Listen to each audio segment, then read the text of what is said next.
Some of us, me in particular, aren't used to actually getting here physically, so it was a bit challenging this morning, and we had a little bit of business to take care of before the meeting.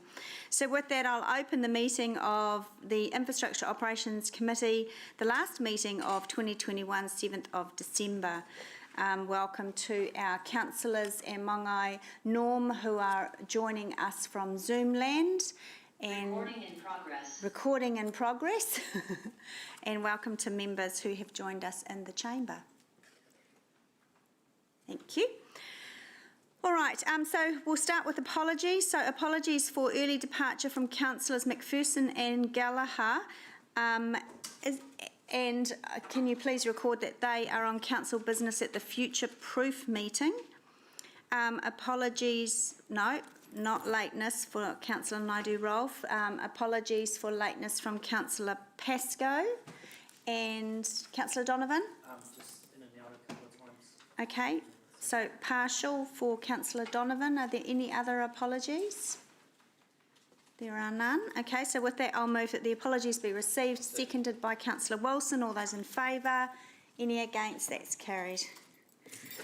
All right, confirmation of the agenda. Now, I'm going to bring the GM's report up straight after the Chair's report, and also the external, item 15, the external committees update, straight after that as well. These are items that will be discussed while Councillors McPherson and Gallagher are here. So with that, I'll move that the agenda be received. Seconded by Councillor Wilson. All those in favour? Any against? That's carried. Oops. All right. Any declarations of interest? There are none. Right, let's move on to the public forum. I would say they'll be on Zoom. Okay, and first up would be Richard Porter. Is Richard in the waiting room? No, Simon. We've got Simon there. Hang on, we'll just... Morning, Simon. There we go. So Simon is... Kia ora. Simon is from Go Eco, and he's speaking to item 9. So good morning, Simon. You've got 5 minutes. I don't think you can see the bell from there, but governance or myself will just call out time when you've got about 30 seconds left. Okay, so over to you, Simon. Thank you. Tēnā koutou katoa, ko Simon Gascoigne, toko ingoa, Go Eco Waikato toko mahi. We are a voice for the environment, a centre for learning, and a catalyst for change. We present in relation to item 9, specifically number 34, part 3 on page 94, and we submit that the City Council's budget amount in its long-term plan be allocated for spending for walking, cycling, and micro-mobility improvements. We ask that the 1.14 million be left unallocated. Last Friday morning, our staff were informed of a cyclist versus truck accident that a staff member had encountered on the way to work. No sooner were the words cyclist versus truck spoken, and I was reminded of the tragic loss of Mr. Tim Hope on Ruakura Road in June of 2020. I completed Tim's defensive cycling safety course with his wife, Celia, and spent time with him on the occasional ride. Tim was the most professional cyclist, and we acknowledge the safety improvements in Ruakura Road currently underway there. But we are aware that the cost of this was Alton City's loss of a humble and generous cycling champion. We find ourselves asking the question, who is the most vulnerable on a roadway? And we think it's the cyclist or scooter rider who spends most time on the risk pathway of other vehicles. And in thinking of this, it came to mind that in any good health and safety program, the real gold of such a system is the collection of information on near misses. It's like alarm bells should go off when there's a near miss recorded. Really, that's the time to get in and put in safe countermeasures. An accident is several near misses that were either not reported or not acted on. So we were wondering how we are doing in our collection of near miss data for cyclists or active modes of transport. I realise there is a form on the City Council's website. Perhaps we could do better than that. Perhaps we could have like a live real-time reporting system for near misses for active transport. Imagine a sort of near miss button on a cell phone that instantly sends date, time, location, and type of incident to CCTVs. What is our current threshold for acting? And we shouldn't be letting that be an accident. So really that's the core of our submission here today, and just bearing those points in mind. Thank you. That's great. Thank you, Simon. I'll just see from the committee members if there are anyone with questions. And there are. Councillor Thompson. Thank you, Chair. Kia ora, Simon. Thanks for your submission. I was just interested with, say, the app idea that you've suggested. Do you know of examples of something similar to that used elsewhere? Actually, I'm sorry I don't. That would be something that would be happy to look into.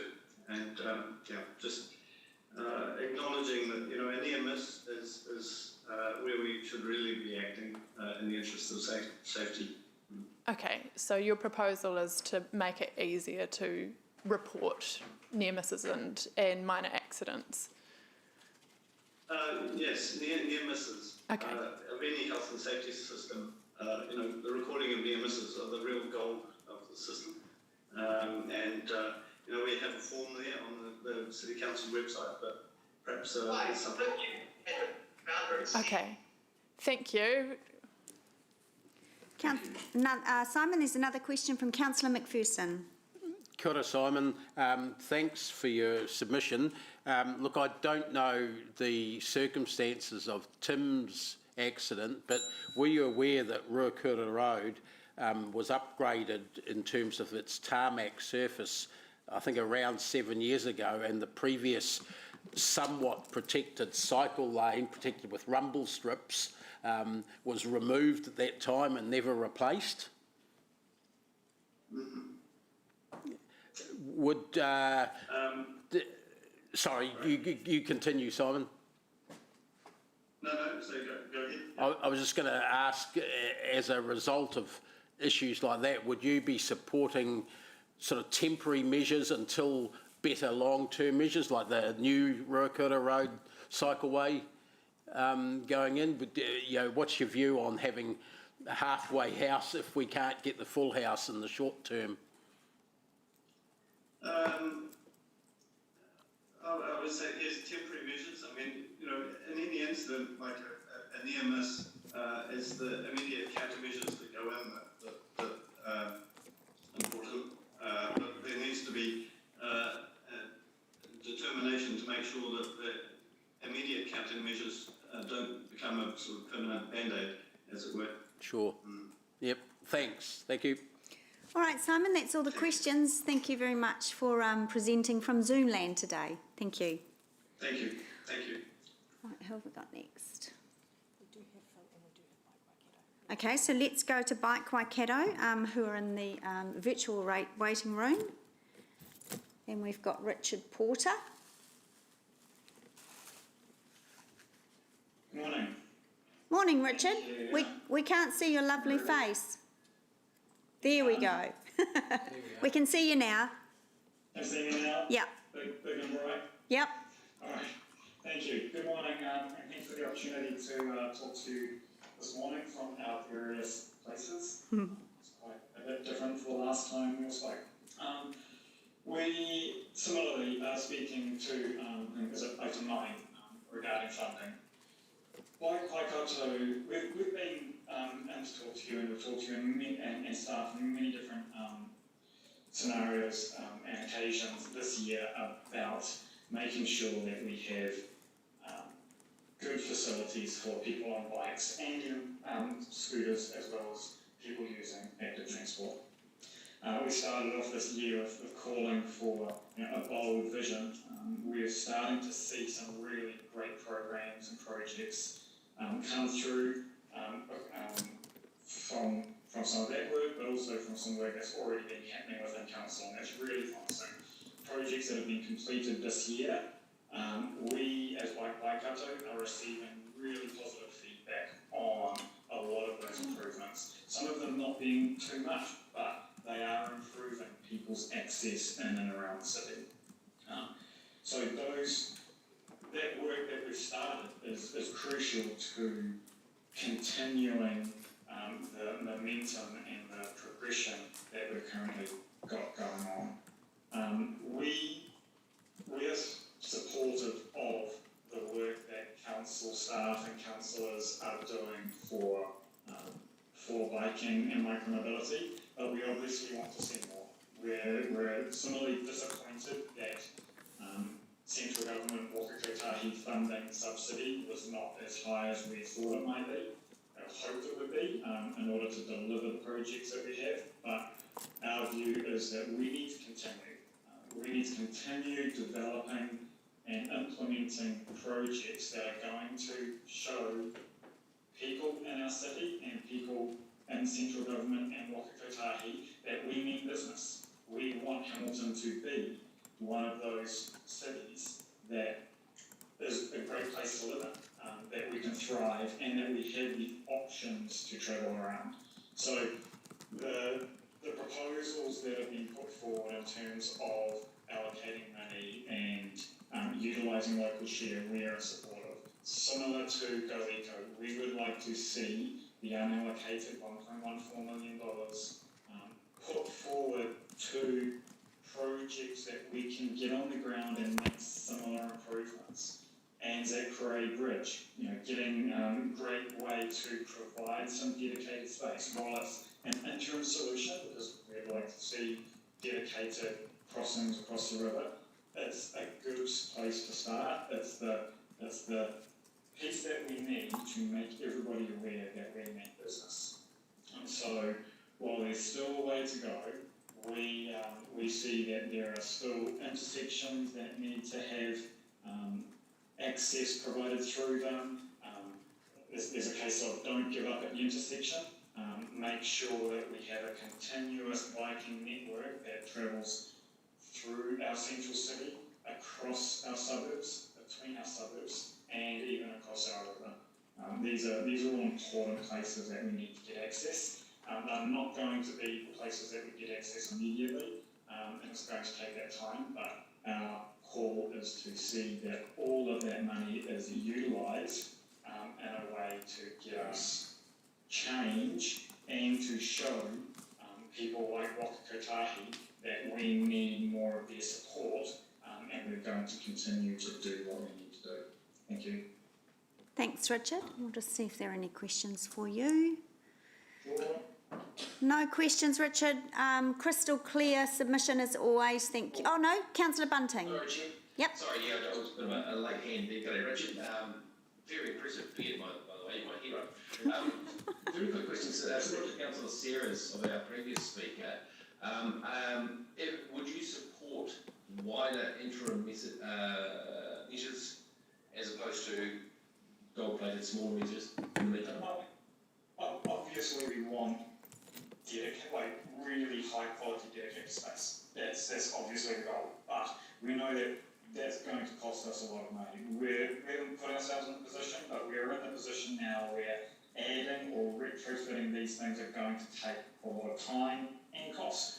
So in order to encourage more people, we need to start with those smaller items. And those smaller items are providing interim. We've done a really good job of providing some of those, and providing more of them will start providing that message to all of our residents that this is what our city's going to start to look like, and we're going to test how it works. Okay, thank you, mate. Thanks, Chair. Thank you. Thanks, Councillor. All good. Thank you very much, Richard. You have a good day. Thank you. Okay, now next online joining us for submission is Phil Evans, and Phil is representing the organisation Bike Action Hamilton, and he'll be speaking to the General Manager's report, item 14. Good morning, Phil. again for another opportunity to speak. You're welcome. I'm actually speaking mainly to item 9, but Okay. I'm talking as well. Great. By all means. So I'm speaking today to item 9 of the agenda regarding cycling, and I'm doing this on behalf of Bike Action Hamilton, a new group formed a few weeks ago as a means to get like-minded cyclists to start reclaiming bike lanes. As we all know, there are far too many bike lanes across the city that drivers use to create second vehicle lanes, and it is well past time that they are stopped from doing this. Bike Action Hamilton was formed with a focus to reclaim bike lanes for people on bikes and not impatient and inconsiderate drivers. So what we do is position our bikes in the bike lane, which forces drivers to move back into the traffic lane where they should be. The more there are of us, the further back we can protect the lane. An example is at the northern end of Rifle Range Road, leading into the State Highway 1 roundabout. The bike lanes were recently repainted the full length of the road, some 1.25 kilometres, presumably to make it safer for school children from Franklin, Aberdeen and St Columbus schools. Loads of bright green paint, white symbols and white lines have made absolutely no difference. The first time I was there, the bike lane was blocked right back to St Columbus School, nearly 400 metres back from the intersection. 2 weeks later, 2 of us reclaimed the bike lane for a longer stretch, and the situation was much better. There was support and thumbs up from many parents, plus the usual verbal abuse, but far fewer drivers were using the bike lane. Cycle wands would resolve this situation. It was interesting to note that the first time it took 30 minutes to clear the traffic, with those blocking the bike lane being forced to merge back into one lane. And the second time it took 20 minutes, as far fewer drivers tried to use the bike lane. This is anecdotal and it would be good to get more accurate data, and I'm happy to work with council staff to keep the bike lane clear in various ways to collect data to confirm or refute my observation. Rather than go into detail about the numerous issues in today's agenda, Bike Action Hamilton supports Bike by Cato's written and verbal submission to today's meeting. The cycling community is united in calling for the reallocation of as much funding as possible to make significantly more bike lanes safer. It is central and local government and road design that has created a culture where drivers consider every centimetre of the road as theirs. It is past time for councils to begin to address this, not only to meet climate change obligations, but primarily for the safety of people who choose to ride bikes. It's about safety. It's about ensuring people on bikes don't end up in hospital. It's about ensuring we don't end up dead. It's about ensuring everyone has a safe choice in how they move around the city. No one in the city or this council wants any part of the tragedies that will happen if the pace of cycle infrastructure doesn't speed up. I know some of you will be concerned that Bike Action Hamilton is impacting traffic flow or causing a hazard or putting ourselves at risk. The answer to that is yes, but rather than be concerned, we in the cycling community are asking for the full support of this council. Franklin Overbridge, Hamilton East, River Road, Kirkby Road, Clyde Street, Bryce Street, Water Street and Claudelands Bridge are the success stories and demonstrate what is needed in much greater numbers. While not the perfect solution, those with cycle wands prove that they do work, and people on bikes are safer where they exist. Concrete separators are obviously the desired on-road solution. Claudelands intersection is not far from being redesigned with a stronger focus for people on bikes, as is the length of Hall and Mill Street through some 8 sets of traffic lights. Eastern Parkways, the Unilink and the bridge, while delayed, will make a huge difference. Council need to be commended for all of those, and now the cycling community is calling for the pace of these roading corrections to be sped up. We wouldn't need to be there protecting bike lanes for school children. That is council's job, and we are calling for this council to reallocate funding to install cycle wands across the city to stop drivers illegally taking over space allocated to people on bikes. Some of you may not like cyclists or what we need in this city, but I'm asking you to put that aside. We have the legal right to ride around the city on the road, and the council has a duty to ensure we are as safe as possible from vehicles. Cycle wands are simple, cost-effective, and they work. Until that happens, Bike Action Hamilton will be out on the road, protecting bike lanes from drivers that use them. Thank you. Great, thank you very much, Phil. I've got a question from Councillor Hamilton. Thanks, Chair. Phil, did I hear you correctly say that there were 2 lanes of traffic, and when you sort of self-policed them down to one lane, you felt the traffic actually dissipated faster? Is that correct? That is correct. Yeah, the first time it was about 30 minutes when there was a lot more of the 2 lanes merging into one. But the second time we were there and I was further back up the bike lane, the traffic stayed, there were far less drivers trying to use the bike lanes. They saw us up ahead and merged way back, and the traffic took about 10 minutes quicker to disperse. Chair, I'll be totally guided by you, whether it's just a staff action or something I take offline.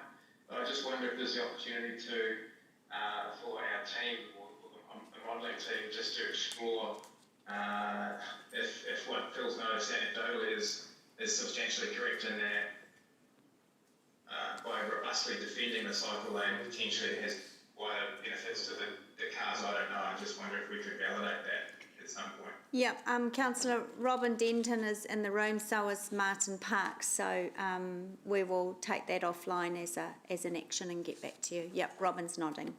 Great, thank you. Thank you. Councillor Bunting? Sorry, we're similar and we're getting low on time, so Yeah. I can take it offline. Thank you. Okay, thanks, Councillor. All right, that's it for questions. Thank you very much, Phil, for taking the time to present this morning, and say hello to Yoda from me. Right there.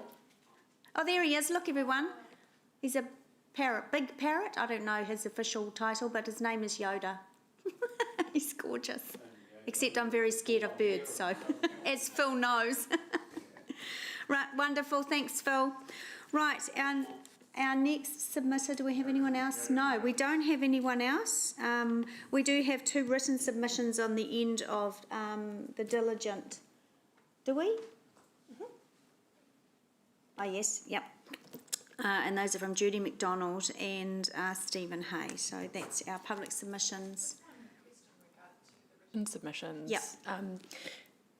One of them is around the parking, is in regard to the parking policy, but it's talking about parking on footpaths from Judy McDonald. Is that something we can, relevant to, I guess, would it be relevant enough to raise that around the parking, in the parking policy item to address the concerns raised? Yeah, I think so. Okay. Yeah, I'll raise it's it under there. the enforcement. So, yeah, Okay, definitely. thank you. All right, and welcome to Councillor Pascoe, who has joined us. Okay, so let's move on with...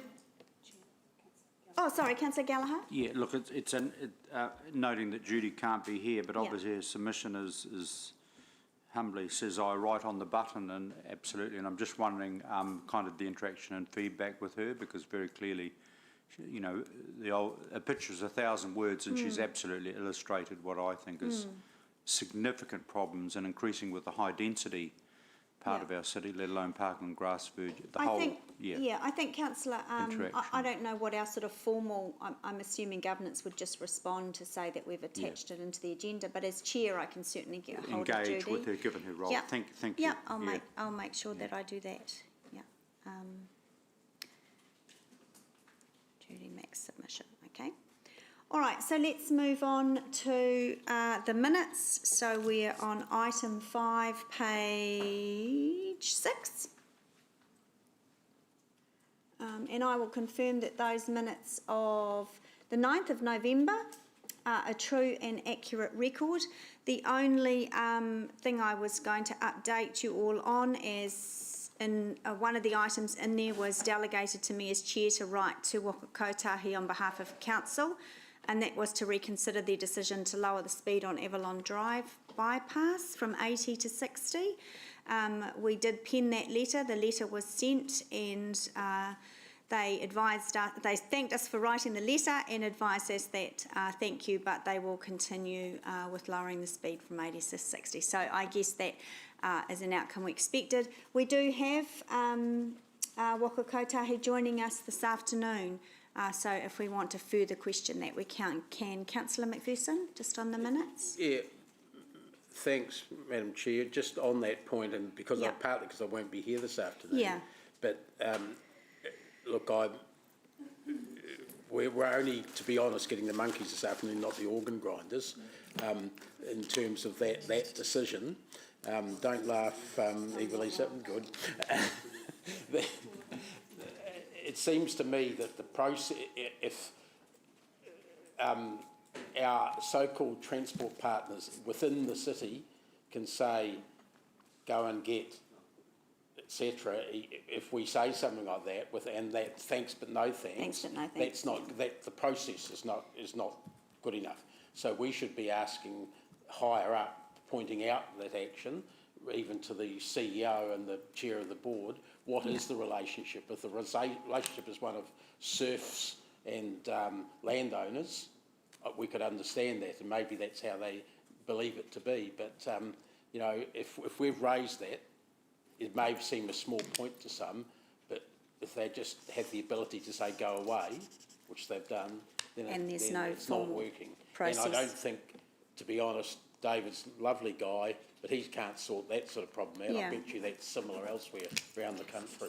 Okay, no, it's a really good point, understanding if there's anything, any process for us to object, and it should be a formal process perhaps, or...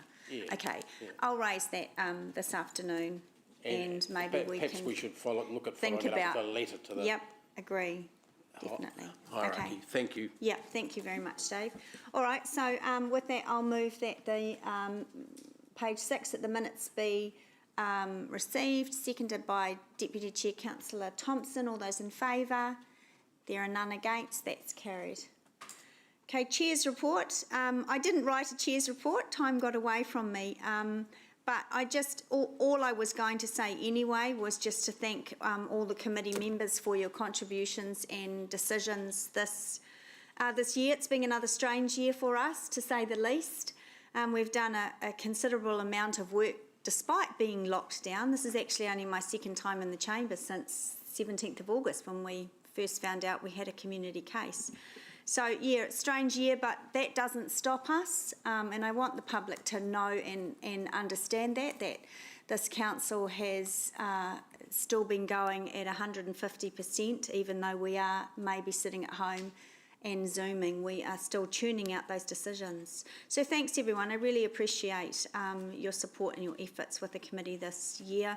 I particularly, of course, want to thank Evelisa, the General Manager, and her team. They are the ones that deliver on the copious amounts of decisions that we churn out, and we don't really see that, but we do really, really appreciate everything that you do.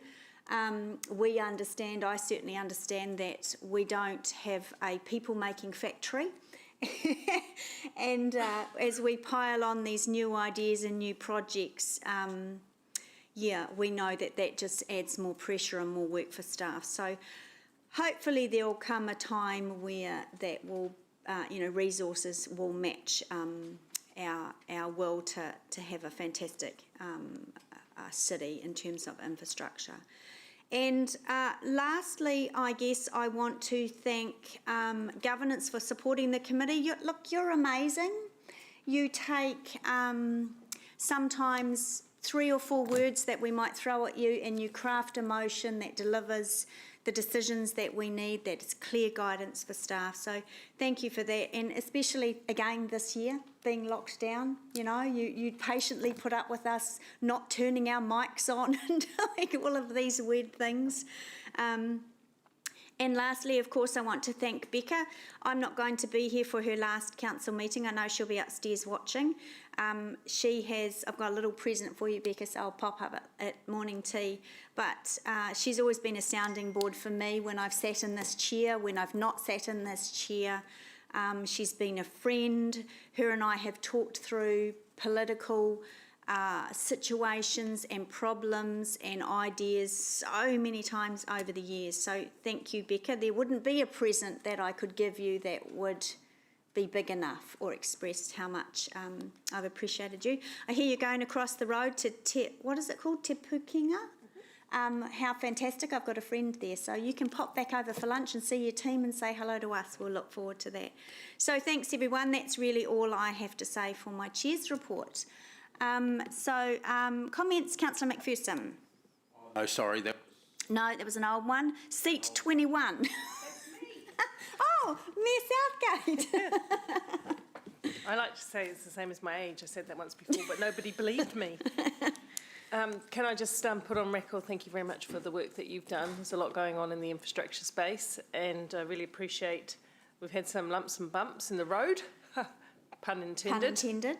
And thank you for the work that you're doing with some of the curly issues and stepping in and being a conduit for good communication. Really appreciate that. And the all the infrastructure conferences and such that you have attended to get more depth in that portfolio. So really pleased with that. Thanks, Angela. Great, thank you. And look, Sarah's just become a part of me that I forgot to say thank you so much. She's just as an amazing deputy chair, way too much energy.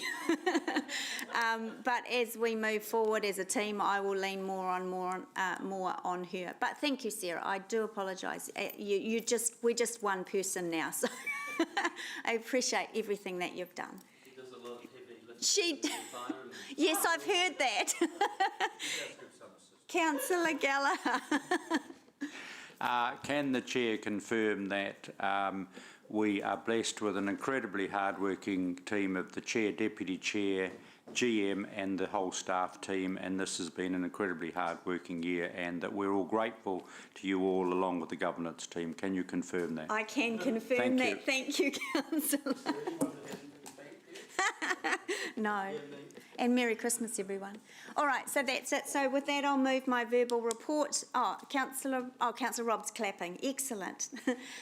Moved by the Deputy Chair, Councillor Thompson. All those in favour? Any against? That's carried. Terrific. Thanks, everyone. All right, now we're going to bring up...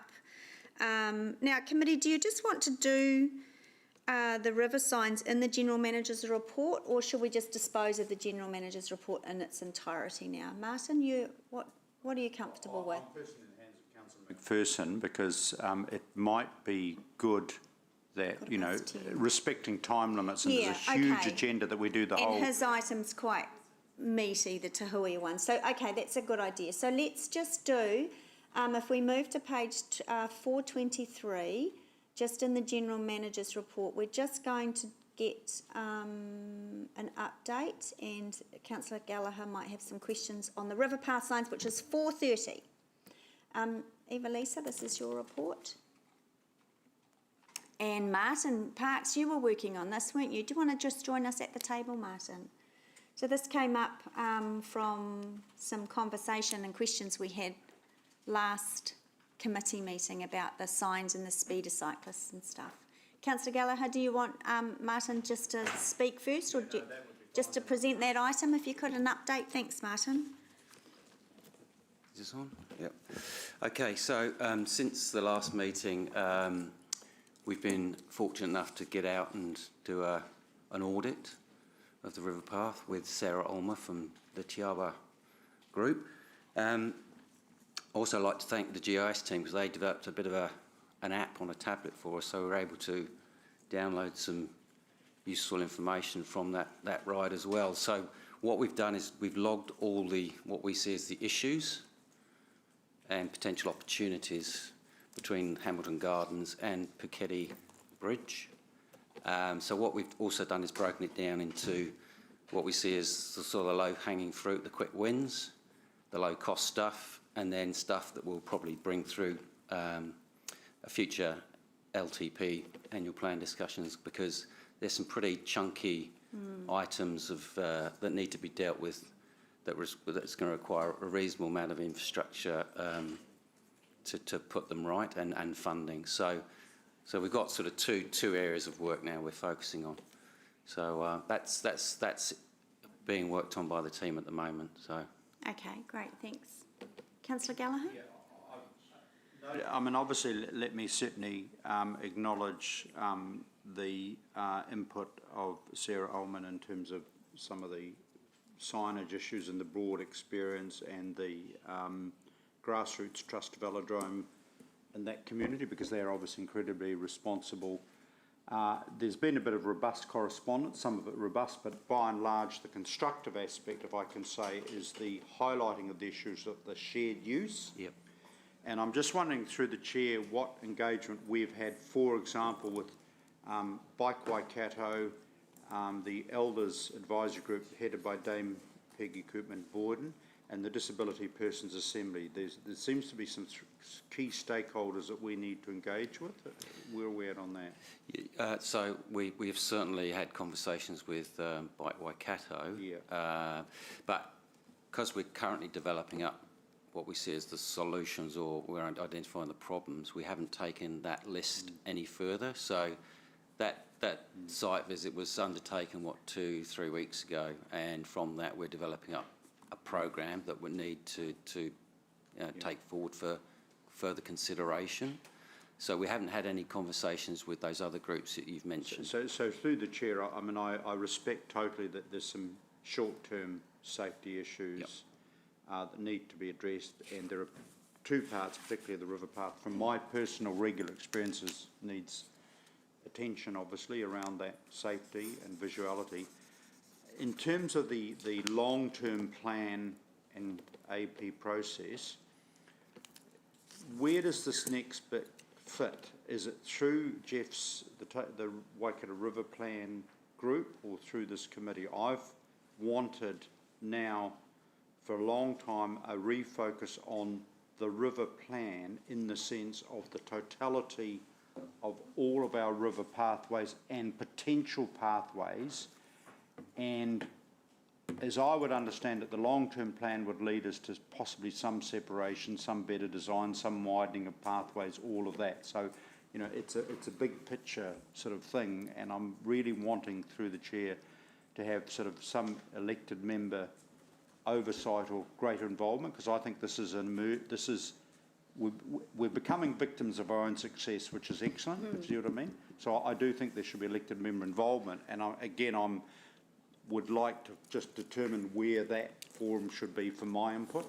Oh, you look through the chair. Then look, you're right. I mean, definitely the size and scale of the issues that we'll potentially be dealing with in the future will need full elected member involvement.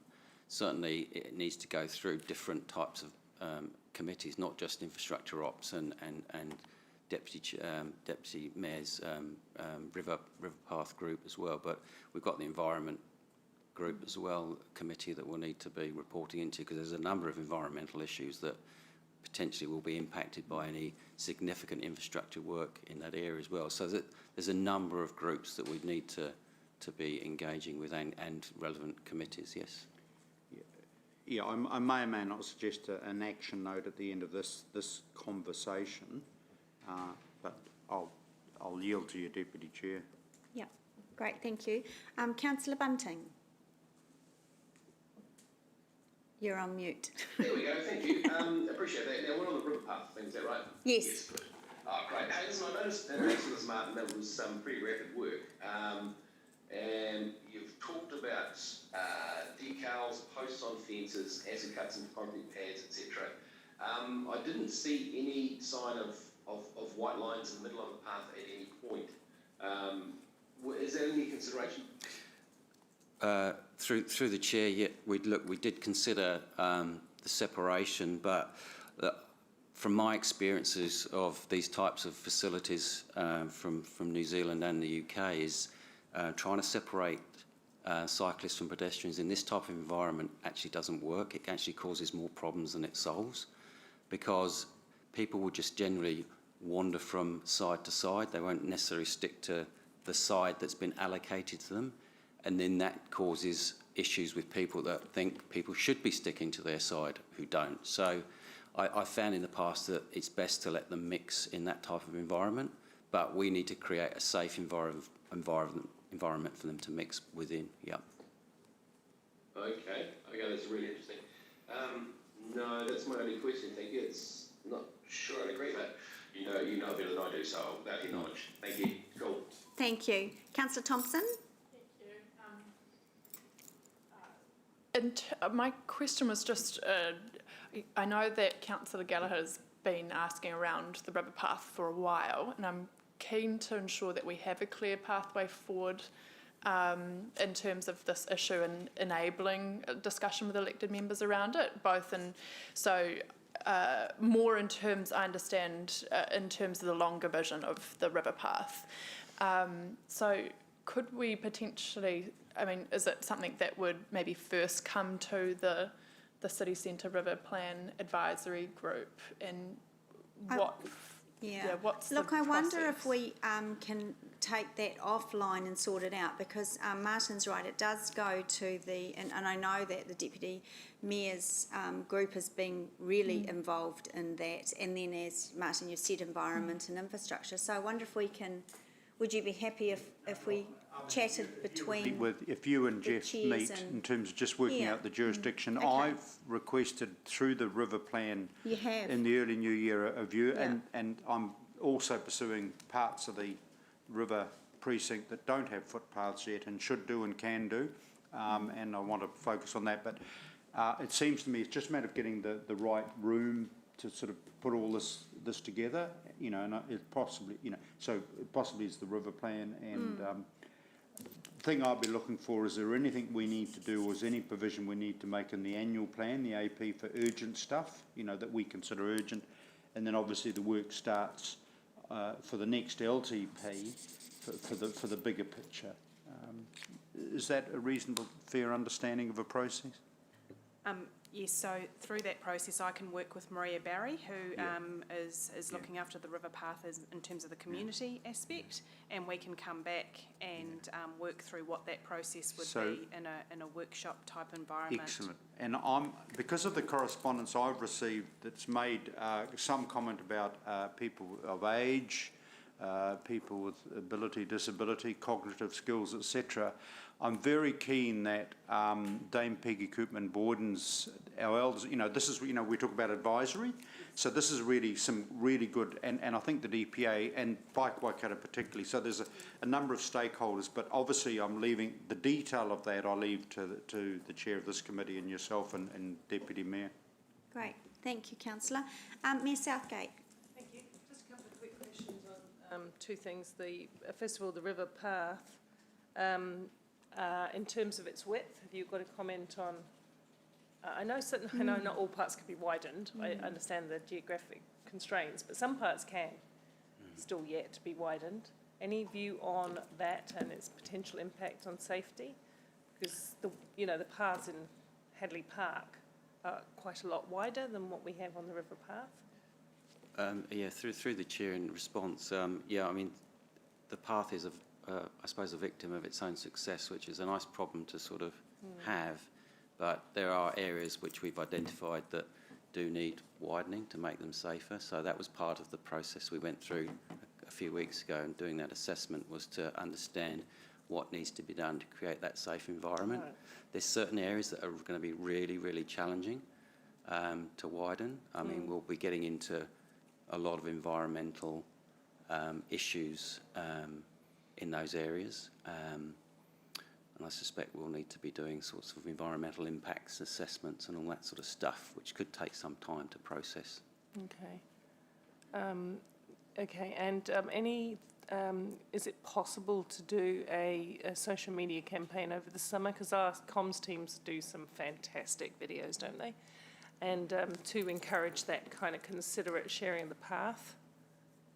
Because I think this summer, more than anything, you know, with maybe people not going as far away from home, there'll be even more people on those paths. Just wondering. I think they could come up with something wonderfully creative, because they're very good. Could happen? Through the chair, I think that might already be underway. I can confirm it though. Yep.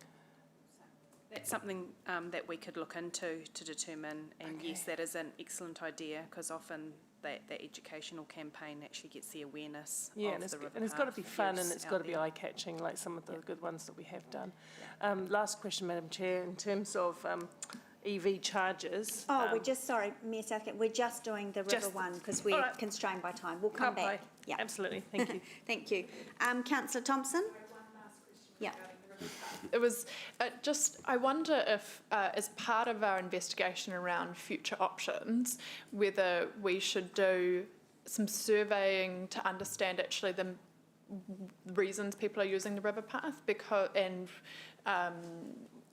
I guess their travel behaviour and things. The reason for that is that some people use it for commuting and maybe are more likely to go fast because they're commuting to work along there. And if they had an alternative along parallel to that off the river path, you may be able to actually also share out that load in terms of removing some people from the path and providing an alternative. So if it's going to be really difficult in some places to actually widen it, I think we need to look at the bigger picture potentially too. Okay, look, thanks Martin, thanks everyone. Oh, Councillor Gallagher? As long as we've got a minute note that Yep. captures this discussion. Yep. And my clear understanding is that the chair and deputy of this committee will get together with Deputy Mayor in terms of just working out which is the room that we progress this. And then what I'm looking for is certainly an awareness of, is there any funding needs that come via the annual plan, all right? And then what does an LTP start to look like? And then obviously through the river plan, when we look at that early in the new year, I'll be addressing some broader issues as well. Thank you. Yeah, thank you, Councillor. Thank you for raising that. All right, so we'll just leave, thanks Martin, we'll just leave that item now and we're going to move to item 15, the External Committee's update. We will jump straight to the Te Huia Governance Working Group, and our representative is Councillor Wilson.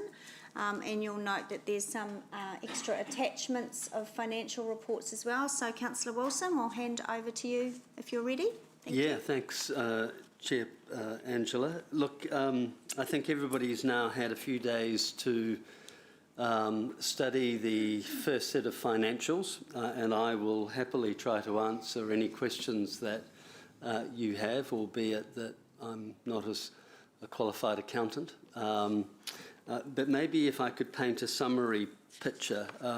Some of the things that I have found quite interesting and I draw your attention to is on page 5 of the expenditure incurred when Te Huia isn't running.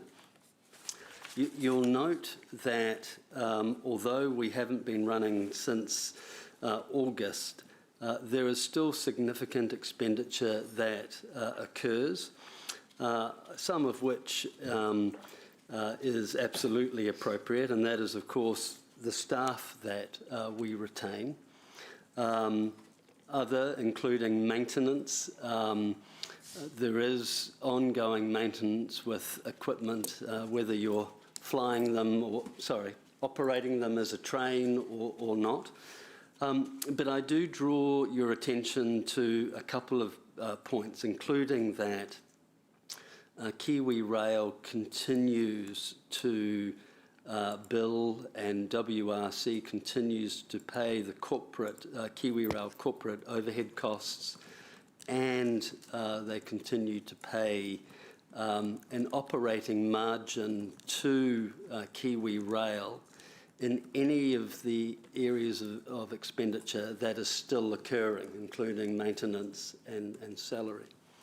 I also draw your attention to bottom of page 5. I asked, did Kiwi... Sure. Page 5, it's in the separate attachment you're talking about, are you? Yes, sorry, it's part of the agenda. Yeah, I'm just trying to correlate the page. Sorry to interrupt. Gotcha. No, not at all. How can I help? So what page? If you look at Te Huia attachment 1, Te Huia operational financial report.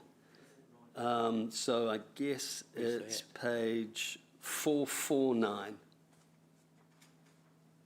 Oh, I see. 449. That's great. Thank you. Expenditure occurred when Te Huia isn't running. Is that the page you're on? Yes. Yeah. Sorry. I do apologise. That was helpful, Dave. Thank you. I printed out my little attachment. Look, I won't go on, but I did want to highlight that as part of some inquiries, I did ask Kiwi Rail In light of the fact that WRC had continued to pay for staff during the lockdown, whether or not Kiwi Rail had in turn applied for government wage subsidy. And they confirmed that, in fact, they hadn't from the 18th of August onwards. Of course, that does beg the question whether or not they had applied for wage subsidy prior to that. And I was somewhat surprised to hear that, in fact, they had. And one has to recall, although Te Huia hadn't started operating until April this year, we had employed a number of staff last year in planning for commencement in October last year that was then subsequently delayed. And I think what we've discovered is that, in fact, Kiwi Rail may have double dipped, and Kiwi Rail may have not only received salary payment from WRC, but they may have also received payment from central government. Now, Kiwi Rail have said they're going to look into that, and in fact, if that has occurred, they will be making some refunds. I just wanted to highlight that to you. I still haven't heard back from Kiwi Rail, but on the meeting with them, they had confirmed they had, in fact, received the payments from WRC for 2020, as well as claimed for a wage subsidy. So I just wanted clarification, and they're going off to verify that. And if a refund is due, that would come back. And that, of course, would then affect those financials that you see earlier on. I'm going to leave it at that and leave it for any questions that you may have. Okay, thank you, Councillor. I don't see Chris Allen on the board either. He wouldn't have known that we moved it. Oh, he's on annual leave. Oh, I can't see far away. So is the other Christopher doing it for? Okay, so technically, so you'll be able to answer questions as well if we get a bit stuck. We don't want to put you in the hot seat. Councillor McPherson.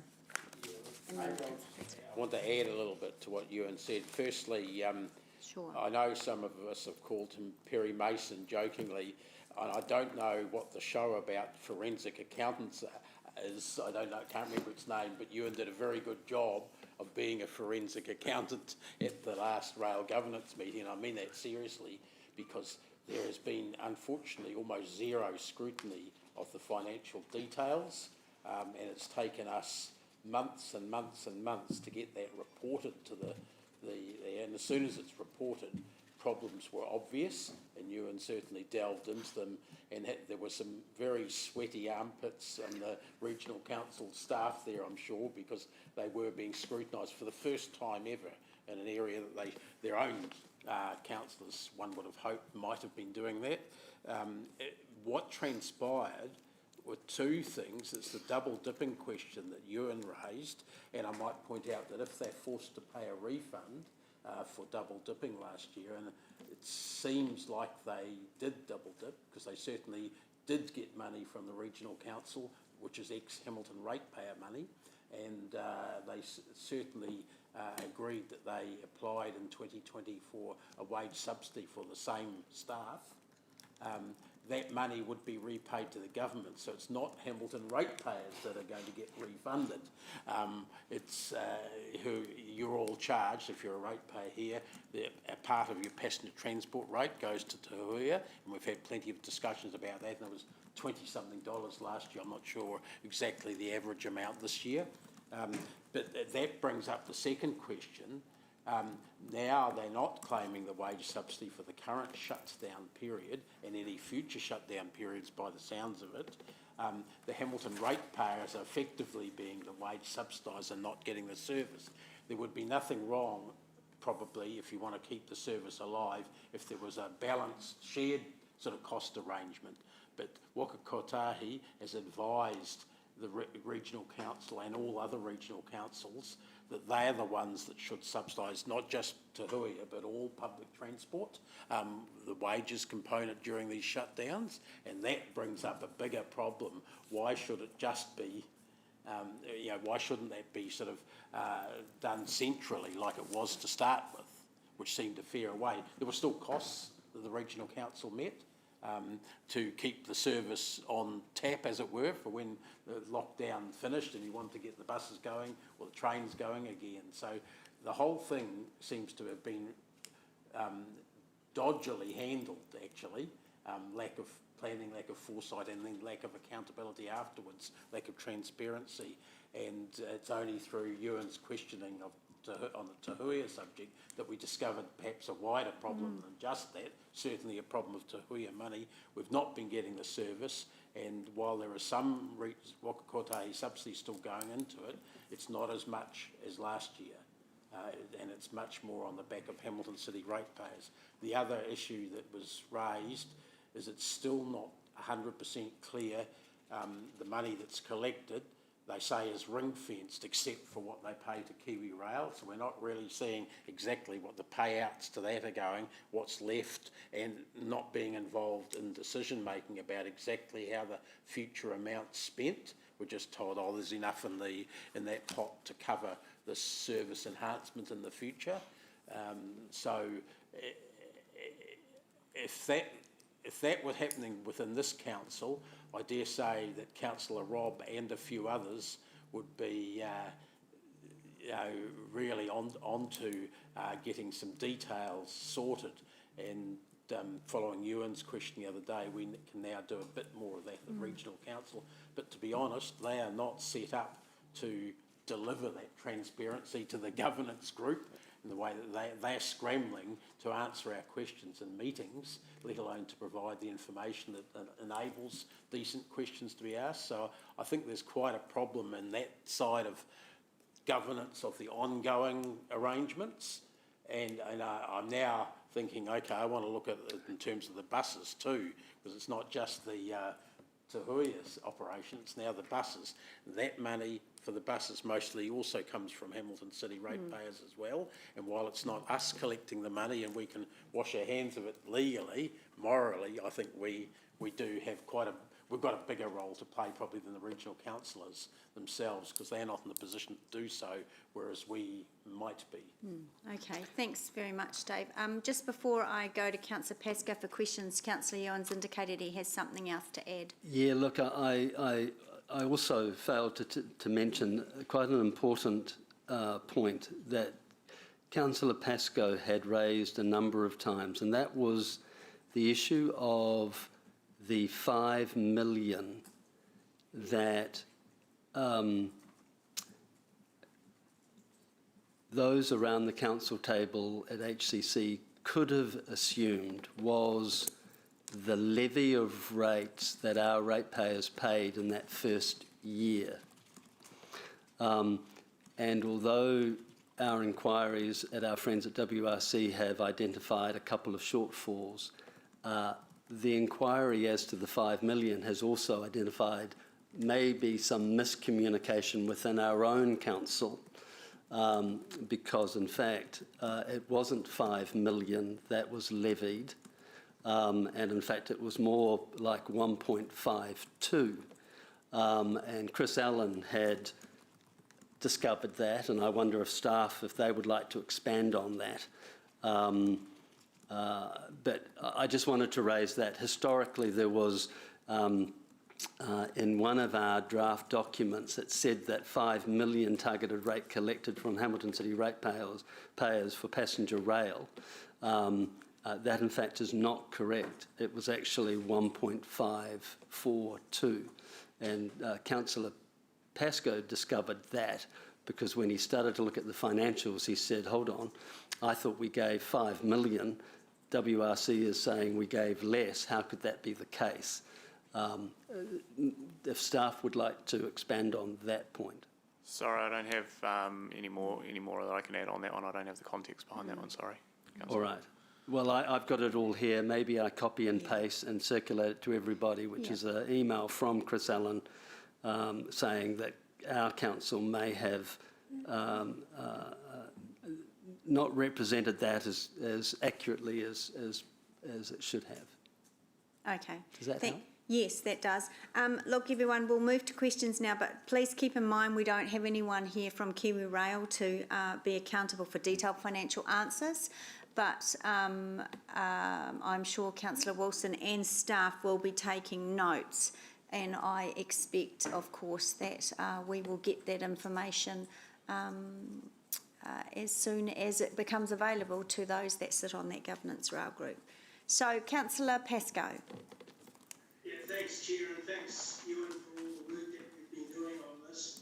I'm really pleased that we've actually got some information now. I'm relatively still unconvinced about the 5 million because that figure must have popped up somewhere, and I still need to look back and look at their long-term plan for where that 5 million may have come from. But look, the questions I've got today are really around the financials, and I'm looking at page 455, where they have a line item called WRC rates, which, as you previously indicated, that's got 1.5 million. I assume that should read WRC rates, but collected from Hamilton ratepayers. Correct. Is that there's no one else contributing to the Te Huia service at this stage? So, Rob, not at the moment, but from 1 July next year, there'll be a rate collected. We don't know exactly how much from Waikato District as well. So further down then, Dave, there's a line item, WDC rates. Oh, sorry. 200,000. That's... And that goes across those years. Is that something to do with this payment, or is that quite separate? Look, hard to say. We didn't Eugene wasn't there, and we didn't ask that question. At the moment, they've received some money as a direct payment from the councils, not as a rate collection. But it's how they do their buses as well.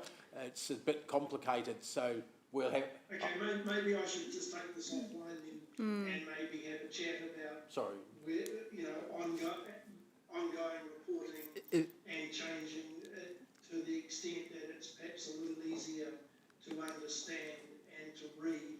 Councillor Rob, if it... so that we know exactly what the contributions are. Madam Chair, if it helps, I understand Andrew Wilson from the WRC is on this call. I just got a text from him, and he's just advancing the fact that he is willing to try to answer questions if it relates to WRC. I'm just trying to help, Madam Chair, if that helps. Yeah, okay, I can see him. We'll bring him in, but I am... I am just concerned that we can't get right into the detail of... I'm happy to take this offline, but I think I'd like to work with Councillor Wilson and McPherson to see if we can perhaps streamline the reporting, because we've got that report and then we've got another report on page, page 448, and somehow it's very, very hard to link the two together. So, given the earlier comments from Councillor Dave, maybe we could improve that reporting so that it does follow some logic and is easy to understand. So I'm happy to move that offline. My last question, after having put in all this work, Councillor Ewan, are you confident that we now have got a commitment from Waikato Regional Council, excuse me, to give us some regular ongoing reporting on this? I asked at the meeting that occurred just a few days ago for an absolute certainty that we will receive monthly accounts. I describe them as management accounts, which is slightly more detailed than just governance. and I was assured that would be the case.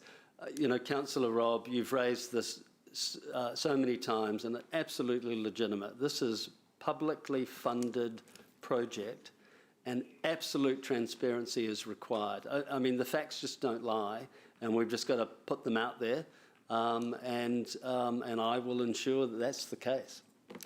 Okay. Thank you, Chair. Thanks, Councillor. General Manager's just said to me that WRC are reporting back to us in February. We can make sure we include someone who can answer those financial questions and accountability. I'm not wanting us to cross over into your role, Councillor Wilson. I don't want us to become some quasi rail governance group. So, Evelisa, if you can talk with Councillor Wilson, we want to be helpful and add to your portfolio, not get into that space. Okay. Rob would be very welcome to join me in these meetings at any time he likes. Councillor Bunting, you did have your hand up, but it's gone now. So you're. Yeah, look, it's not a huge one. I was just actually trying to work out when it starts again. But I think, did you say the 24th of January? Correct. Going well. Yeah. And that's to the. Waiting for the machinations of the traffic light systems. Yeah. Correct. Engineering over Christmas, yeah. And that goes to. Thank you. No, that was all it was. Okay, thanks, Councillor. That goes to the Strand, straight starts, restarts straight to the Strand. Yeah, that's really great. Critical improvement. Yeah. Okay, thanks very much for that, everyone, for being patient. It's always difficult when we're unable to provide answers, but I think we've got a really good way forward. And thanks to Councillor McPherson for your acknowledgement of Councillor Wilson's work on that governance group too. We've certainly got an HCC watchdog in there and we appreciate it. So we'll just dispose of the other two external items there. So just back on page 441, the Regional Transport Committee. As you know, I sit on that. Councillor Dave is an alternate. The only update I really have from that is that most of you are aware now anyway that I've been appointed as a member of the Regional Transport Emissions Response Working Group, and that'll be confirmed in the Mayor's Chair's report, I believe, next week.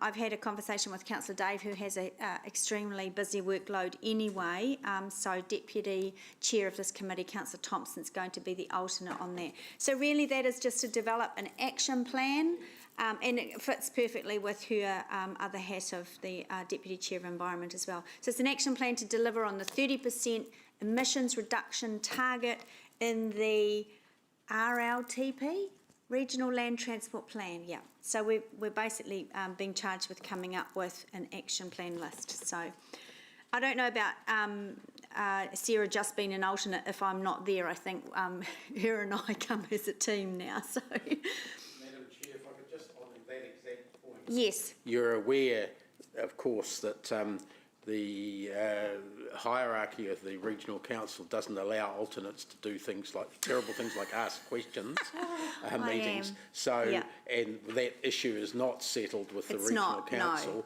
So, given that you're wanting Sarah's help, you've just said quite sensibly on this subject, Yeah. we maybe should sort that question out, because it's one thing having one vote. No one's particularly arguing about that. I think Paula wants to say something too. Yeah, but it's 'cause I another know thing not even allowing you to sort of solicit information and Yeah. be involved. Yeah.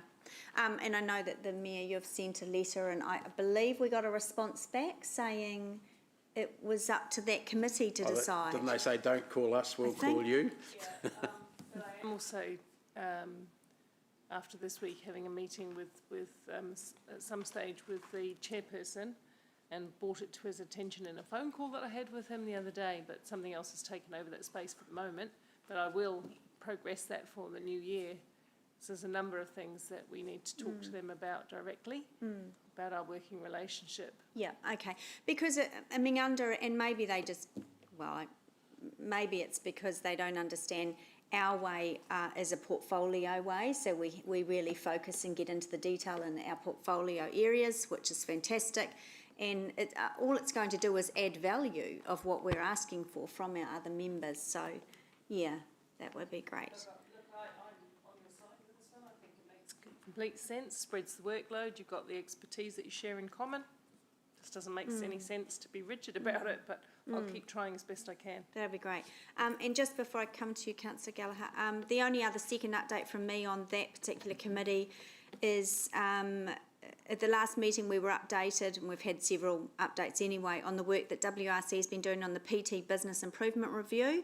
And I thought it would be really good to see for HCC members, if they're interested, to have a separate session. So Mark from WRC has agreed, and that's on, I know it's close to Christmas, but it is in our diaries this Thursday for 2:30. I think it's just Zoom, is it? I'm pretty sure it must be. We're just working through. Don't know. Under the new traffic lights. So, but look, that the business review was really interesting. It has a whole lot of improvements for PT and that it's recommending in Hamilton City, and it's quite blunt actually, the recommendation. So it's a great piece of work. So that was all just on that. Councillor Gallagher. Yes. Well. As the Mayor's made an observation, I mean, I think there's lots of things that are positive of the relationship, and I know in the environment sector we're doing, some really good work, I think, and our relationship with Councillor Nicholas and her team are excellent. I think, can I just, perhaps as a minute note, we should constantly minute note this discussion that the Mayor's having with the Chair, because if we don't resolve this, then we should be going to the Local Government Commission, and we should be going to the review group, because this is the classic example where local government is now in this region not becoming fit for purpose. And this is a situation where the nation's 4th largest metro area has to go cap in hand and beg for a second voice. Not a second vote, a second voice. 40% of the population, GDP of the region, etc., etc. This is absolutely unique in this country, and frankly, it is not good enough. It needs to be sorted, and I think we're running out for nice diplomacy. I think the words of nice diplomacies and lovely letters and are running out. So I wish the Mayor well. If we don't get an outcome, I think then we have to show incredible assertiveness, and we have to go beyond this region to show this is a classic. This is ridiculous. This is ridiculous. Thanks, Councillor. Councillor McPherson, did you have a comment? Yeah, look, I was just following Councillor Gallagher's excellent speech. There is a problem with the relationship, and to say that it's up to the chair of the committee is a complete and utter cop-out, which is what the chair of the regional council has seemingly told the mayor. The way I understand it, up to how they handle it, they either have standing orders and an arrangement that's agreed at the start of the training, or they don't. They can't say it's up to the chair, and the reason that that's particularly important with this particular chair is he's just now got offside with the whole of Waikato Tainui for the way he treated their representative in last Friday's Rail Governance Group meeting, and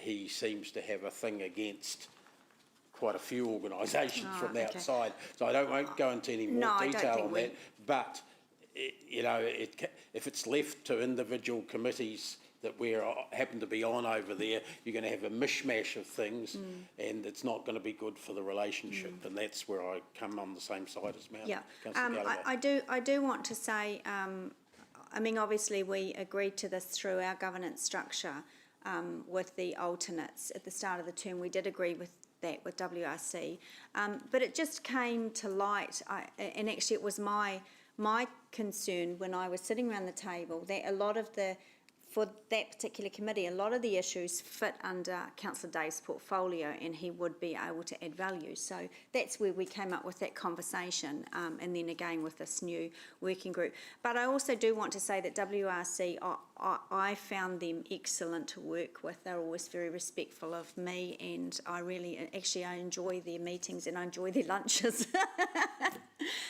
So I don't I don't want us to feel like we're bashing them because I'm enjoying the roles there. But as I said, from a value add perspective, I think they're missing out on the expertise around the table.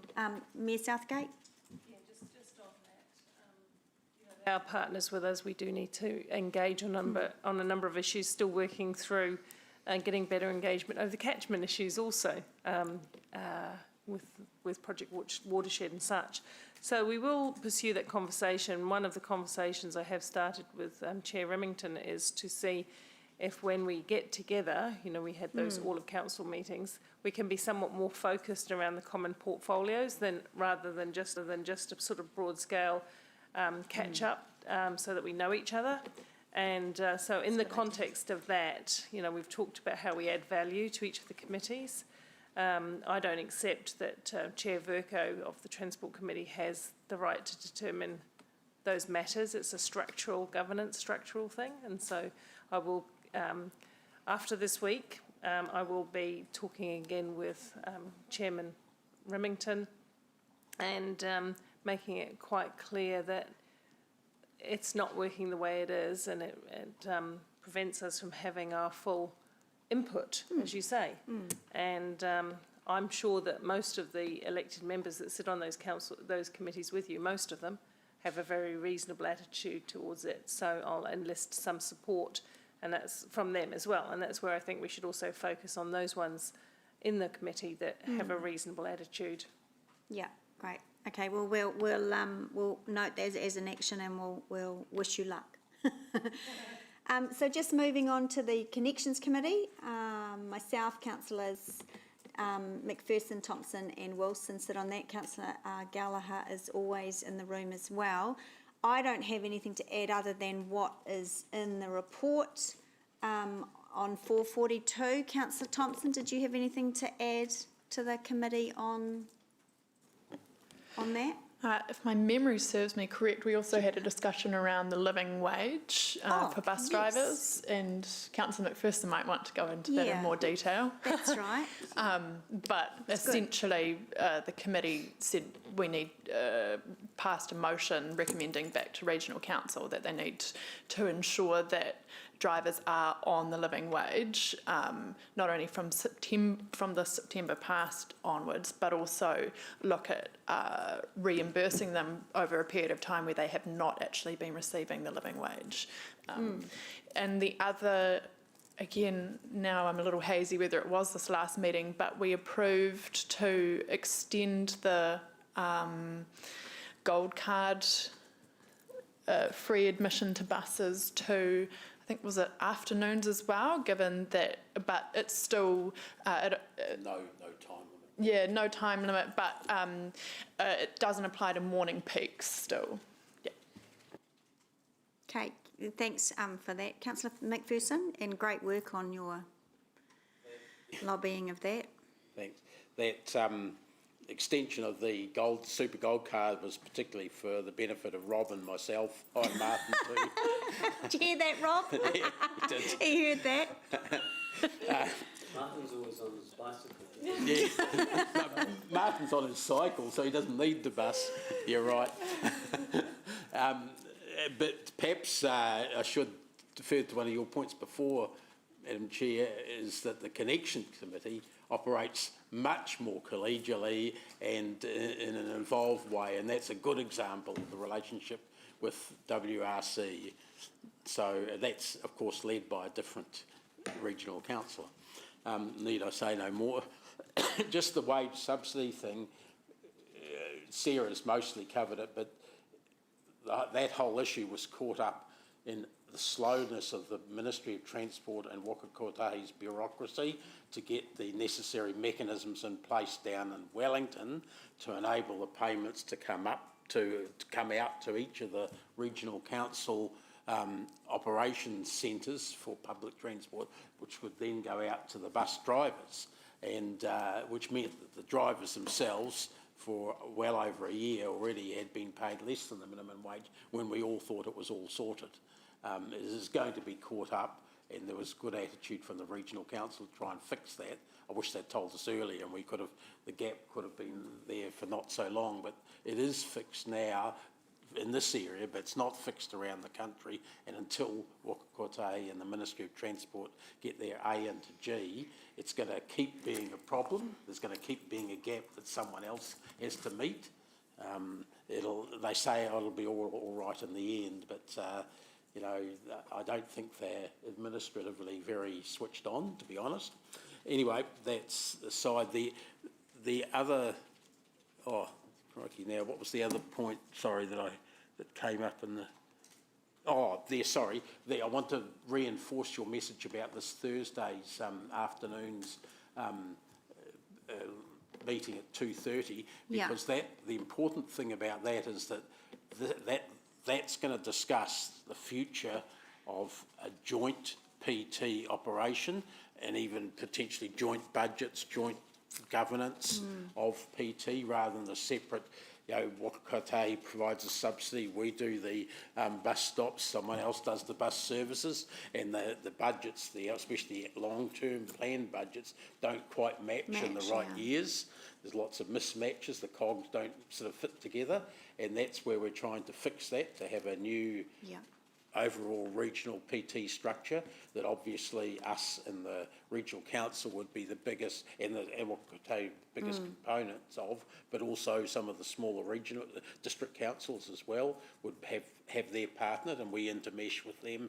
Nearly all of their services come into Hamilton, all sorts of things like that. So it's quite important. Otherwise, there's a lot of duplication going on, which we're trying to avoid in future. Yeah.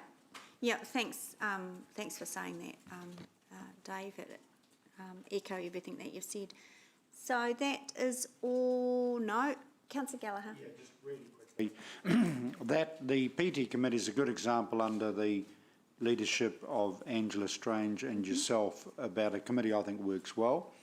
Also, I noticed that increasing buy-in from the non-metro councils in terms of those who are starting to participate.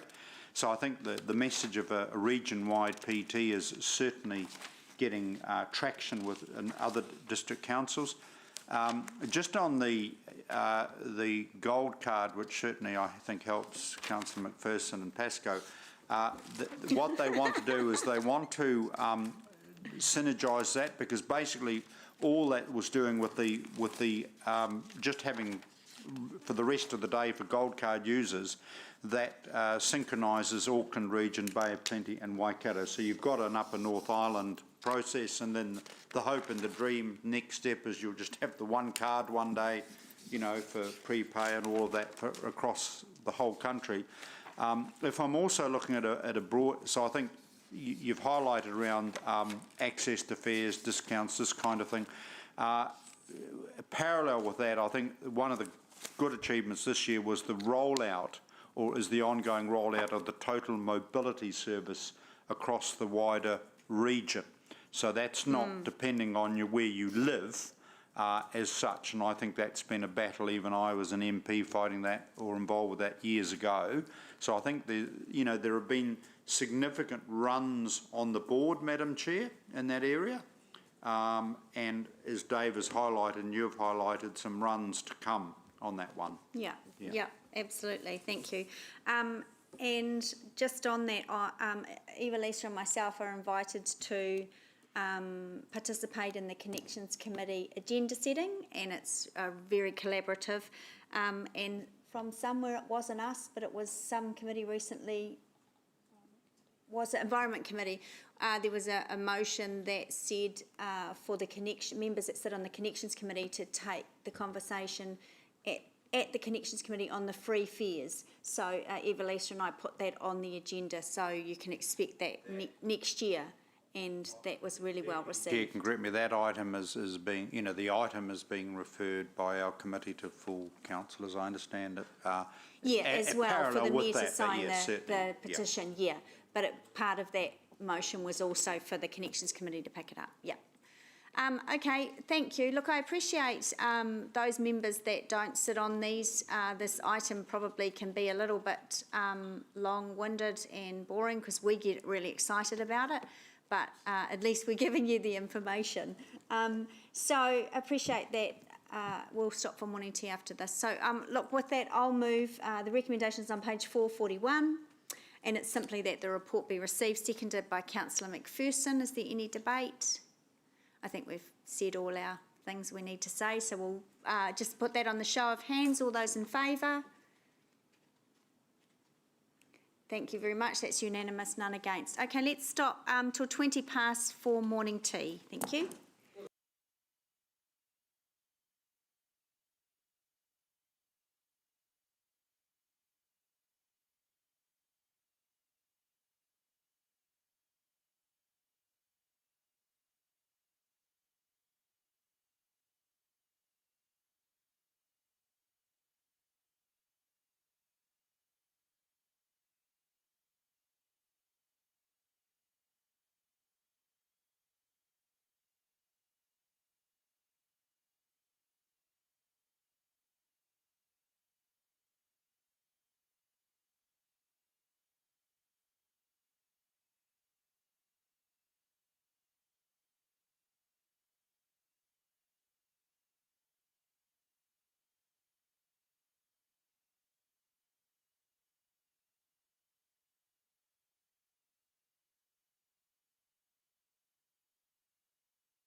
submissions to us.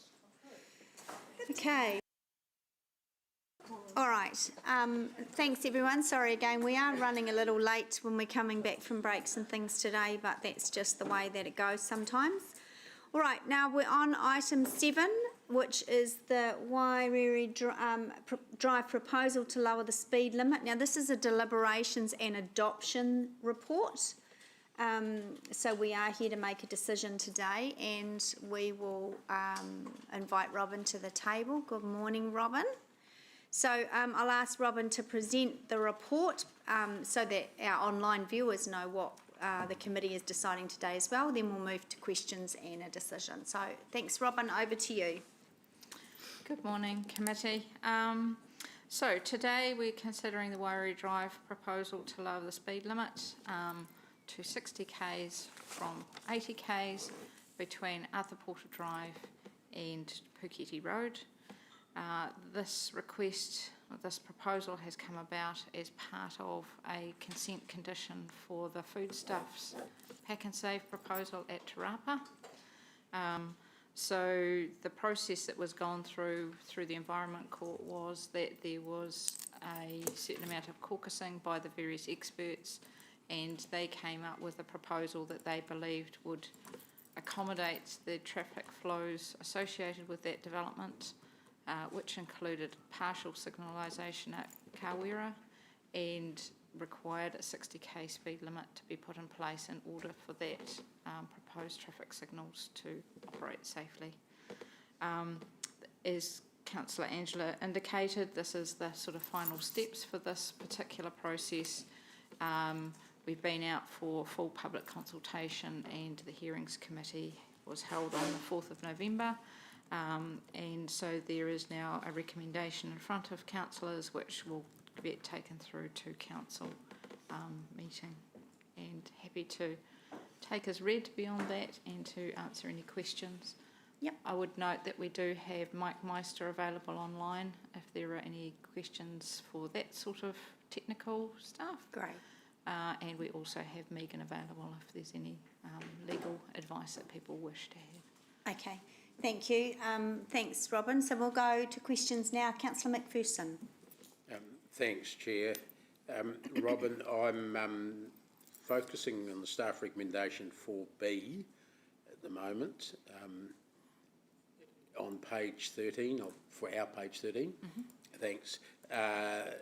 You say, or whether you wrote it, I'm not sure, it says that it'll be completed, the construction of traffic signals by foodstuffs. Don't you mean we're doing it, or our contractors are doing it and they're paying for it, or are they literally paying for it? Doing the work? For the speed limit or the traffic signals? Sorry. The construction of the traffic signals. Traffic signals. So that would be something that they organise. We certainly will be working very closely with them to make sure that they comply with all of our standards and that sort of thing. Why wouldn't we be? The reason I'm doing it, asking this, is because we traditionally do things like red light camera, or the cameras and things like that are all hooked into it. It's hooked into our SCAT system, or whatever it's called nowadays. Yes, so that all of that is the sort of work that we do as part of the commissioning process. So we, John Kinghorn and his team have the overview of they check the designs and that sort of thing. They'll be doing the audits of the physical works, and then when they commission that brings all the systems into with our systems. Okay. So yes, so it can be done by others. It doesn't have to be done by Hamilton City. Okay.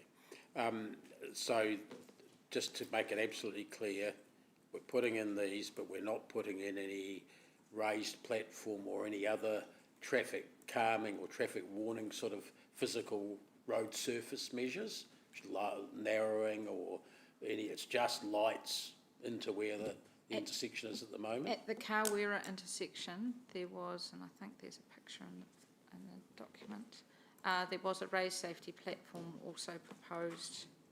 Unfortunately, it doesn't show it. There is a raised safety platform proposed for the, I'm going to say, eastbound on Wairere Drive, so going from the base towards the river. Yep. One there, and for the 2 pedestrian crossings that are proposed proposed, so that is there, but So that those road safety platforms are part of that traffic signal installation. so, in other words, foodstuffs are paying for them. At that intersection, yes. Okay. All right, thanks, because when it just says traffic signals, that's in the Yep. resolution a little bit confusing about that. Yep. Apologies, yes. Okay, that's clear then that they are paying for the road surface and the lights Correct. and any cost of hooking it into our system? Yes, yes. Okay, thanks. Thank you. Thank you. Deputy Mayor Taylor. Thanks, Chair Angelo. This is a question for yourself and for governance. I was planning a motion, specific motion to say let's keep the speed limit where it is. Is that actually necessary, or would a vote against this simply have the same impact? Amy? Technically, if somebody was to move and second the staff recommendation, then you voting against would be the equivalent. Right. Currently, there is no motion on the table, is the only thing. Or my question, would it not be that a motion could just be A and B, so we're receiving the report and noting the submission rather than just could also voting do that. against it? Yeah, absolutely could. Okay. Okay, so you're going to sit on that and have a think, Deputy Mayor, or did you want to put something up now? I think I'll put that up. Because I'll second it. Thank you. Okay. All right, so we'll carry on for, so that is the motion at the moment, which is just that we receive the report, that we note the feedback from the submissions. All right, I'll carry on with questions from Councillor Pascoe. Yeah, thanks, Chair.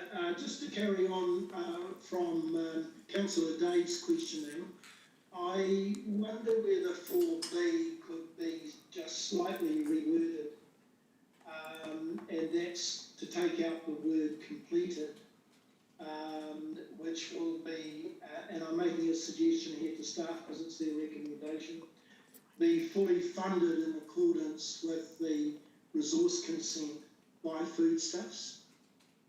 But just the word completed just leaves a little bit of doubt with me as to what that actually means. So are you talking about B, Councillor Pascoe? 4B. Yeah, 4B. Oh, sorry, where it 4B. says the intersection on Waiweri Drive will be completed by foodstuff. So I'm just suggesting there that it be fully funded. So that's not actually a motion yet? Do you want to put that up as a the only motion on the table is 3A and B, and it ends there. The only motion on the table is to not proceed, to acknowledge the submissions and receive the report only. Are you wanting to? No, there's two parts to that. There's 3 and 4, as I. Yeah. Yeah, but the motion. And Dave was referring to 4B. Yeah, I know, but the motion being put forward by the Deputy Mayor, seconded by me, is just 3A and 3B, and that's where it ends. Well, Madam Chair, to Yep. help you and Rob's point, I would move Great. 3 and 4 As an with the amendment, amended wording of 4B Great. as suggested by Rob, but he was checking with staff that Yes. that means what we think Okay. it would mean. Yep. Be fully funded by. Okay, so that's an amendment moved by Councillor McPherson. Councillor Pascoe, you're seconding it? Yeah, I'm Yes, happy to okay, second that, and we'll yes. ask staff for confirmation on that. Yes, so just to double check, sorry, that the amended resolution would finish, which will be fully funded and completed by, or do you Yeah. just want fully funded? Yeah, I think that does it. Yeah. Fully funded, well, I don't know whether the word completed. And constructed. Because it was a requirement of the resource consent. Yes. And that was what I would leave completed, but you can remove it if you prefer. Doesn't worry me. Funded and completed, I think. Yep. would be. Yeah, Okay, they're Dave's nodding nodding. their heads, so I'll go with that wording. Great. Fully funded and And completed. completed, yep. Okay, And my second question, Yep. Chair, is given that 80% of the submitters objected to the reduction in speed, what have we done since the hearing to look at other options that would, and potentially work with foodstuffs that would have considered alternatives to the lowering of the speed in Waiwere Drive. And the reason I'm asking that question is, you know, it was a significant number of submitters who objected to the reduction. And the road that we're actually changing is a full block away from where the supermarket is going. So it's not as if the supermarket's right on the doorstep of Waiwere Drive. So my question is, I suppose, what steps have we taken since the hearing to potentially address a likely change in that stance? So we have undertaken no work. The resource consent is very clear that the reason for the 60k speed limit is to accommodate the partial traffic signalisation of the Kawera-Warri Drive intersection, and that work is required to mitigate the traffic impacts of the proposal. So at this stage, we are working through that process, which are the consent requirements. My understanding is that if today elected members decide not to proceed with the speed limit, or at a future council meeting, if it goes to that, then we will have to work with Foodstuffs to work out what the other options are for them, and Megan's available to talk to that, but my understanding is that it is either looking again at the consent conditions, or and working through an amendment or a judicial review process by Foodstuffs. What I would note, however, is that the consent conditions took a lot of work to get to the position that they're at, and I don't believe that there is another alternate solution for the proposal as it is at the moment. Okay, I guess my concern is that we've got a significant percentage of submitters who are opposed to it. I'll leave my comments for debate. Thank you. Okay, thanks, Councillor. Councillor Bunting and then Councillor Thompson. Thank you, Madam Chair. Echoing very much what Rob's concerns were about the submissions, but one small logistical question, Robin. I'm looking at the diagram, and it's on our agendas on page 19. You mentioned a raised platform on Waiwere Drive on the east side. Is the only one you're talking about there the one as it turns into Karua Place, not across the entire Waiwere Drive? Is that right? So there's in effect 3 platforms. There is one for the left turn in to Kawera Place, where there's a proposed zebra crossing, and one for the left turn out of Kawera Place. And then there's one more, which is when you're heading, I'm going to call it westbound, so from the base towards the river on Waiwere Drive, there's going to be one there. Is that right across Waiwere Drive? No, it's just for the eastbound traffic. So where the 2 straight through arrows are shown on that plan, just across that, yes. So at where the cars basically will be pulling up to stop if there is a right turner into Kawera Place. Okay, and can you just reinforce for me, please, the answer you gave to Councillor Pascoe's question? So, should we agree with the majority of submitters and vote against lowering the speed limit, where does that leave us with Foodstuffs and further negotiations about other options? I know Rob asked it, but I just was a little bit unclear in the answer. So this is a consent requirements. So there's 2 options.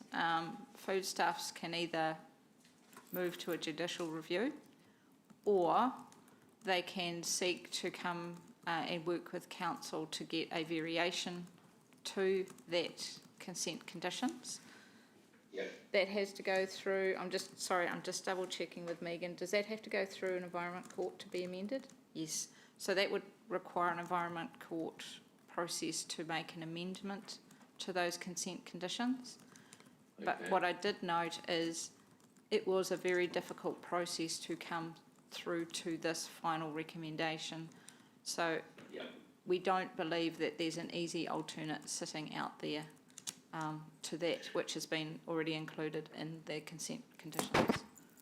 Thank you. And look, one of the submitters during the process in the hearings committee was the Automobile Association, and they were talking about one of their concerns was that traffic lights would in fact increase the bank up of traffic during rush hours along Karewa Drive. Now, I use that road a fair bit. They come out the back of Kmart, etc., and it's already banked up to there already without traffic lights. Does our modelling give us any indication as to what that would do if traffic flows through there? I have Mike Meister online. Is that correct? Yes. The answer to the question, I can't tell you off the top of my head. I would have thought that the traffic lights would actually potentially help. At the moment, the traffic that exits Kairua Place has to find a gap in the Te Road traffic flow. With the traffic signals, that traffic will now be required to stop and potentially offer more opportunity for traffic exiting Kairua Place to get in to head eastbound. If there's something to get into, I guess. If there's a gap to get into, correct. Yeah, okay. So it's sort of, we don't know really, yeah. We did look at it, I just can't, we did this nearly a year ago now, so I haven't got that data in my head anymore as to what it showed. I can look it up if it's something that you'd like me to follow up on. I'll be keen to find out, thank you. Yeah. Okay, I can take that as an action. Thanks, Madam Chair. Thank you, Councillor Bunting. Councillor Thompson. In the report, it talks about, says in summary, the evidence concluded that at 2031, basically with all the changes that are proposed, the performance would be within 6 to 10% of the expected performance, compared to if there was no pack and save or road improvement. So is that taking into account basically traffic signals and all of those things? That this, again, that might be what Councillor Mark was looking for. That's paragraph 53. Yeah. So is Mike? Mike, can you answer that one? Yes, I can. So what where we did the assessment, we looked at the existing scenario with Pack and Save not in place, but the opportunity for that site to be developed in accordance with the consent conditions for the district plan. So there's a whole lot of traffic that can be generated on the network. We've assessed what that looks like, and then we've added on the Pack and Save site and traffic, and then reassessed that again, and identified that the total impact across 5 intersections we considered was either within the 6% if we used our professional view on the traffic distribution, or within 10% on the element. So the bottom line of that was, yes, it will be slightly worse. Some intersections will perform better, some intersections will perform slightly worse. But overall, across the 5 intersections we considered, there's a very small difference. Okay, thank you. And just for clarification, Robin, in terms of the mean speed being around 66 kilometres, could you provide some more insight around, I guess, the distribution of speed? So at off-peak times, do we see vehicles going, over 80 kilometres? What kind of speeds do we see around that mean? So yes, there was quite a lot of work done, and I don't have the exact figures, but there was quite a lot of work done looking at the speeds at all times of the day. I personally had an expectation that we would see speeds creep up quite a lot higher in the evening, overnight, but the data didn't support that. It still saw those speeds being in and around that mean of 66. Okay, thank you. So essentially, in practice, in real life, we're seeing speeds fairly consistently around that mean anyway, is the answer. Okay. Thank you. Final question is in regard to what's been proposed at Karewa Drive, and there's noting that we have an excellent shared path along Wairere Drive up to this point, then it stops.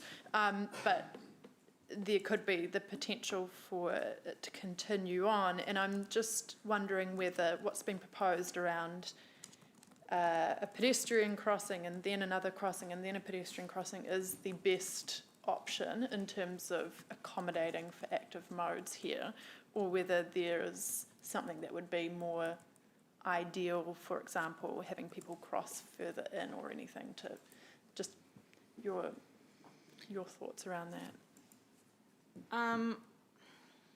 I'm not sure, and I don't understand, and it might be Mike or Megan, as to how locked we are into this actual design. I think it was an indicative design that was developed for the consent process. Mike's nodding, and that we would then work through the actual detailed design process, and we would look at those final details as part of that before it was constructed. Is that correct, Mike? Yes, he's nodding. Okay, is that Yes, yeah, yes. is it worth adding into the motion anything to have the final design, say, come back to us, or just so to make it clear that we will work with them to find the optimum outcome if we proceed with the speed limit change? I'm happy for you to include something. Yeah. Rob, I'd be happy to add something to that effect if you were agreeable to the final design to be reviewed through this committee. Yep. As a C, 4C. Okay, thank you. Thank you, that's all. And I've just had a conversation with Amy just on the motion and the amendment, Deputy Mayor. So she's saying if we could just take, allow Councillor McPherson to have the motion and then take it as parts, otherwise our motion is a direct negative, because they have to accept A and B anyway to receive the report and acknowledge the submissions. So would you be happy with that? To just take it in parts and vote against? I'm just making sure I understand what you mean. Sorry, I'll get Amy, she'll be clearer than me. So just to confirm, so what would mean is that we vote on 3, A, B, and then Aye. vote on All of 4, us, yeah. A, B. Yeah, So good as two well. separate because they're both interlinked. Yeah. Thank you. Okay, great, thanks Amy. Councillor Hamilton, you're up next. Thanks, Chair. It's just a flow-on question probably from Councillor Sarah. If the data suggests, probably to Robin and Mike, that the mean speed is 66 kilometres per hour, it seems a little bit moot that we're sort of having this struggle. This is the linchpin of the whole argument. Why couldn't the modelling just let it roll, given the average speed 66, and permit the right-hand turn without having to officially reduce the speed? So, sorry, I've got Councillor Dave just saying my words for me. They're spot on. So, if with an average of 66, there are still speeds higher than that. The mean speed being 66, there are speeds still higher than that. For the safety of that intersection under a safe systems approach, the type of crash that you're going to have there if something goes wrong and somebody runs a red light, for example, is somebody going into the side of, so a right angle crash, and ideally you want the speeds to be down at least to about a 50 for an impact speed. So from a safe systems perspective, an intersection of that type and the potential type of crash, then you do need to get those speeds down. Yes, it is reinforcing what's there, but it is making it legally a requirement rather than a coincidence perhaps, or just the reflection of what's happening out there at the moment. It's formalising it. Yep, must be his questions because he's muted himself. Thank you, Councillor. Councillor Wilson. Yeah, thanks, Madam Chair. Robin, could you walk me through the methodology that was used to determine the mean speed? Probably best to hand over to Mike for that. So my understanding, Robin, is that the speed data has come from the Megamaps data. We haven't gone out and specifically surveyed the site. Okay, so there's probably two pieces of data then. So There is a tool that Waka Kotahi have called MegaMaps, and that utilises TomTom data, so you know your car systems, and captures the travelling speed of vehicles through all of the streets in New Zealand. I believe that the applicants also had some speeds taken on site to reinforce that data as well. So there was quite a lot of work, and apologies, Mike, it was Fergus Tate who had looked at that info for us. So, correct me if I'm wrong, what you've just told me is in fact Hamilton City Council didn't do a process of determining the average mean speed. We've relied on a third party's general speed analysis, and we haven't attached that data or that report and the methodology to any of the documentations that I've had access to. Correct. And so you can't tell me exactly the time of day that the entire analysis was determined the average mean speed. It was a 24/7. Right. That TomTom data is continuous data. Right. And over what period? The TomTom data is ongoing, so it's updating constantly. So it's over it's a long period. Right. It's not just a snapshot. But to determine a speed, surely there must be a period of which you're monitoring the speed. So Waka Kotahi, which, you know, they're the ones that require that mean speed as it is in the current rule. They are happy to use MegaMaps as the data source and the methodology in order to either support or not any changes. So are they either the applicant or the party that's determining this matter? No. Why didn't council choose to do its own analysis? Because we are comfortable to use the MegaMaps data. That's recognised data nationally. But you haven't supplied that information to the report. No. Why? Sorry, it wasn't something that we were asked previously by elected members, and sorry, it wasn't something that I had thought of. And from your experience, are you aware that this process is widely accepted, for example, by the Environment Court and other statutory or quasi-judicial process in determining the average speed? I believe so. It's the same process that Waka Kotahi have just used to change the speed limits in Hamilton City. Is the same. That's the data that they have used to justify the speed limit changes that they are implementing on the state highway network throughout the country.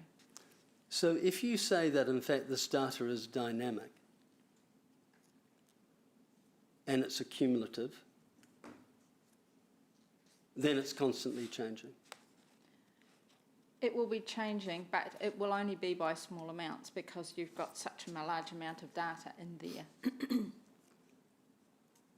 But does that not imply that over a period of time, if there is significant changes to road structure or behaviour, that previous to those changes having occurred, there is a lag because it's accumulative of data prior to those changes? Yes, it could be, and I would say in cases where you had a significant change, either, as you said, infrastructure or behaviour, then you would go out and get some additional data. But using this particular methodology, you're not able to do that? No, but you could go out and get specific counts done.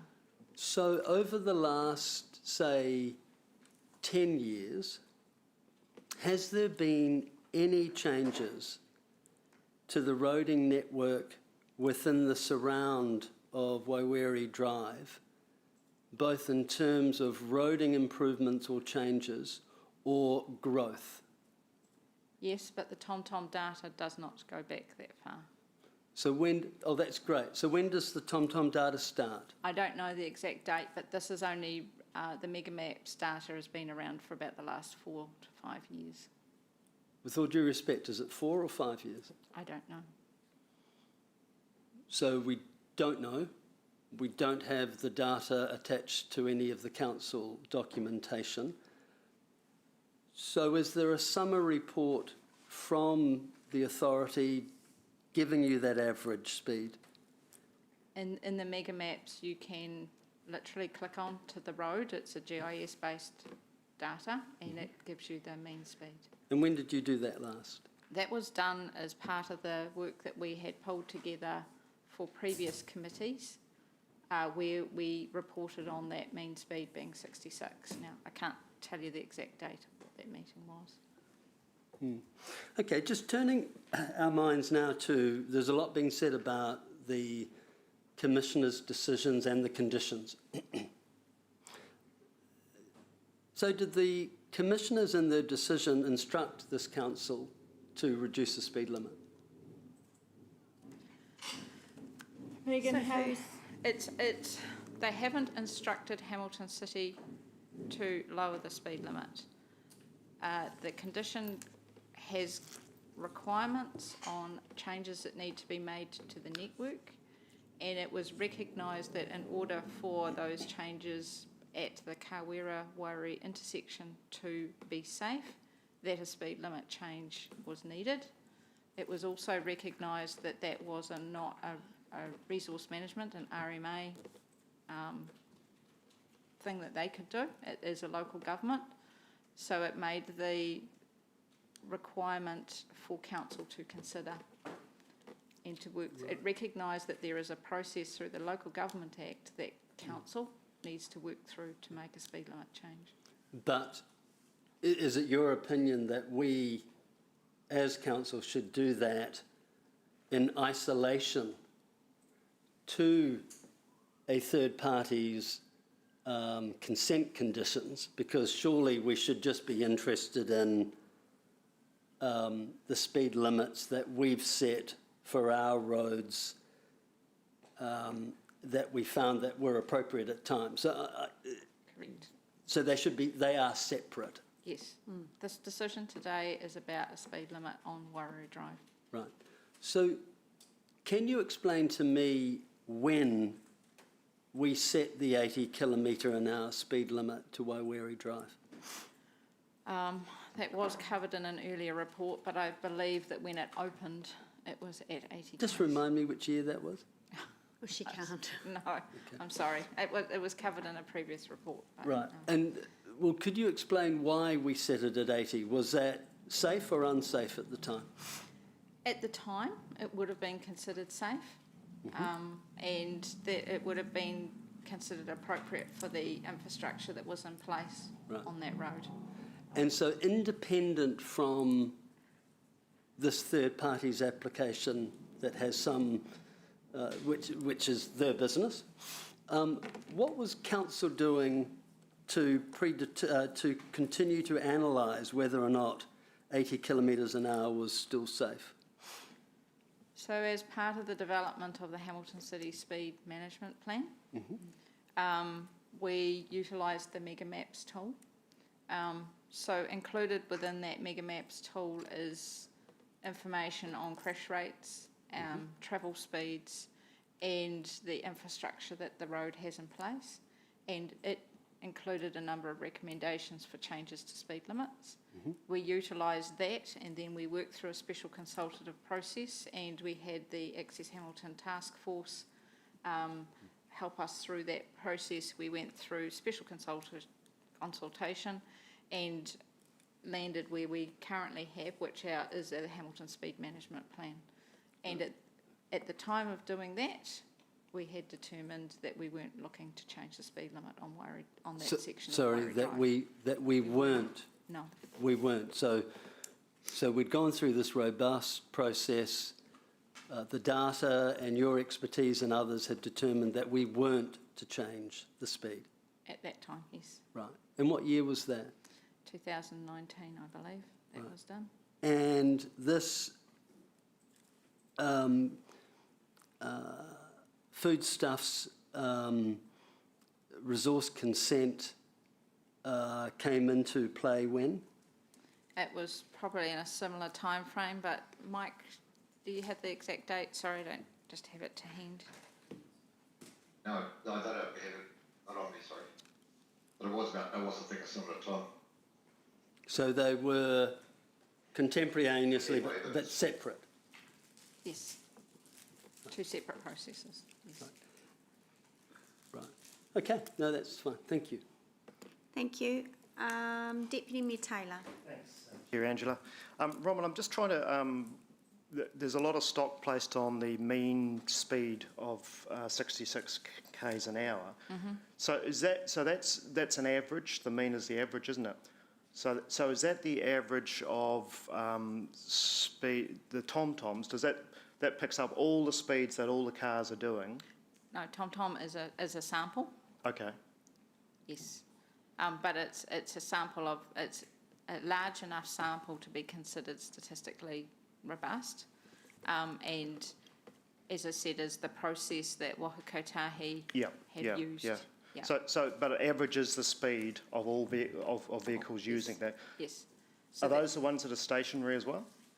No, it's meant to do a tidy up, which is to get what they call free running speeds. So that's where you as a driver get to determine how fast you're going. You're not impeded or by a vehicle in front of you. So that's to do with the gaps between the vehicles. So it doesn't pick up if you're waiting at lights and you're correct. Or you're sitting there. It should get rid of that data because that's obviously not free running speed as such. You're not moving.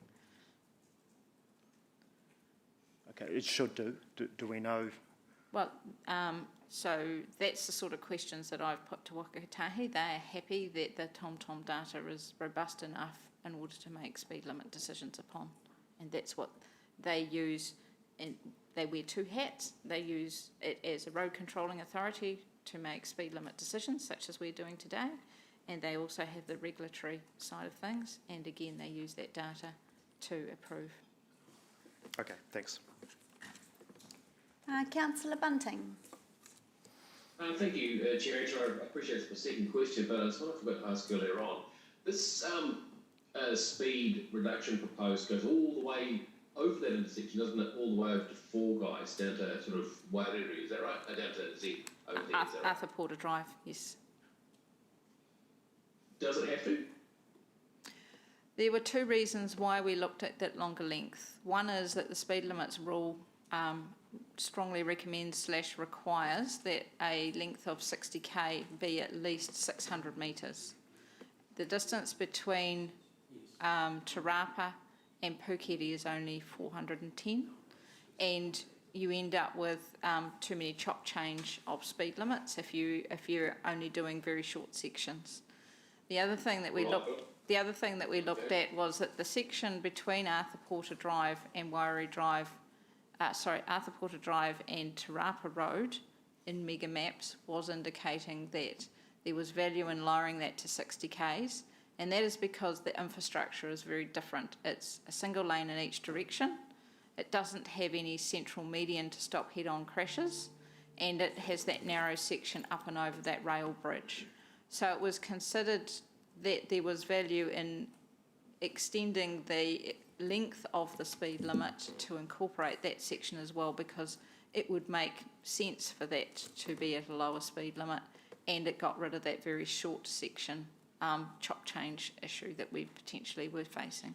Yeah, although we've got some pretty short section chop changes further around the ring road, like for example Hokanui to Huntington. That would be what, 150 metres tops, wouldn't it? Sorry, Hokanui to Huntington being what? Sorry? That would be only about 100 metres, 120 metres, wouldn't it? It hasn't. So you're talking about the 50k that's at the intersection? sorry. Before it jumps up to 80.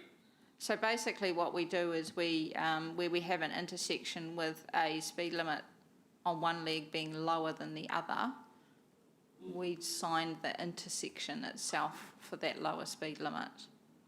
But Warri Drive itself still has that continuous speed limit through it. Yeah, okay. Look, I'm just looking at a Google map at the moment, from, the picture one rather than the map one. And when you look at it, if you're allergic to cars, it's certainly a place you wouldn't go, because, it's pretty much banks of cars, including Turners Car Auctions, Kmart, all the way up, potentially a new supermarket, then you add in the base, etc. And your best judgment, regardless of whether a supermarket was going in there or an intersection was going in there, would you be proposing a lower speed limit down that area anyway? Not at this stage. And I guess that was the reason why we've had to go through this special consultative process, is that the current Hamilton City Speed Management Plan didn't have the proposal. That is why we've gone through the special consultative process.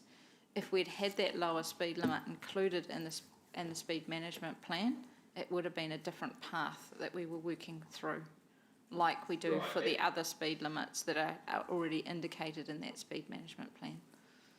But am I right in you saying you would, though, from Wairere to Arthur Porter, you would be recommending a lower speed limit? From Te Rapa to Arthur Porter, yes. Yes, that's one that we certainly would be starting to look at, and we are mindful that there is a speed limits rule change coming through, and we will be needing to refresh our speed management plan, and that's one of the ones that we would have been looking at moving forward. So should this decision go the way of keeping the speed limit as it is, you're saying you're likely to come back with just Te Rapa to Arthur Porter anyway? It would be one that we'd certainly have a look at, yes. Okay. All right. Hey, thank you. I appreciate the second round, Chair Angela. Yep. Okay, thank you. Yeah, keen to move on because the mover, Councillor McPherson, has to depart very soon.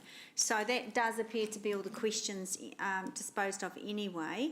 So we'll just get the motion on the board, and then we will take it in two parts. Or I'll explain that when we get that motion in front of us. I've lost my notes.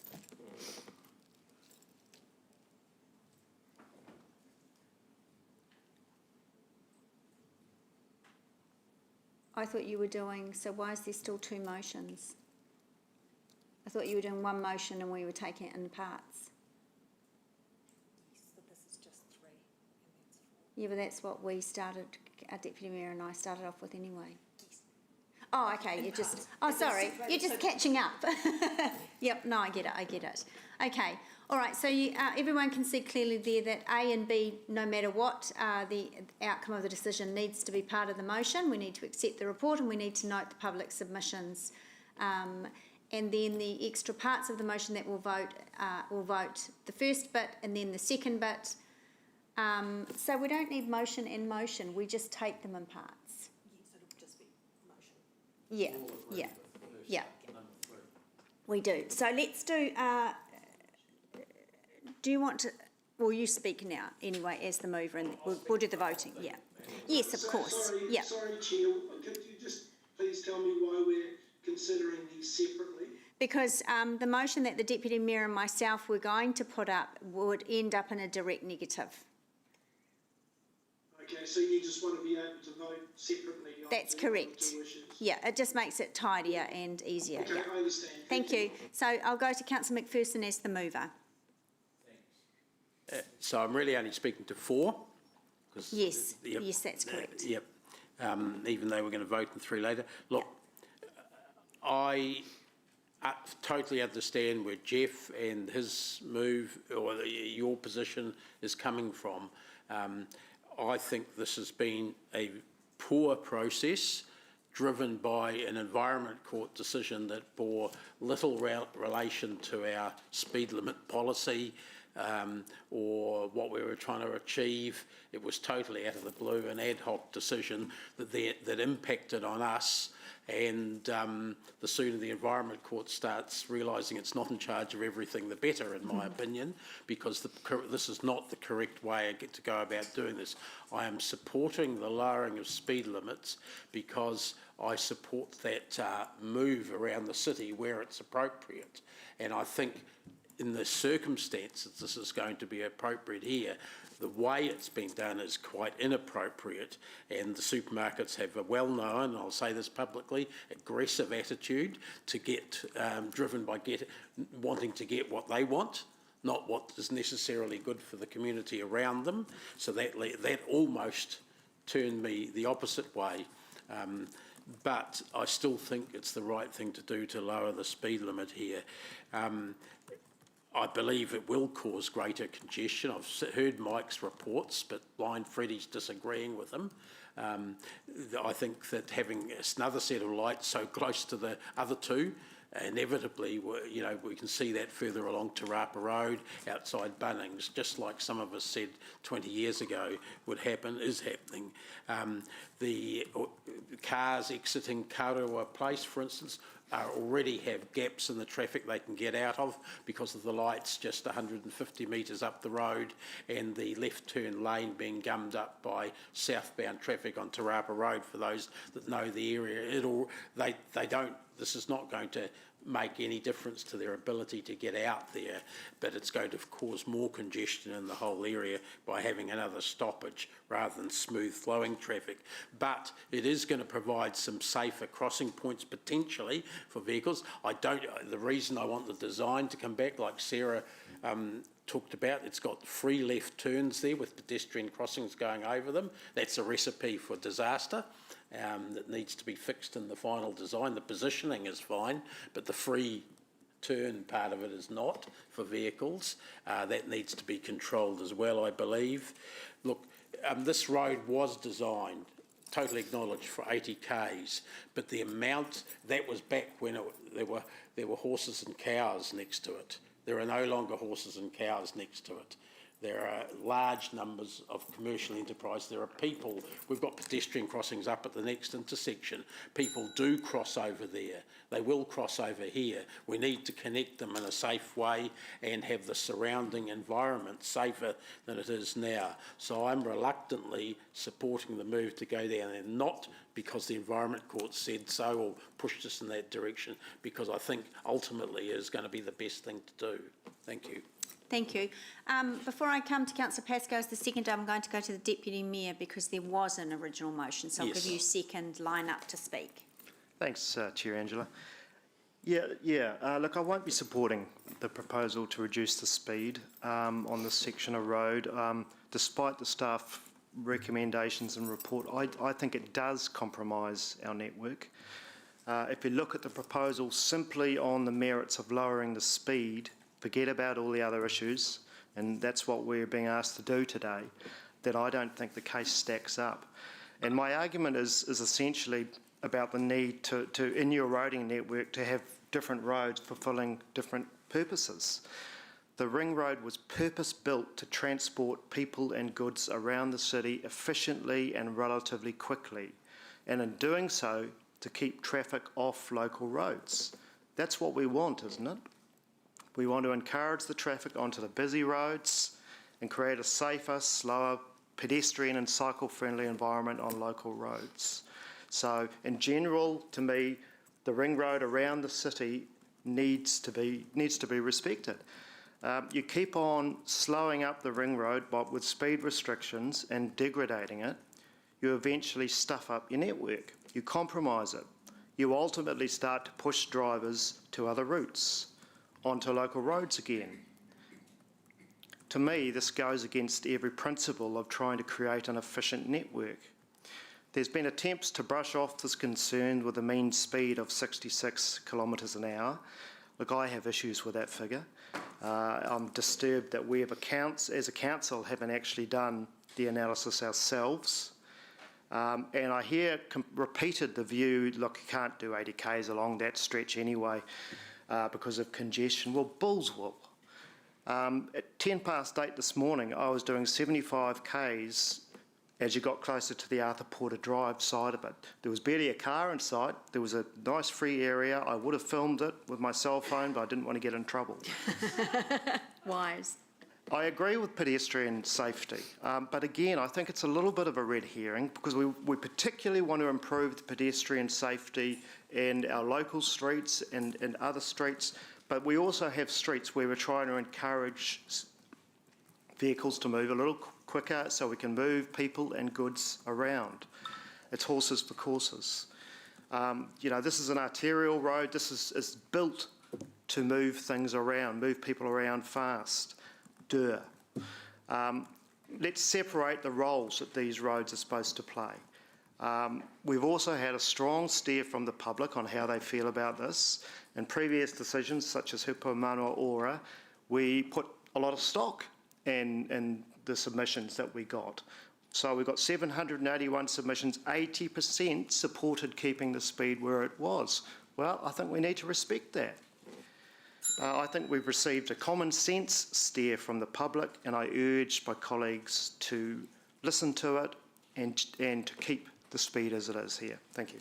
Thank you, Deputy Mayor. Councillor Pascoe is the seconder. Yeah, thank you, Chair. I will be reluctantly supporting the motions, and mainly along the lines that Councillor Dave outlined. I think it's the way it's been done, and the way that it's been done through the Environment Court means that we have less of an opportunity to listen and act on what our community wants.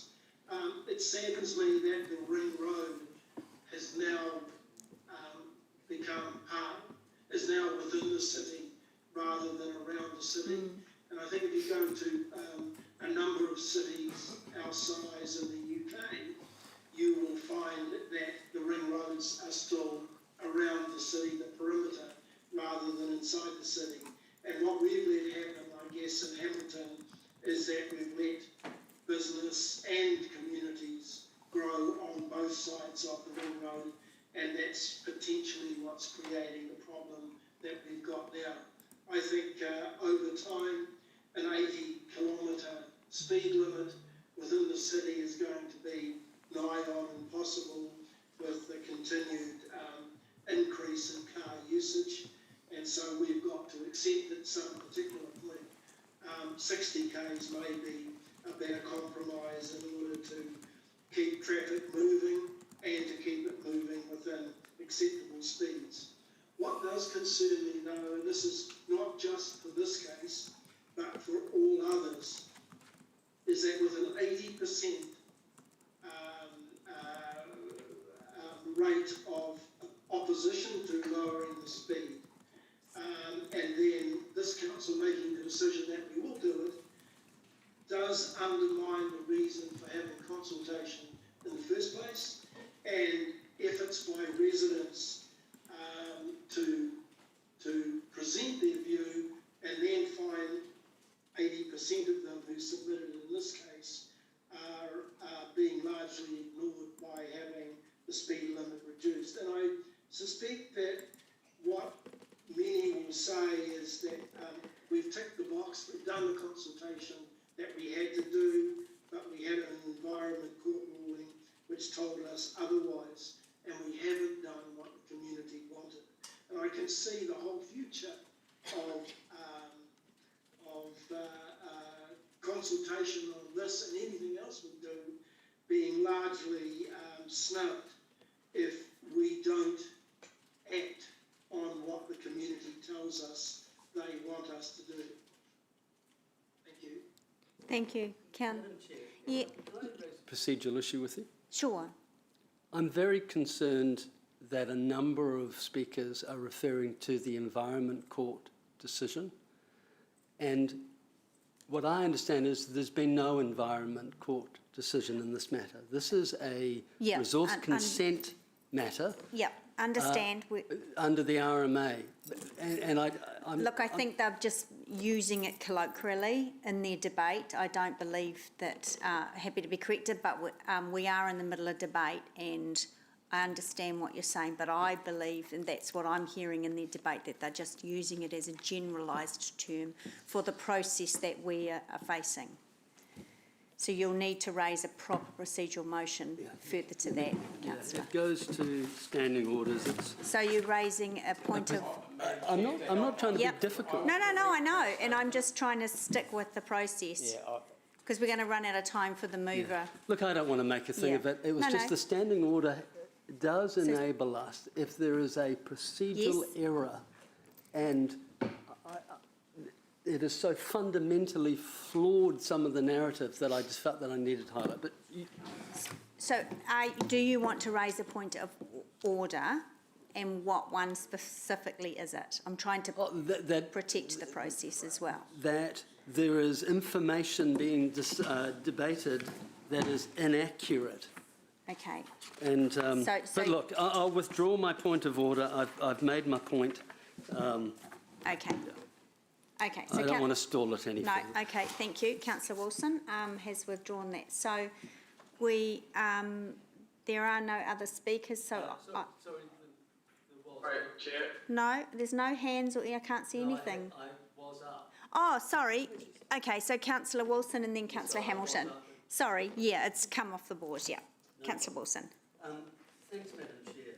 Look, when listening to other speakers, there appears a consistency of a reluctance to support the motion from each faction. And I'm not surprised by that, because let's just analyse what we know. Our own Hamilton City Council Speed Management Plan says that the speed limit should remain at 80 k's. It says it. Staff have confirmed it.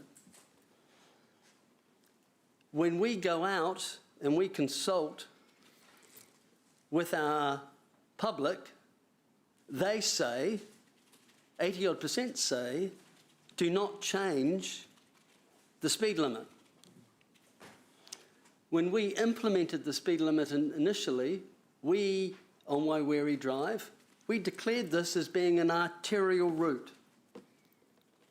It was to be the 80-kilometre arterial road component of our network. Councillor Robb is absolutely right. We erode community confidence. We erode community confidence when we say, give us feedback, and it's overwhelmingly against it, and then we choose to ignore it. But we don't just ignore it in isolation, we ignore it and ignore our own Hamilton Speed Management Plan process. So it's a double ignore. We ignore our own policies and procedures that we have in place to determine the safe speed and the appropriate speed, and we also ignore the public. The reality is this application for a resource consent under the RMA is and needs to be considered separately. Commissioners under the RMA have said, well, if you want this to go ahead, here are a set of conditions, but we're not able to tell the city to reduce the speed. But what we are able to say is, if the city was to reduce the speed, then here are some additional sets of conditions that would mitigate our concerns, and that's what the consent says. But it does not legally oblige council in its own separate analysis to determine whether or not a speed reduction is appropriate. And let's go nowhere further. Let's just go back to our own policy process. Our own policy process says, nah, keep it at 80. Then we go out to public submissions and they go, nah, keep it at 80. But what are we going to do? We're going to ignore it. And we then question why every 3 years we go into an election cycle, and the one reoccurring theme is, you people in local government, you never listen to the people. You ask us to participate, we participate, we give you written submissions, we give you oral submissions, but then we ignore you. time, councillor. Thank you. Thank you. I've just got a question from a member, so I am just going to, as the chair, clarify that. He can participate. Yeah. Megan won't be on Zoom for him to ask. Okay, look, I will ask on behalf of a member who wasn't here during the hearings through Councillor Wilson's committee, is asking can he participate in this process and make the decision in debate. I mean, in my experience of a few years around the table, the answer is yes, but it's more a question for governance, right? Because it's our process. And then whether he feels comfortable to make the decision. And whether each member feels comfortable. Okay. All right. So I think that's been asked and answered. So next speaker up is Councillor Hamilton. Sorry, Councillor Page, I couldn't actually hear. Oh, my apologies. So my apologies. I was at the hearings meeting a few weeks ago. I just wasn't at the pre-brief this morning. Oh no, that was just an informal gathering, and not all members were there anyway. You have not missed anything, so you can carry on with your debate. But there's no limits in what I can say or... No. Okay. Right, thank you. Look, I'll be pretty brief. My initial reaction to this whole proposal was probably like most ratepayers around the city, was don't tell me to slow down. I've got a safe vehicle and I drive the speed limit, and I don't like being impinged. And I'm pleased to see that the expressway we're supporting it at 110 because it's built for purpose and built for those conditions. However, I guess what's been the turning point for me in this conversation is the section we're being asked to slow down. There's several things now impacting it. One, it was built several years ago when potentially it was a little bit fit for a different purpose. The area we're looking at slowing down is pretty negligible. And further, as we've heard, the average speed is sitting at around the speed we're looking to change anyway. One of the tipping points was hearing from our manager just regarding the fact that it actually converges to a single lane and doesn't have that median strip that the rest of that sort of Avalon Drive, Expressway, Mangaharakiki, etc. have. One thing I would be very interested in pursuing, if this goes through, is the algorithm process. And Councillor Mark talked about cars turning left out of Karewa onto Wairiri Drive, and there'll be lights, there'll be a gap. But then, of course, it's the network impact, how it affects the Puketi lights up the road. We've got traffic banked up coming in off Sandwich Road down to Puketi Link Road. It's peak traffic in Te Rapa after hours. So getting that algorithm will be key, and I'll be personally invested in making sure that flows well, because I'll be testing it. But of course, the other thing which we haven't really focused on is what does this opportunity also enable? It enables employment of up to 150 people further up the road in the midst of the Great Resignation. And it also allows competition with food prices. I mean, we've got some of the highest priced food in New Zealand. And the third thing, which you're all very familiar with, is our relationship with our developers and trying to be supportive in enabling good industrial development in zones that are designed for this type of activity. So when you factor all those things in, I feel led to support it, and I think in time the community will be an understanding as well. Thank you, Councillor. Hello. All right, there are, Councillor Thompson, can you... For the sake of time, I will... No, but you're entitled, I can't speed that up for... Go.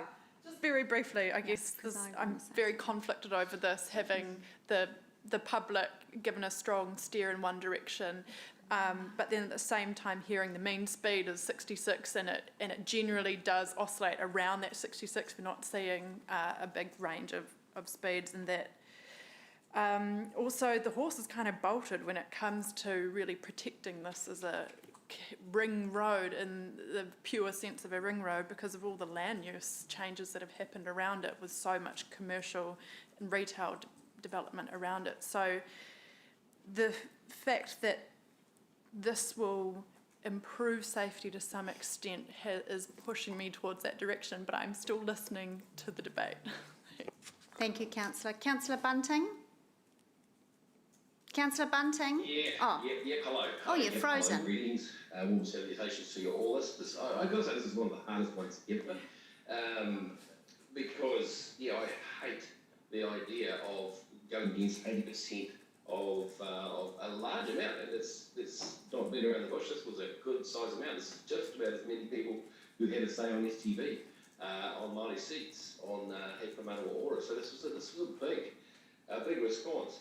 My worry is that it was a straight speed limit conversation. Now, look, we all know, it's the elephant in the room.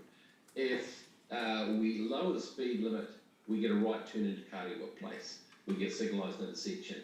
If we don't, we don't. In the meantime, until some other course of action may be taken, which it may happen anyway. My big concerns are the speed limit actually on the other side of Te Rapa over to Upper Porter Drive. I'm actually surprised that it's taken until now before we think that's actually a speed hazard. I don't recall any accidents on there at the moment, and there's nothing to stop us putting those hit sticks down the middle of that road. I'm a little bit worried about that. But when I look at this on a Google map, I've never seen a more concentrated area of cars. It's massive, looking at straight down over Turner's Car Options, all the way down the Kmart, countdown across to potentially another supermarket over the road, and then out in the base. It's massive. It's absolutely massive.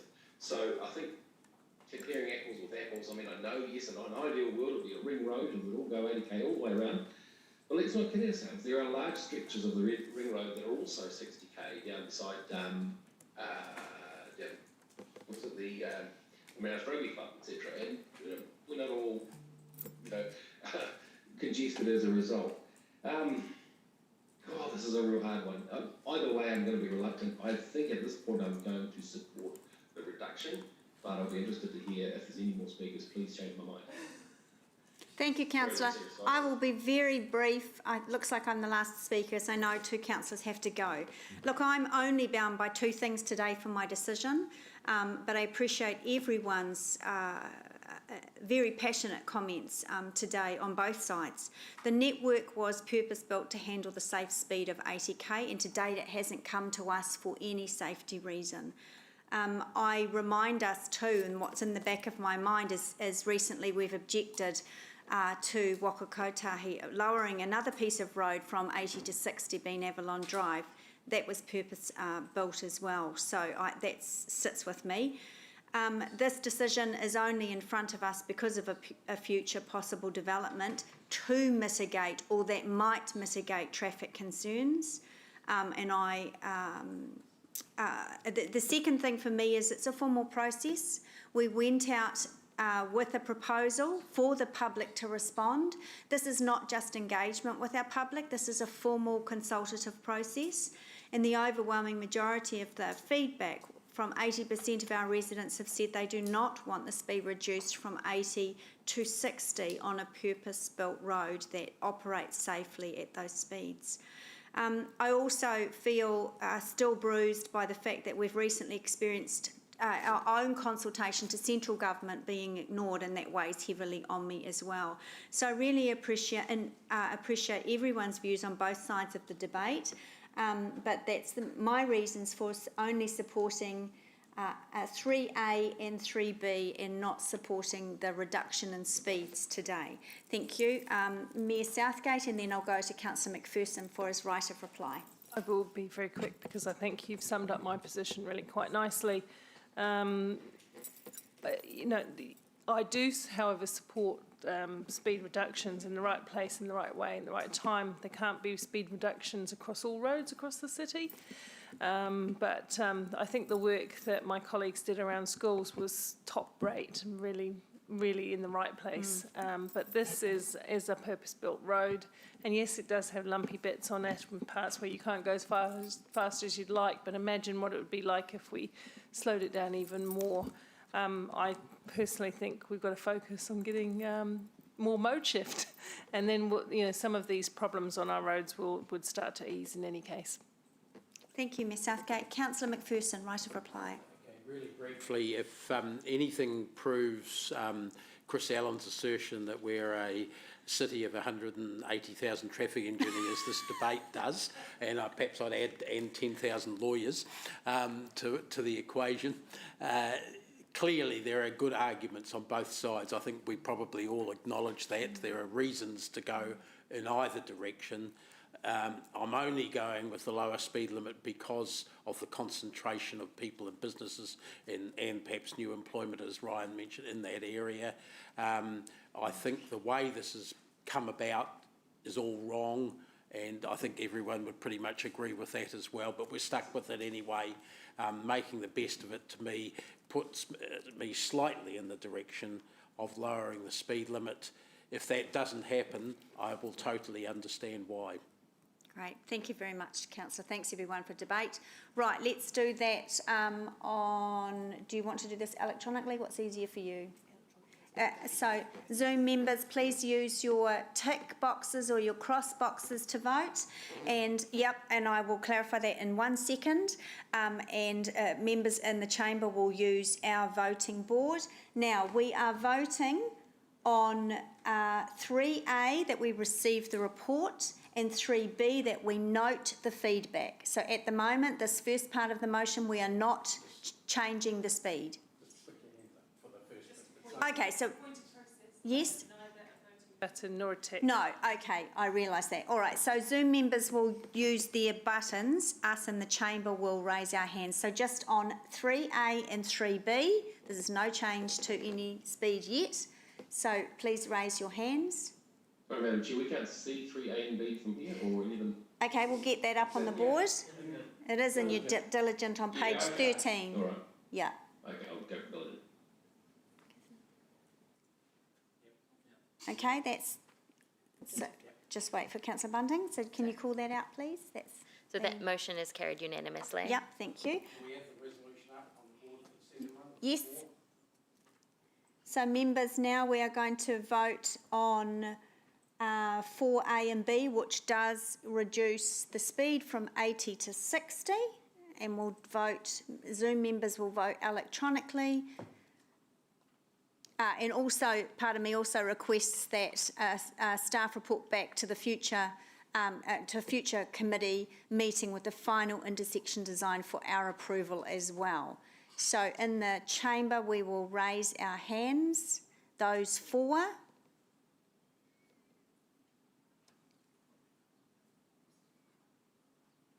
Just keep your hands up for the staff, please. It's all very manual with tick boxes and spreadsheets in our hybrid.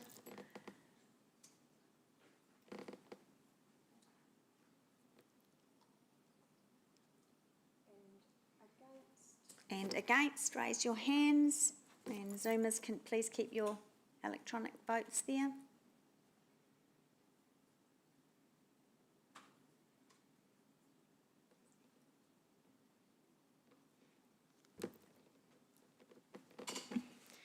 The motion is lost.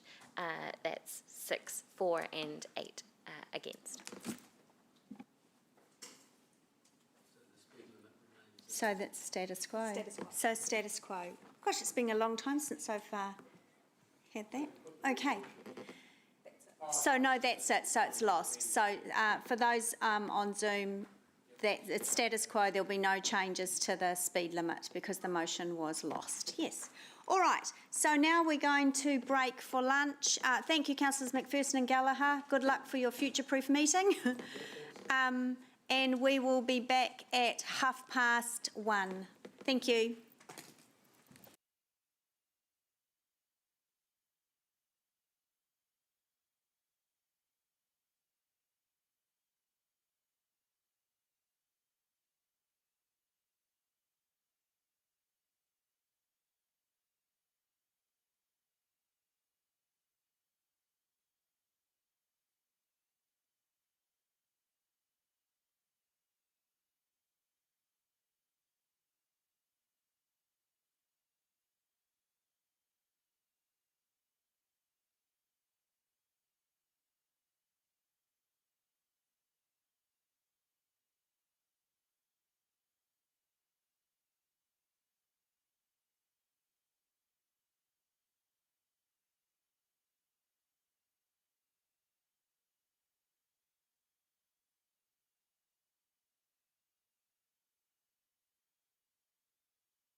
All right, we're moving. We've got a long day ahead of us if we have the amount of questions and debate that we have started the day with. So we're on to item 8. This is the Hamilton Traffic Bylaw. This is a deliberations and adoptions report also, and part of a formal process to make a decision today. So Robin, did you want to present your report? It's all right. You blame it on Eva Lisa. Always blame the boss. It's her fault. So we're on page, committee members, we're on page 44. Thanks, Robin. Apologies, Chair. That's all right. Right, traffic bylaw review. So basically, traffic bylaw every 5 years, well, was due for its 5th birthday, which is a requirement under the Local Government Act requirements. We had held off hoping that the Accessible Streets regulatory package was going to land, and that would help us understand exactly what detail we needed within the revised traffic bylaw. That hasn't happened, so we've taken a educated guess on that and have included some of the terminology and the direction that the consultation documents that were put out by Waka Kotahi in late 2019 included. We have gone out for public consultation, again a special consultative process. There were 2 options to consider. One was just to retain the current bylaw without any amendments. The other one was to make minor amendments, and the responses have been in support of those minor amendments. We had the hearings meeting on the 2nd of November, and we have discussed the key issues that were raised in the verbal submissions at that point. And from there, I'm happy to take it as read and answer any questions. Thanks, Robin. Look, I'll move the staff recommendation on page 44 anyway. Second that. Thank you, Councillor Bunting. Any questions? There looks like there are no questions. It's only minor changes for this bylaw this time round, Robin. So, all right, look, that's been moved by myself, seconded by Councillor Bunting. The only thing I'll say is thanks again, Robin, for you and your team for the work on this. It seems to traffic bylaw review, I've been through a few, it seems to get easier and easier. I think that's just because we're more exceptional every time, so well done, thank you. All right, is there any other debate? There are no other speakers, so we'll just do that on the show of hands. All those in favour, please raise your hand. Thank you, that's carried unanimously, thank you. All right, item 9, now this is the implications of the gap in funding from our National Land Transport Program. Now I do have, before we get into this one, I do have a motion from Councillor Thompson, and we'll get that up on the board as we start questions, and then Councillor Thompson, I'll come to you for explanation when we're ready. And seconded by Councillor Bunting, thank you, okay. And we've got Chris in the hot seat. So Chris, do you just want to present your report? Yes, thank you, Chair. So good afternoon, everyone.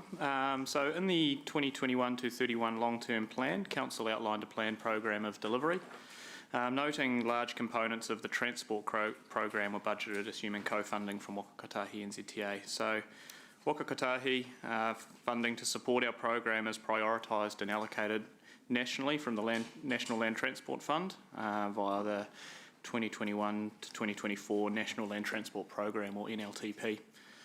So co-funding from Waka Kotahi has been allocated in the NLTP for the majority of our program, as outlined on in attachment 1, which is page 105 of the agenda. And this report outlines and seeks direction on projects for which co-funding has not been allocated over the next 3 years in the NLTP at this stage. So the report outlines options for each of the projects and recommends a combination of progressing works without co-investment, reprioritisation of some funding, and deferring timing of some works to align with future co-investment opportunities. It's noted that if Council chooses to proceed with projects without Waka Kotahi financial assistance, there will not be opportunities to retrospectively seek funding for those projects from Waka Kotahi. And this report seeks decisions in regard to projects funded in this financial year, and also notes that decisions for future financial years, 2022-23 particularly, are recommended for consideration as part of the 2022-23 annual plan deliberation process. So further to that, I propose to take the report as read, but happy to take any questions. Great, thank you. First questions from Councillor Hamilton and then Councillor Pascoe. Thanks, Chris.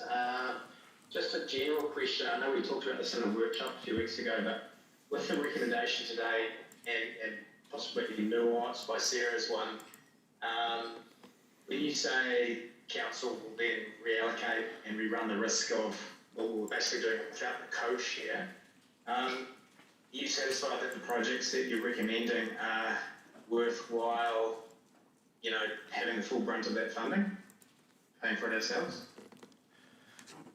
So in terms of the program that's proposed and recommended is what council decided through the long-term plan process. In terms of the co-funding arrangements and whether those to proceed without co-funding or not, it's probably a decision more for elected members rather than for myself. But yes, the projects themselves are still viable, warranted projects as decided through the long-term plan deliberations.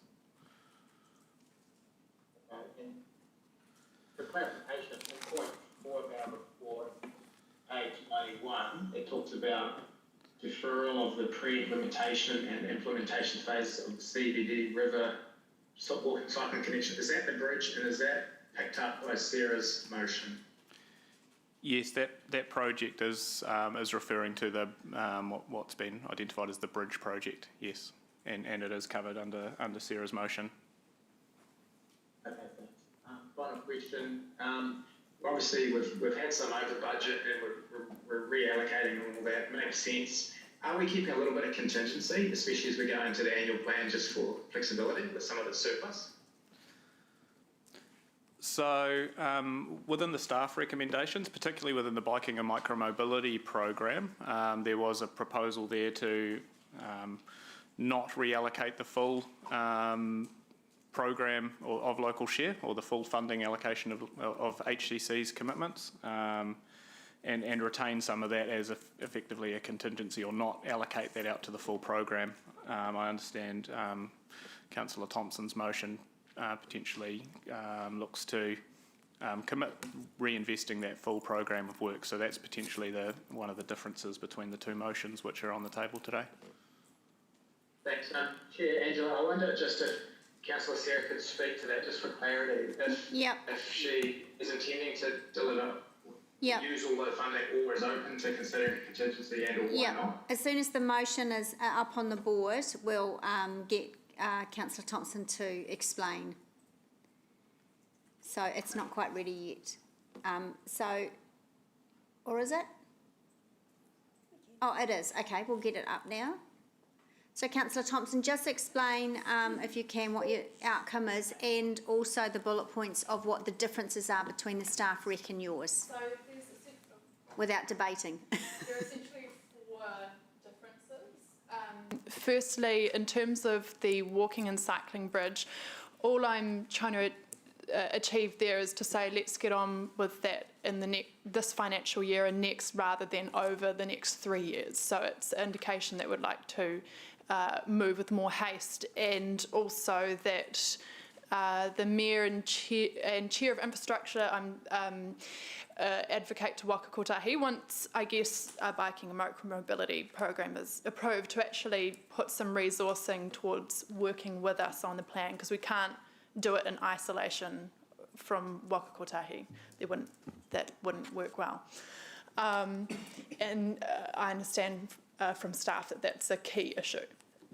Then the next change is to recommend for the annual plan process. So it's not actually a final decision today. It's just recommending to annual plan to utilise the total local share of the biking and micromobility program in financial years 22, 23 and 24. And essentially, if we do end up having an opportunity to seek co-funding at any point, we can then maximise that. But for now, I'm just saying the purpose of it was to deliver that program, so let's use it fully to that purpose. And the third one is reallocation of once we've funded the study of the cross connector, to reallocate the remainder of the Boundary Road Heaphy Terrace intersection funding, because it's unlikely we're going to get onto that anytime soon, given it's not in the NLTP at all for any stages. And that's to be reallocated to get on with the public transport work, and noting that staff will be recommending additional funding for that anyway in the annual plan, so this is a way to achieve that at least partially. And finally, for maintenance renewals, to focus on footpath maintenance renewal for the additional funding that's available. Hopefully that was fairly clear. And does your motion mean we're allocating any more budget to anything? No. So all of it is within existing budgets. It's just reallocation, and I'm happy to take any of these separately if anyone feels they can support some but not one. Okay, thank you. Just a follow-up question, Chair. Yes, sure. For clarity. Yep. So, Councillor Sarah, what you're saying is this is to go towards the annual plan, but there'll still be flexibility should any other opportunities or need for adjustment arise. It's not quite crystallised in stone. So the one around the CBD bridge, that's a decision for today that essentially would have consequences prior to annual plan. I need some clarification from staff around the renewals and maintenance one, whether that has immediate effect or if it's purely a recommendation to annual plan. The other two are definitely purely recommendations for annual plan consideration, so can be redebated at that point, and there's time to pivot if needed. So just to clarify through the chair on the renewals and maintenance, the additional revenue which would be reinvested is primarily in years two and 3 of the long-term plan. So yes, it would be an annual plan component rather than reprioritisation primarily So this all year. but the bridge can be reconsidered in annual plan process. Yeah. Yep. Correct. Great. Okay.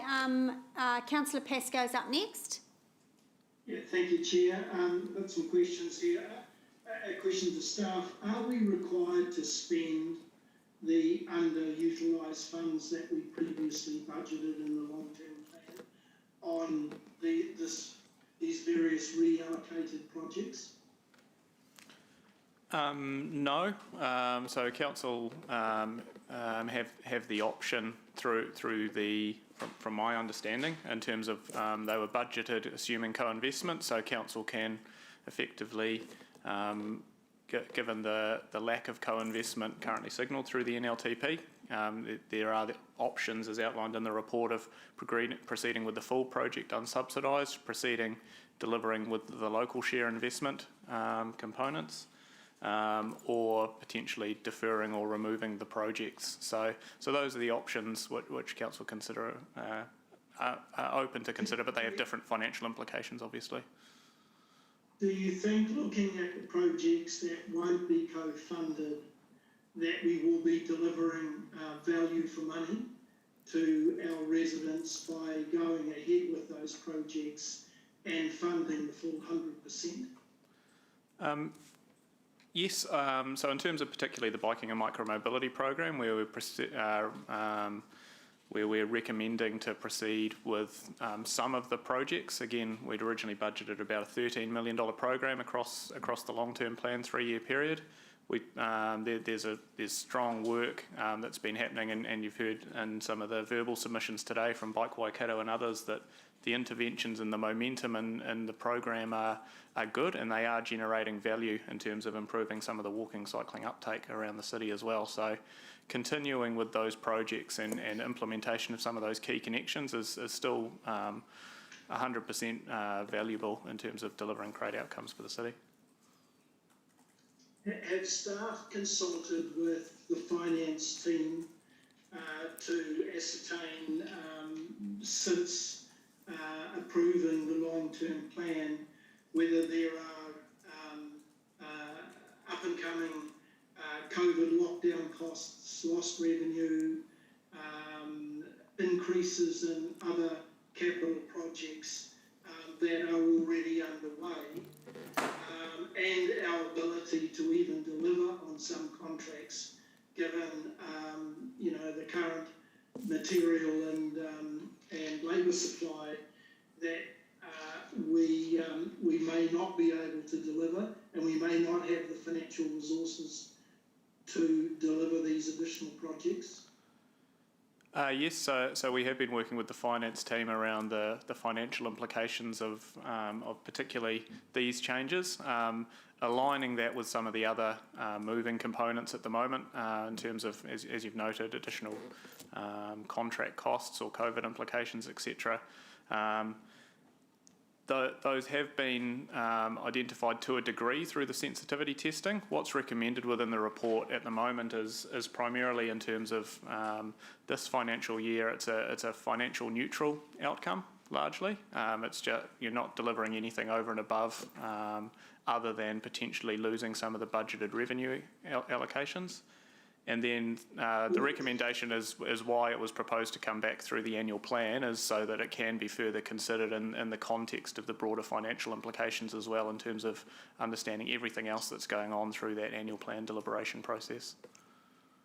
So no red flags from the finance team that what is in this motion, this draft motion, is likely to create some financial issues, whether in terms of our budgeted deficit and or the debt to revenue ratio, both now and what is projected for 25-26. Yeah, that's correct. We've had it modelled in terms of the outcomes as recommended, and there's no indications of that there'll be anything will breach financial strategy in terms of debt to revenue or balancing the books. So that has been tested. It would be quite good to have that in the report, so that we can get some oversight on that. Next question is, are we best to retain the budgeted funds rather than to reallocate to maintain some degree of tension with Waka Kotahi on seeking the projects that we initially sought and consulted on? Are there any specific items which you're referring to there? Sorry, I'm thinking of the bridge, the pedestrian bridge. I'm thinking of perhaps that we've toned down the spend on Tristram Street, Tristram and Collingwood intersection, where some of these capital funds, I assume, are being derived from. Yep. So in regard to the context around the bridge, for an example, so the proposal is to still progress with the early phases of the project, and we are retaining the overall budget provisions that were in the long-term plan to continue to effectively have the opportunity to leverage that in future as future co-investment and funding opportunities arise. So that is the intent, is to retain the funding so that we can maximise the investment outcomes still.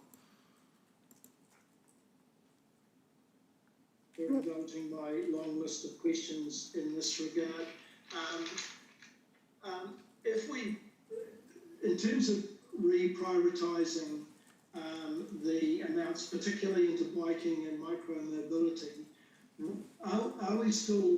will we undertake specific business cases to ensure that what we're going to be spending the money on is in fact the best outcome for those who will benefit from those either upgrades or new infrastructure? Yes, so the program that is still planned to be implemented are key priorities that are already within the existing biking and micromobility program business case, which is it's not yet finalised, but well advanced and developed. So they are all underpinned by robust business cases. And so they'll come back to council rather than the situation that we had with the Caulfields Bridge, which somehow snuck through a few years back. These particular projects will come back with appropriate business cases and support from the community before they go ahead or before they're approved.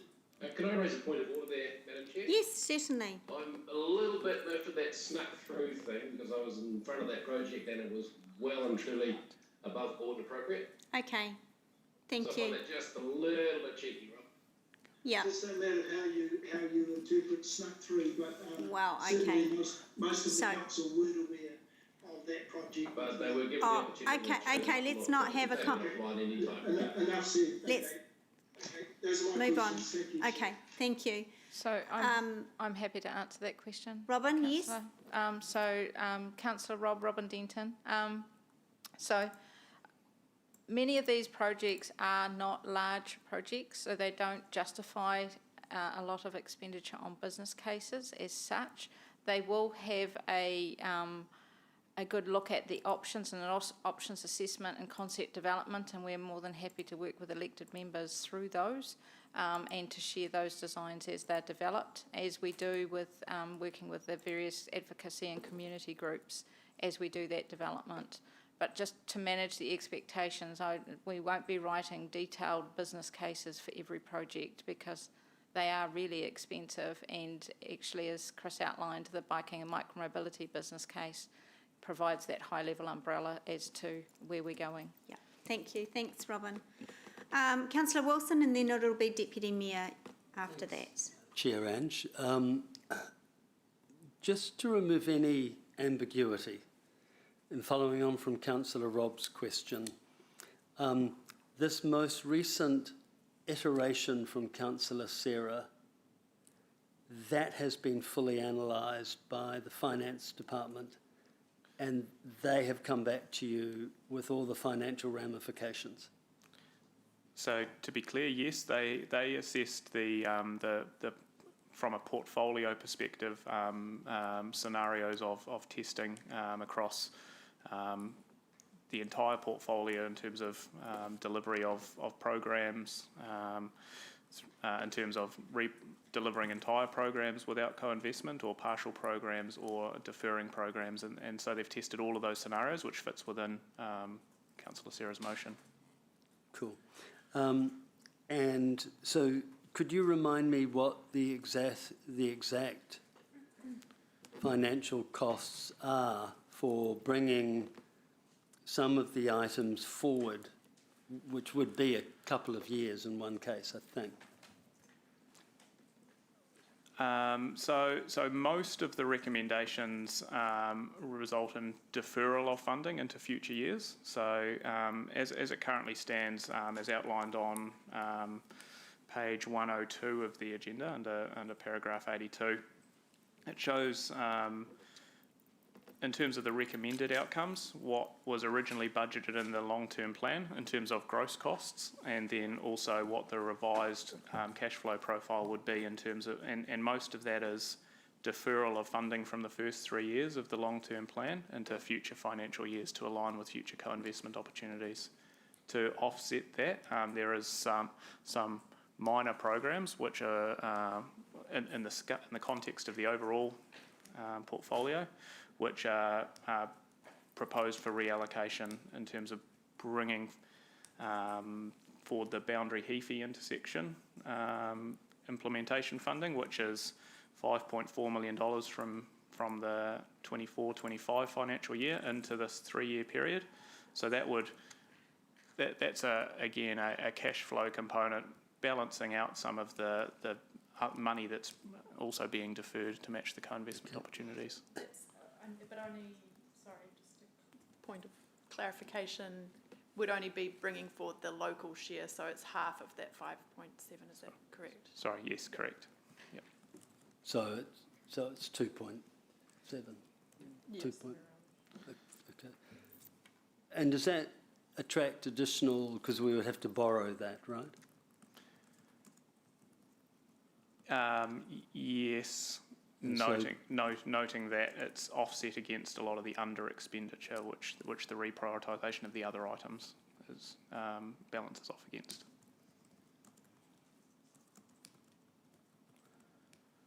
Because there's a lot of other budgeted expenditure which we're proposing not to deliver through that first 3-year period. Right. Help me again to understand that if we proceed with Councillor Sarah's motions, clearly we won't have NZTA's 50% funding. It not likely at this stage, but we'll keep chasing that for opportunities. But from a budgeted perspective, correct. Right. But you've also indicated that if we do commence, we can't retrospectively claim. Correct. So once we signal that we're going to do it, what happens to? Surely NZTA will simply say, oh, well, they've decided to pursue. Potentially. So a scenario could be that we just say on the biking and micromobility program, we progress with some works this financial year and proceed with those without co-investment, and then potentially if additional investment opportunities came along in year 2 or 3 of the program, potentially you could still leverage that for components of the program that you have not yet delivered. So that's a scenario which could play out. But Final question, and just for clarity. Since the co-funding quantum isn't available, and we're going to simply spend what we were willing to participate, logically we'll only get half of the project. Remind me whether or not, from the staff's position, that half project is still a good return on our investment. I'm just trying to get my head around that argument. Yep. So for programs like the Biking and Micromobility Implementation Program, where there's a program of works which you prioritise, you can still deliver the top priority works to the standard and to the level of what you wanted to deliver. You just can't deliver as much of it. So it's still viable and valid works. For some of the bespoke projects where, like, obviously you can't build half a bridge, for example. So those are the projects where you can't just invest the local share and still expect it to get the same outcome. So that's why the recommendations are where they are, in terms of reinvesting some of that local investment into more of the programs of work where you can still leverage the benefits from the investment to the same degree. But some of the bespoke projects, looking to defer those to align with the co-investment opportunities, because it wouldn't be viable to just deliver the local share and still get the same outcome for those. Thank you. Thanks. Deputy Mayor Taylor. So many more questions that I was mindful Thanks, of. Chair Angela. I've just got a question about C in Sarah's motion, the reallocation of funding from the King Street roundabout to public transport. That's C, isn't it? Can we have it back up on the board? I think it's almost $1 million worth of funding being reallocated from that roundabout towards PT.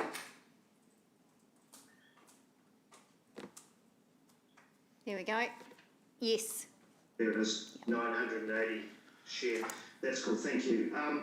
And I guess the only issue for me is I'm just trying to get visibility of exactly what that money is going towards. I get the Comerton Meteor routes, and I've seen the next report, which breaks down a number of projects.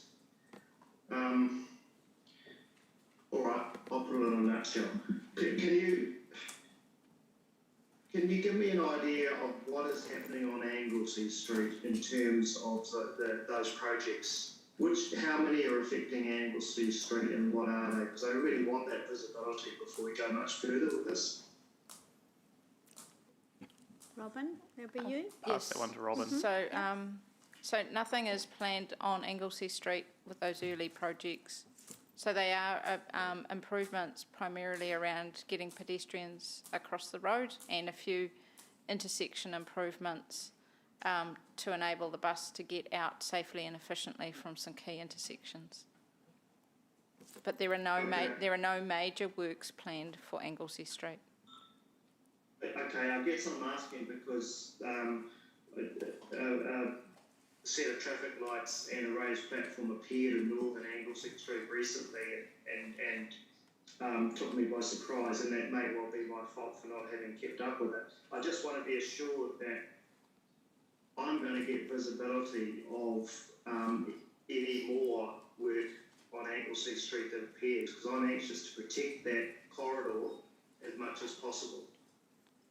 So the projects that funding would be used towards are outlined in the agenda item 10 under clauses 21 and 27, and that's what we're proposing to use that funding for.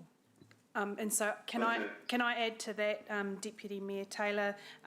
We will endeavour to bring those projects through the Central City and River Plan Advisory Group under the transportation section, so there is visibility prior to being presented through this committee, if that's yes.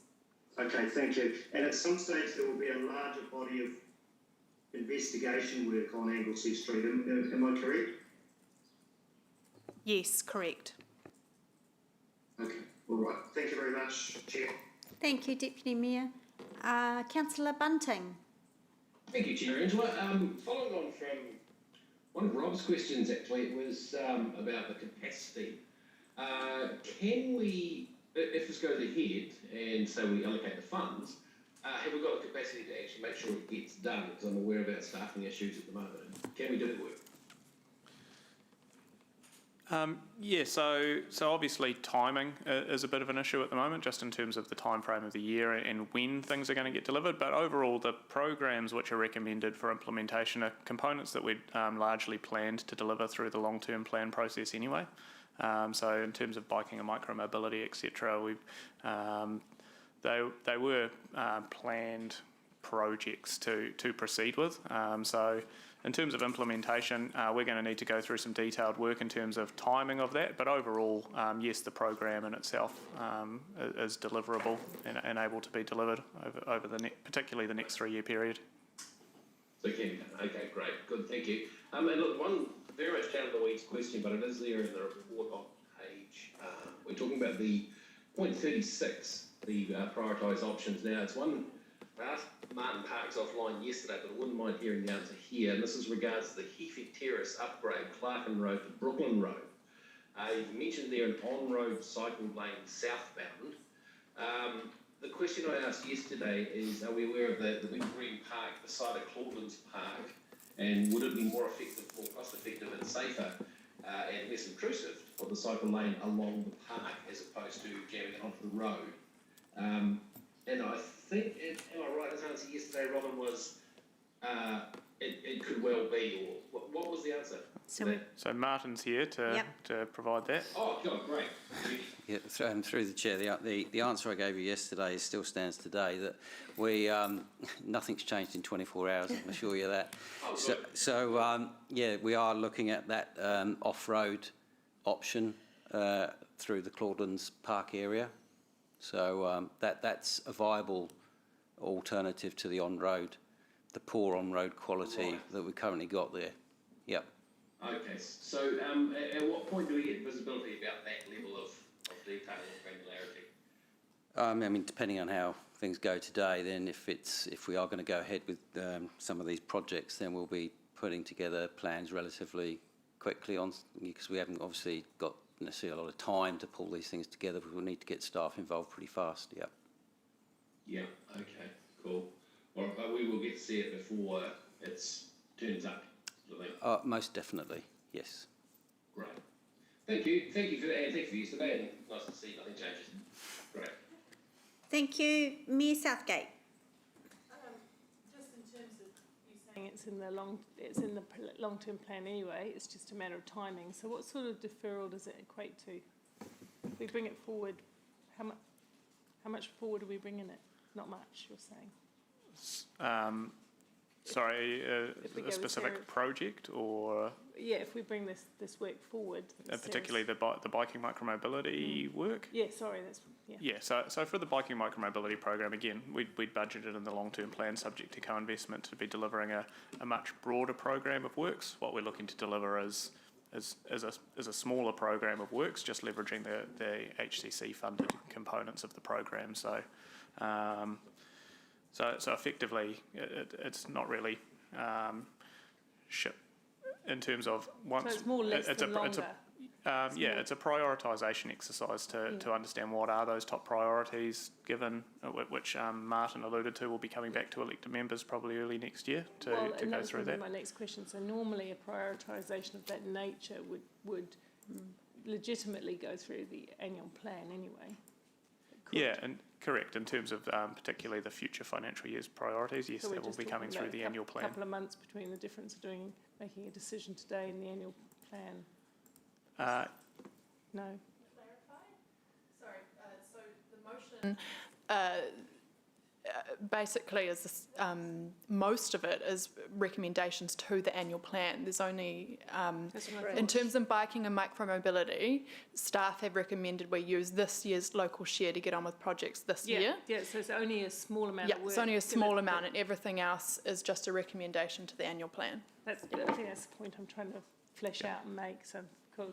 So it's actually only a little bit of discretional work coming, and then the bigger conversation about balance and all that in the fund, because the annual plan is going to be fun this time, councillors, because lots of pressure, would come in at the annual plan workshops. Yeah. Correct. Yeah. Correct. Cool. Yeah. I think that's really important. Yeah, just following on from the Mayor's question there, with these projects coming in and I understand the bridge one support that, but with them coming ahead of their time, I would want to be assured through the annual plan that we do have the resources or the staff resources attached, because as we know, it's a short year next year for elected members.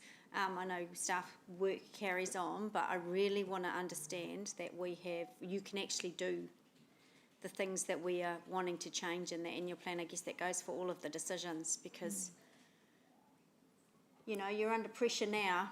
Don't just let us keep piling things on when that's for you. If you need more staff, then you've got to add that to the budget, and it washes all through the annual plan. So just want to support what the member's saying. Okay, there are no further questions. So let's get that motion back up on the board, and then I'll go to Councillor Thompson and then Councillor Bunting as seconder. So we'll just wait for 1 second. There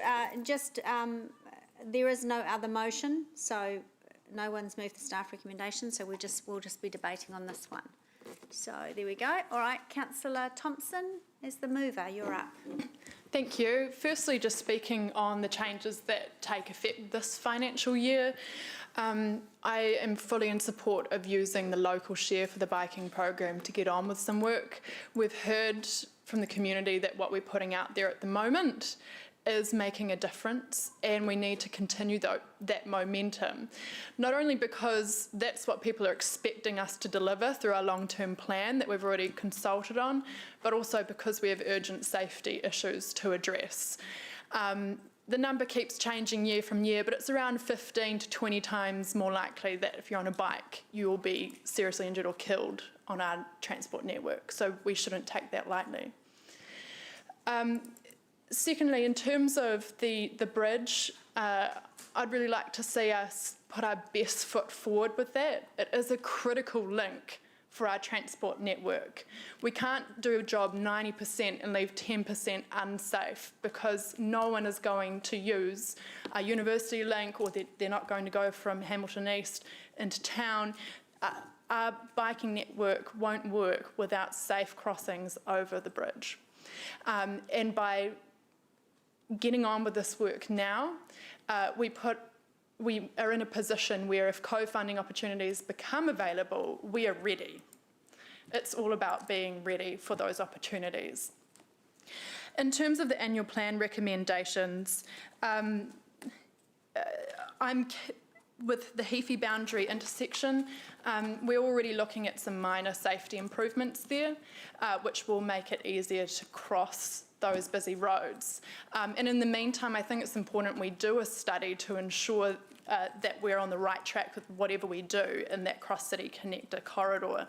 But it's going to be a long time before we end up in a position where we have a business case and we're all ready to go with co-funding to actually get on with that roundabout in terms of any major works. So I think that it's more pragmatic to be looking at reallocating that funding rather than it sitting there and knowing that it is not going to be able to be utilised for a number of years to come. And public transport, right now, the Meteor Comet routes, they need some work. If we want a modern transport system with frequent buses that people actually use, we have to put some investment in along with the regional council who have already upped their levels of investment to increase the frequency of those services. Only 16% of curbs in Hamilton are accessible. That's pretty bad. There are many parts along these routes which are almost impossible to cross. And so it's important also for a safety and accessibility that we actually address some of those issues. So that's why I'm keen to see us get on with some of that work. And footpaths, we all know that is the bane of, that is a problem that comes up every single election. Everybody is frustrated with the state of our footpaths. So let's get on with accelerating our program to renew them. Thank you, Councillor. Councillor Bunting. Thank you, Chair Angela. Yeah, look, I remember near the end of last term, I was sitting and having a cup of coffee with a young aspirant who wanted to be on council, and her name was Sarah Thompson. She started talking about the sort of stuff. I said, please get elected. Please get elected. This is exactly why I want you to get elected, and this is exactly why she got elected. And Sarah, this is stunning work, and it's a privilege to second this. I think this is fantastic.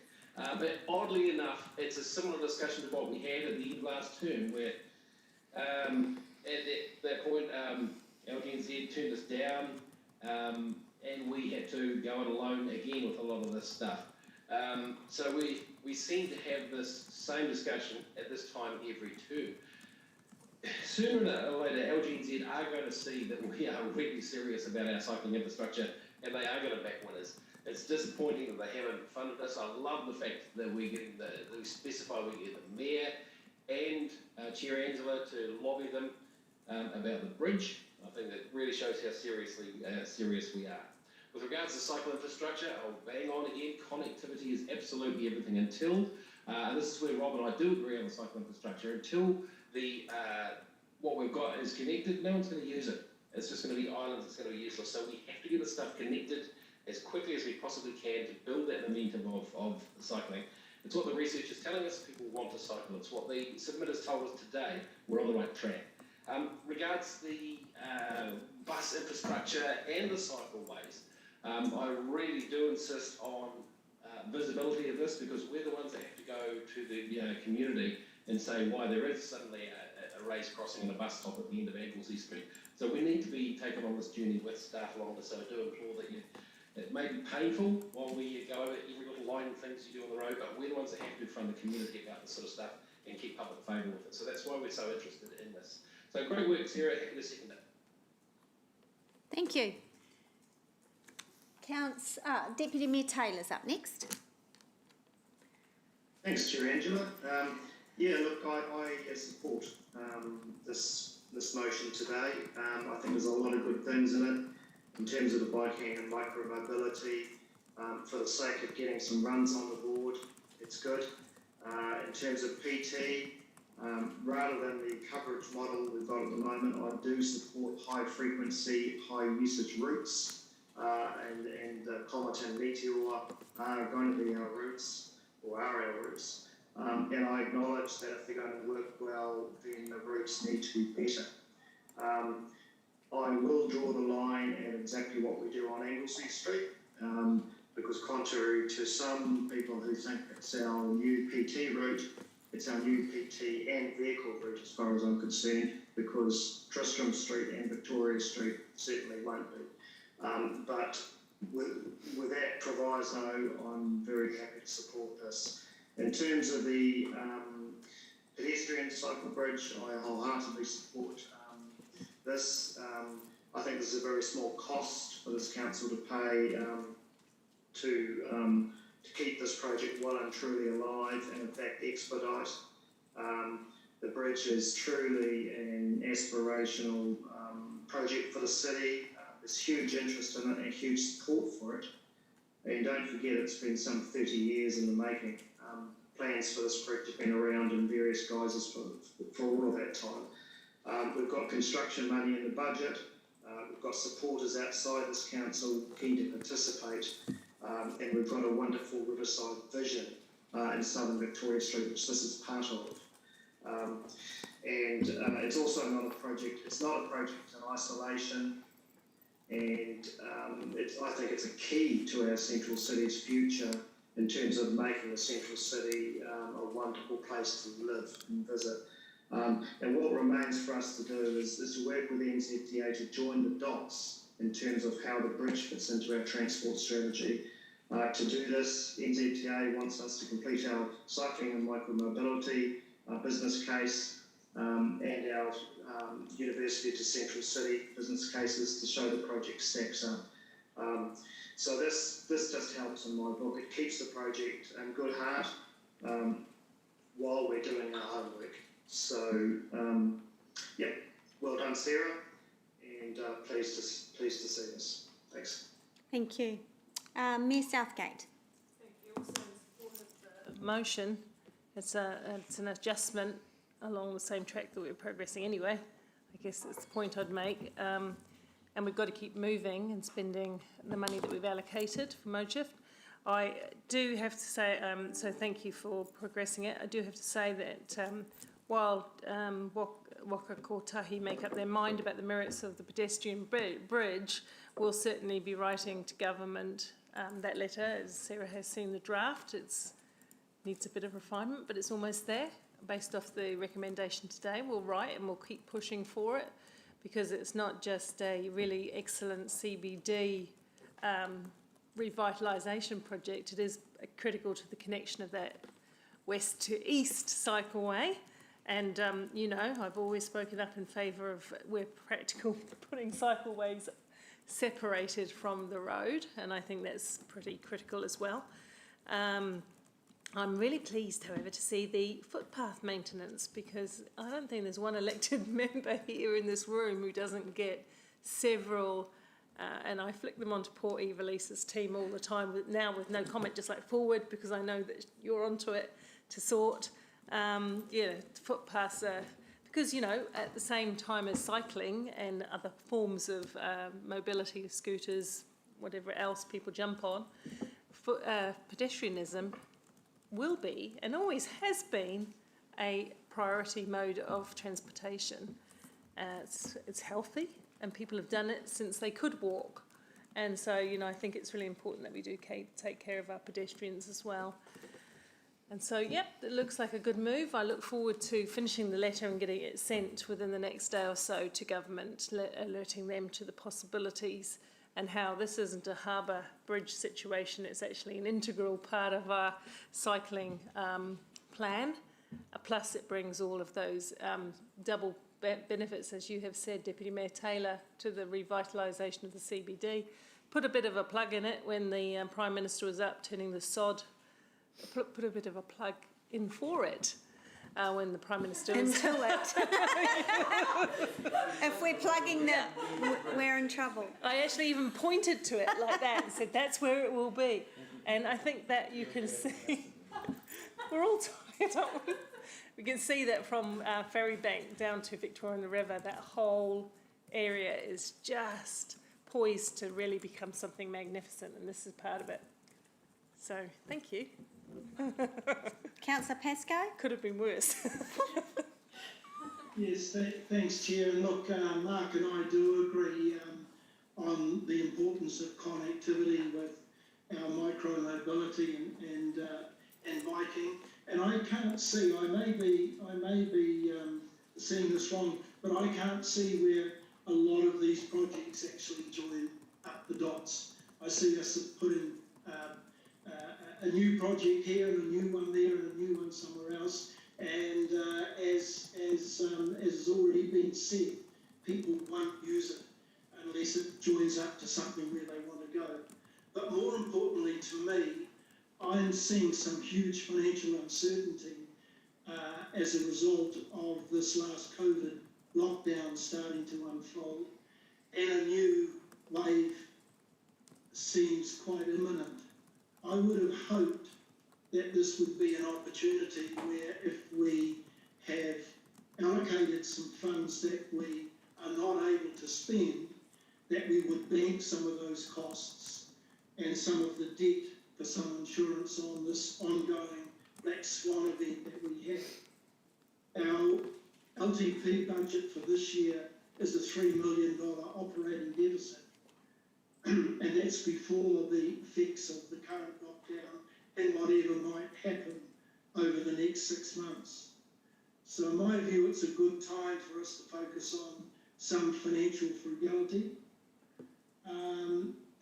And adding to that, I'm also concerned that while we got financial modelling on all of the decisions we made in the LTP, we've not got any such report here today which shows the impact in terms of our balancing the books and our year-by-year debt as a result of moving these various projects around in terms of our LTP.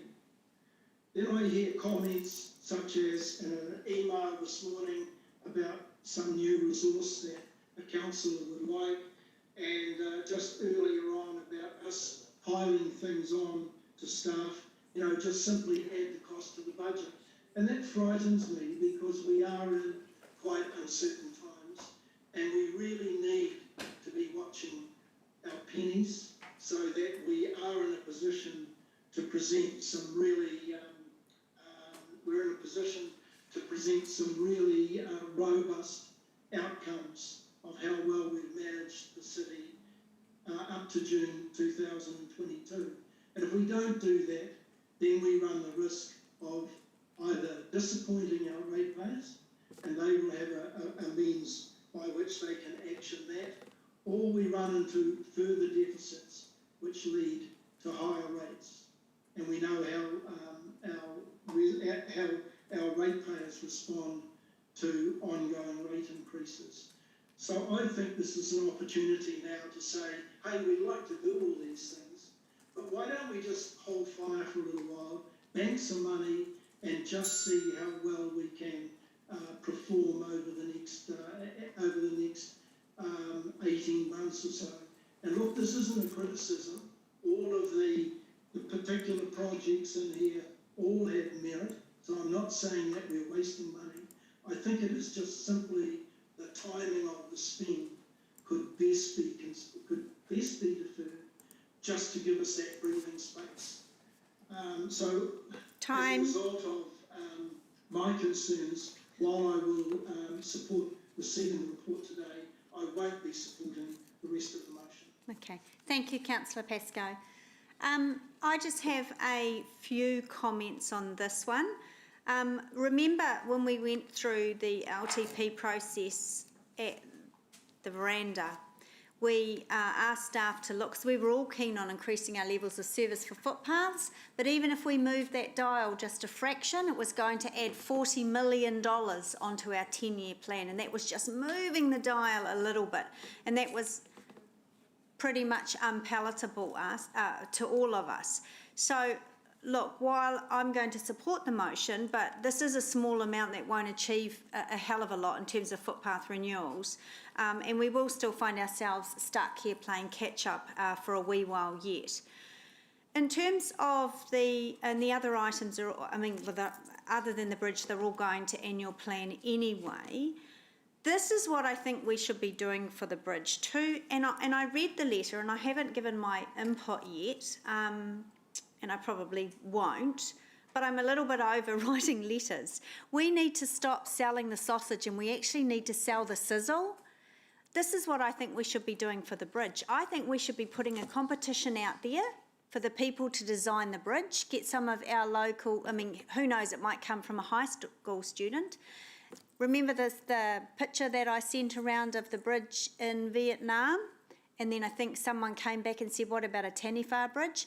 That's the sizzle that we need to sell. That would attract funding from a minister if we could sell that rather than the sausage. So that's what I think we should do. And then the Mayor and I can go down to the Minister's office, and whether that's Minister Robinson, who is infrastructure, or whether that is Minister Wood, and we can sell the sizzle.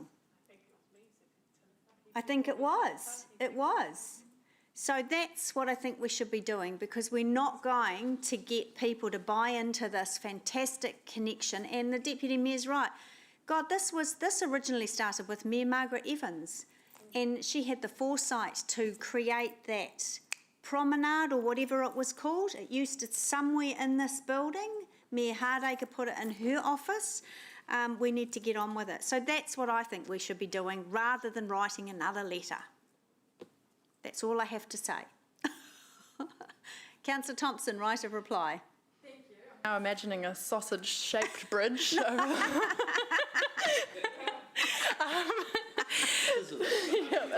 You go to a barbecue for the smell, not the sausages.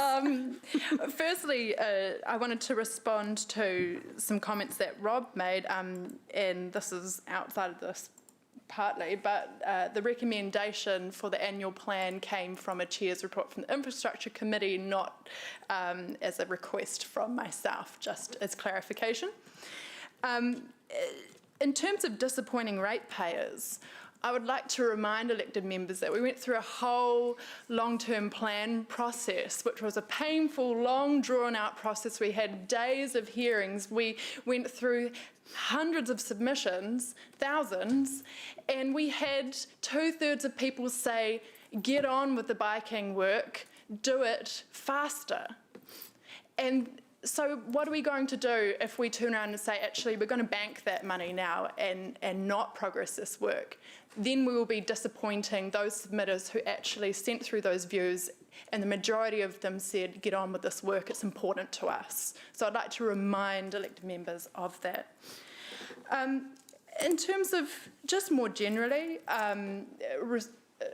Councillor Angela and Mayor Paula talked about writing letters to ministers, and we need to advocate to the government to be putting their money where their mouth is in terms of providing people transport choices, responding to climate change. I feel shortchanged at this point and disappointed, and actually, quite frankly, quite baffled that here we are with a long-term plan which aspires to provide people with transport choices, which aspires to rise to the challenge of climate change, and yet the government in Waka Kotahi can't even match what we've put in here. I don't understand it. We need the government to come to the table. We need them to actually come and partner with us to deliver this work. And so we need to continue to send that message to them that we can't do it alone. We can do our best with what we've got, but that's not going to rise to the enormous challenge that we've got. It's not going to do enough. So we need them at the table now. Thank you, Councillor. Right, let's do that on the show of hands. Zoomers, I can see you also, just physical hand up would be great. So we are voting on the only motion on the table, which is Councillor Thompson and Councillor Bunting's motion. So please raise your hands. All those in favour? Yeah. Okay, everyone in the chamber is in favour. Do you want to call it out? Oh, sorry. And then, okay, and then anyone opposed, please raise your hand. The motion is carried, noting that Councillor Pascoe is dissenting. Great, thank you. All right. Let's move on to PT infrastructure studies. This is item 10, page 106. Martin Parks is in the hot seat for this one. All right, thank you, Martin. You can go ahead and present your report. Thank you for the opportunity to talk about these studies. Hopefully on the line we've got Rhys Millier from WSP. He's the technical lead for from WSP that did these reports for us, these studies. He was going to.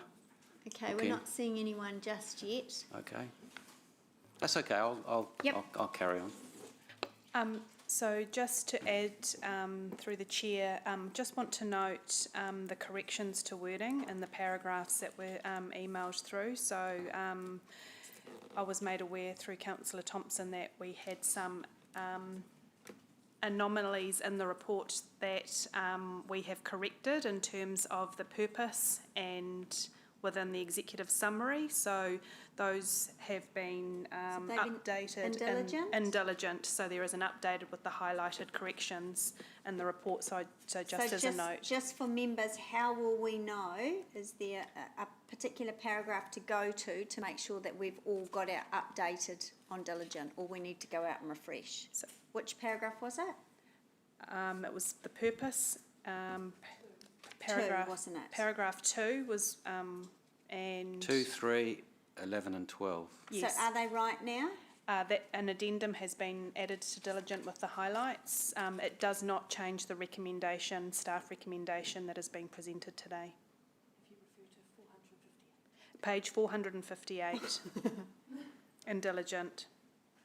So apologies for that. That was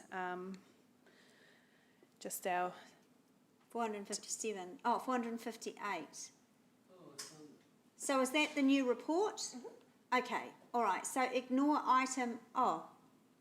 ignore the first item 10 and go down to the bottom item 10. Yeah, they're on page 458. Why didn't we just swap those out? Was it you just couldn't do it? Oh, then you drop everybody's notes. That makes sense. Okay, so we're on page 458. Thank you. Yeah. Yep.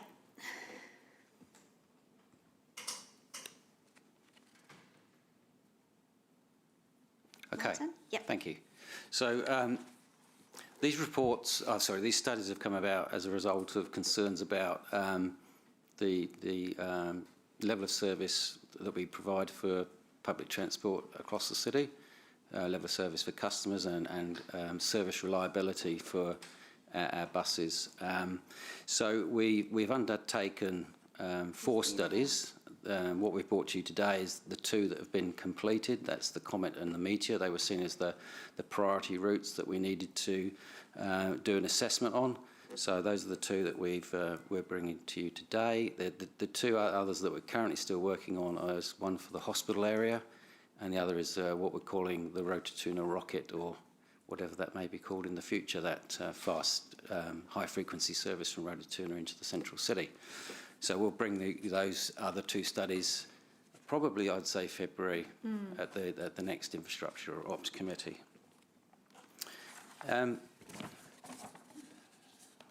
So the idea was to do, we did quite a comprehensive assessment of these routes to identify issues, and there was some common themes which shouldn't be too many surprises to the people in this room. There's an inconsistency of approach to the provision of public transport infrastructure across the city. The spacing of some of the bus stops is pretty inconsistent and falls outside our ideal levels of service for customers. Buses get delayed on certain parts of the network because either the bus stops are indented off the main carriageway, or the buses get held up at intersections and don't have a priority through.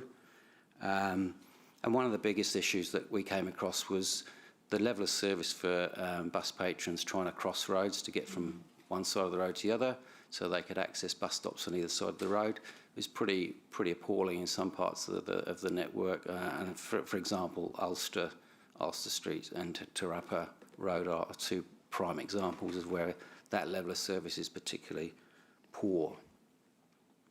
I probably won't talk too much more. I'd probably like to take some questions from the floor, but I see Rhys is now online. So if any sort of technical questions that I can't answer, I'll probably defer to Rhys to respond. Great. Okay. Thank you. Right, questions?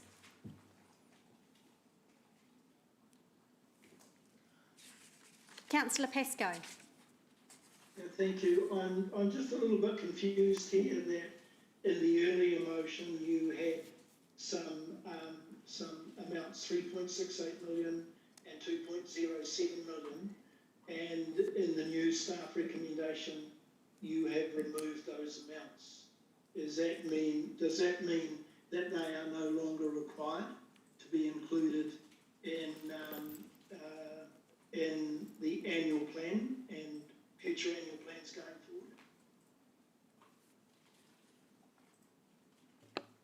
forward? Sorry, Councillor Pascoe, so the figures that you're referring to are in the current? Yeah, they've been crossed out in the subsequent report. Yeah. And you're looking at paragraph 4.1. Yep, it's on page, here. 458. Now, previously, they were part of the motion in the earlier report. And so the new recommendation hasn't got the I amounts. suspect appears to cover the same but without the amounts. Correct. So why is that? So are those amounts no longer required for us to pay, or I think if we are we maybe... still waiting for those to be confirmed? So the previous resolution and that was resolved was the 980k share to be brought forward into year one. The remainder of it, which the dollar figures are included in the area that was crossed out, but we didn't actually want to stipulate in the staff recommendation what those dollar figures were until the proposal came back for the future years to the annual plan meeting. So at this point in time, there are figures there that were included, but that is the total that will be within the study, that is identified within the current studies, but that proposal will come through the annual plan, and those figures may be the figures being presented or they may not be. We just haven't done that work yet for the annual plan proposal. But essentially what we're looking at is the prospect that we will need to include some additional funding in the annual plan that previously we had either hoped would have come from Waka Kotahi, or we had originally thought that we didn't need that quantum of spend when we did the long-term plan. Is that? During the long-term plan, this is about how within the approved 10-year plan, there's funding in the back half of the 10-year plan that council could choose to bring forward some particular projects or redistribute, but that decision isn't being made today. That is being made through the annual plan process. And I think just... Okay, so what's the point of today then? Just to get the funding reassigned, is it? I think there's, through the chair, I think there's two points today. One is we've already agreed at the last report and resolution that there will be $980,000 made available to support these delivery of some elements of these studies.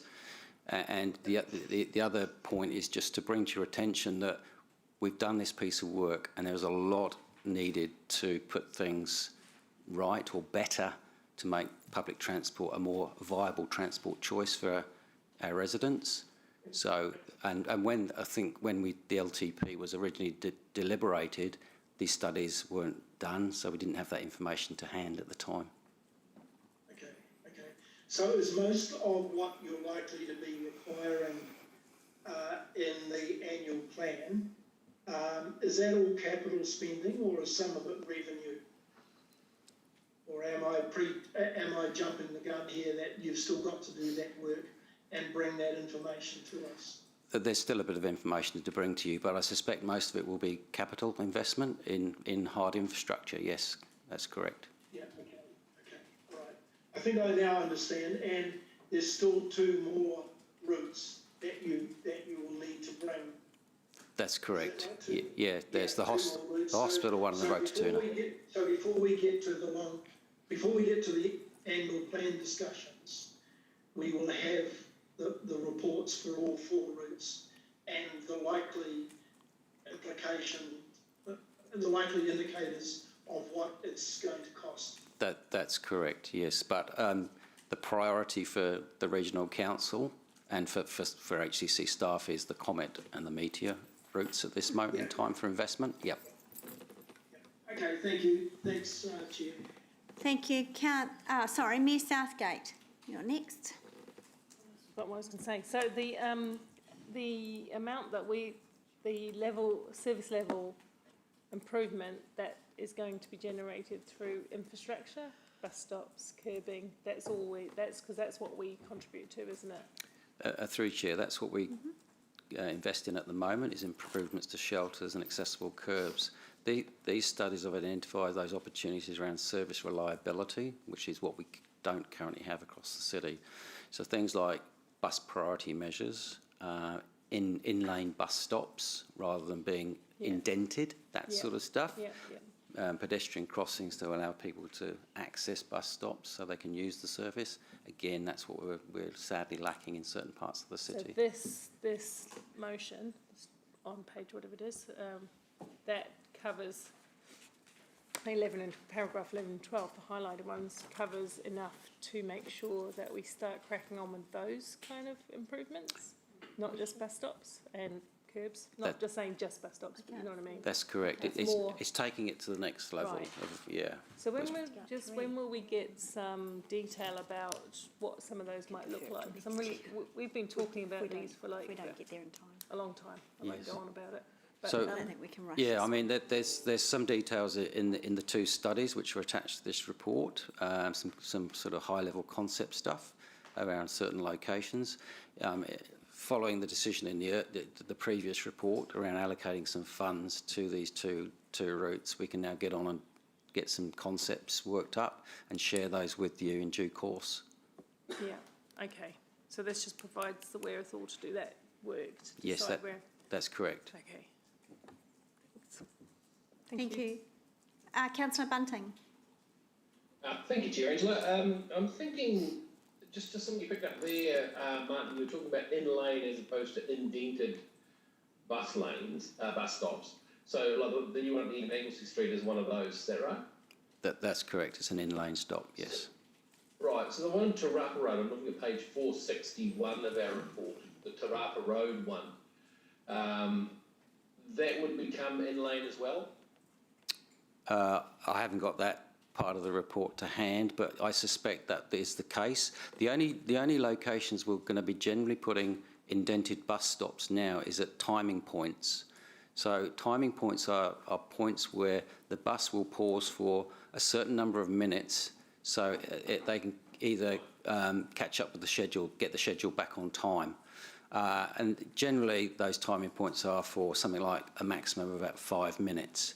But we certainly wouldn't want a bus stopping for 5 minutes in a live lane. No. Only just to pick up and drop off passengers and then being able to then move with the general traffic rather than trying to battle their way back into it. So I'm thinking on Te Rapa Road, because that is, I mean, you couldn't get much more of a major traffic route than that. Are you expecting them to be quite disruptive if they're not already, or what's your thinking around those?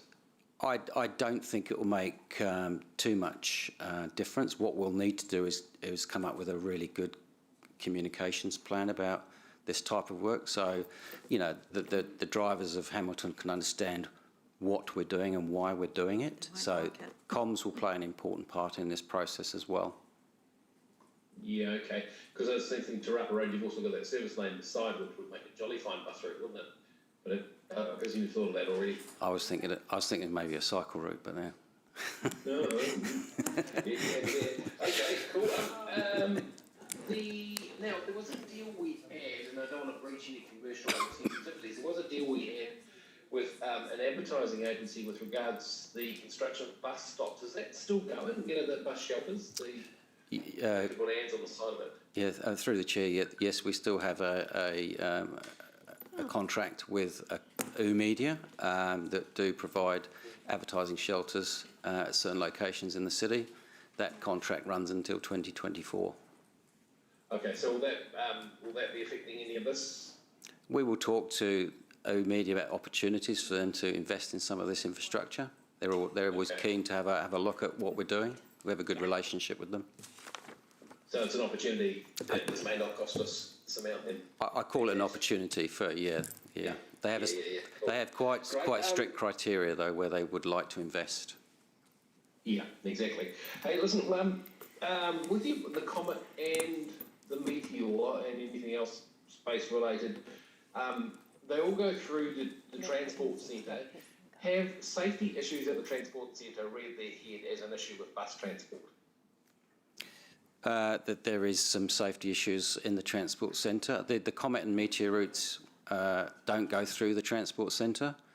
Right, no, good point, they go to it. Yeah, but there are some safety issues at the Transport Centre that the Transport Centre Rejuvenation Project will be addressing, yes.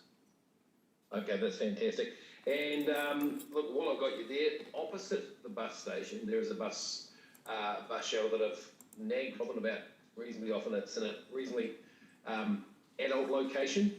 Is there an ability to move it up outside perhaps the music store? I don't know if I've asked this before, but seem to get a pretty positive response. But through the chair, I do know of that adult location that you're talking about, and we have talked to the Regional Council about relocating that stop. It's actually a difficult one to relocate because there's quite a number of access ways into commercial premises there. So it's put it this way, it's a work in progress. Can you let me know how far through that work is? Because it was sort of about 3 years ago I was talking about it. It just doesn't seem to be any great hurry to get that done, and I'm still getting calls about it. Because people don't necessarily like the kiddies sort of standing outside the place. And there's no disrespect to the business, but it's not a great look. Yeah, through the chair, I will continue those discussions with Regional Council. The other thing we were trying to progress with that was a pedestrian crossing from like a mid-block crossing between the Transport Centre and I think the next street up is it London? No. Ross Trevor, I think, yeah. Ross Trevor. That links with Casabella Lane, so people could get safely across to a relocated bus stop. So there was. It wasn't just the bus stop, there was additional work involved as well that was complicating things. Yeah, great. No, that's look, thanks very much.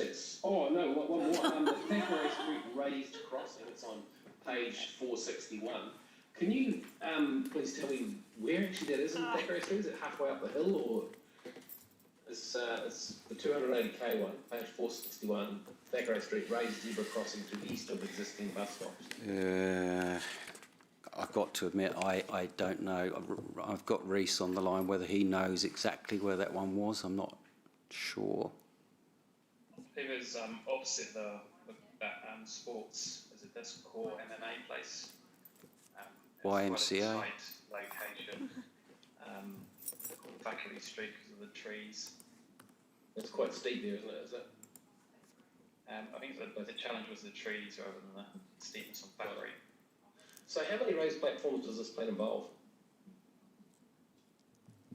Well, look, I think I don't know exact numbers, but we have generally, I'm not sure if it's a written policy or unwritten policy around where we put pedestrian crossings in these days, that they are raised. Robin might be able to confirm that generally where the crossing goes in for safety reasons, we put in a raised platform with it. Okay. All right. No, thanks very much. Thanks, Chair Angela. Thanks, Councillor. Councillor Thompson and then Councillor Hamilton. Councillor Hamilton can go first after that great line of questioning. Okay. I've gone blank. Okay, that's unusual. Councillor Hamilton. Thank you. Thanks, Chair. Just a quick one following on from that conversation around Thackeray and that location. Is that going to interfere, or will it be incorporated into the Dutch roundabout design? Through the chair, I don't know the answer to that. I'm not sure what's happening with the Dutch roundabout, got to be honest at this stage, but we'll certainly be mindful of the two projects working together if that's what's required. Because obviously we'd want to defer this if it's going to mean retrofitting and, being silly with our dollars. Yes, correct. I agree with that. Yep. That must be it. Councillor Thompson, have they come back to you? Yes, yet? it has come back to me. Thank you. It was just around a point Councillor Mark raised on safety at the Transport Centre. I know we're doing the rejuvenation and it's going to promote greater passive surveillance and things, but have we had conversations before with WRC around, say, the idea of them funding or co-funding a city safety officer to be permanently there? And the reason I ask that is we have had issues in the past, but even recently I had someone contact me around just students being there and girls having their phones stolen out of their hands. It's putting people off taking the bus. Through the chair, I don't know whether No, we've had maybe any conversation about an extra city safe I officer think or not. that's an offline thing, unless the Mayor can help us. Can't entirely, but I can a little bit. That's part of the, together we're putting a city safe task force that's more tactical, and that's one of the key topics that we're discussing with Inspector Macbeth. So there'll be some kind of subgroup around PT and safety, especially in the, but I can't give you details, but I'll certainly keep you across that because I agree. Yeah, Okay. that sounds good. It is noted, and the police are aware of the issues at the transport station also. Yeah. Thank you. Okay, so, right, that's questions done. We're on page 458, and you'll see down at the bottom there, and it goes across the page, a staff recommendation, which I will move. Mayor Southgate's going to second that. I don't wish to debate. Mayor Southgate, do you want to? No. Great. Further work to come. Councillor Thompson?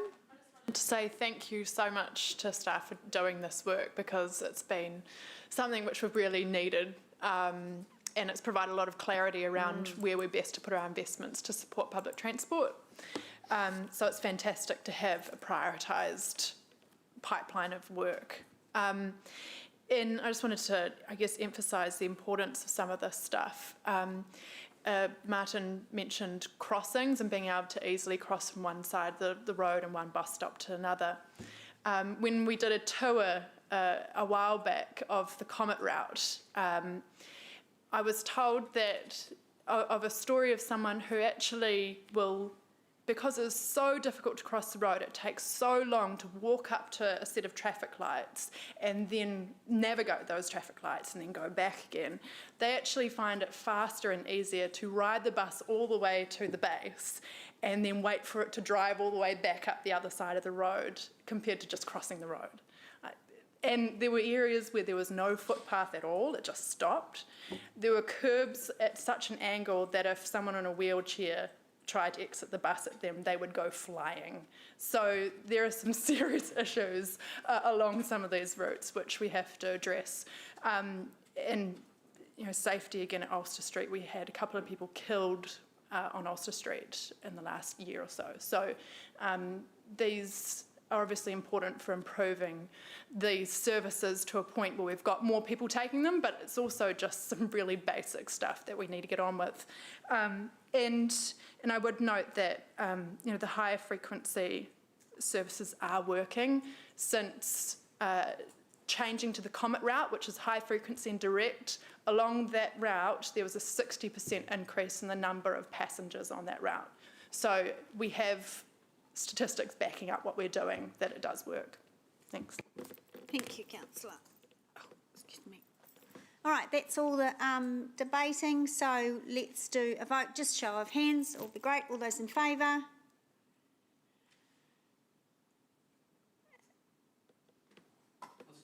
Yep, that looks like everyone. Thank you. There are none opposed, so that's been accepted. Okay, now we have, I had a message from governance that NZTA, and it wasn't David Spears, it was Joe Wilton, was waiting, but we are behind time and she had to leave at 3, so about 5 minutes ago I discharged her because we'd never get through a conversation with them. So we will put them on the back discharge. Yes, let's call me Dr. Ange. Yes. Now, yeah. So let's move to item 11, Access Hamilton, and then we're going to have a break because I'm not used to sitting for so long without being able to turn my camera off and stretch. And we have Phil. I was just about to say good morning, Phil. Good afternoon, Phil. So members, we're on item 11. This is page 219. Now, just there are a lot of attachments, but I am very keen not to go through all of those because they are just there for information. And we have had 2 workshops for this, and thank you to the members who could turn up for those. I know there are some clashes for some of us. We should be fairly focused on those attachments. So the decision in front of us today is to approve the scope. There's still work to come, but with that, I will. What's that? You can second it. I'll move that, and that's been seconded. Thank you, Mayor Southgate. So, Phil, if you can present your report or take it as read, up to you, and then we can move to questions if there are any. A tiny bit of preamble. It's nice to be back, by the way. It's my first time in about 100 days. I'm losing my voice a little bit, so sorry. So we've got Steve Dudley on the line from Aurecon, who you'll recall from the excellent presentations we had 3 or 4 weeks ago, if we need to chat. And for the following item, we've got his colleague James on the line as well to talk us through the parking. So, yeah, I'm actually happy to take it as read and go straight into any questions. Yeah, great. Thanks, Phil. Okay, so are there any questions on the report? The motion is simply to accept it and we approve the scope. And note that the parking will obviously be concurrently alongside Access Hamilton as we move into next year. So there are no questions. That's good. Look, it's fair, you know, the workshops were great, I thought. Yeah. Did an excellent job, and it's all fairly clear. Mayor Southgate.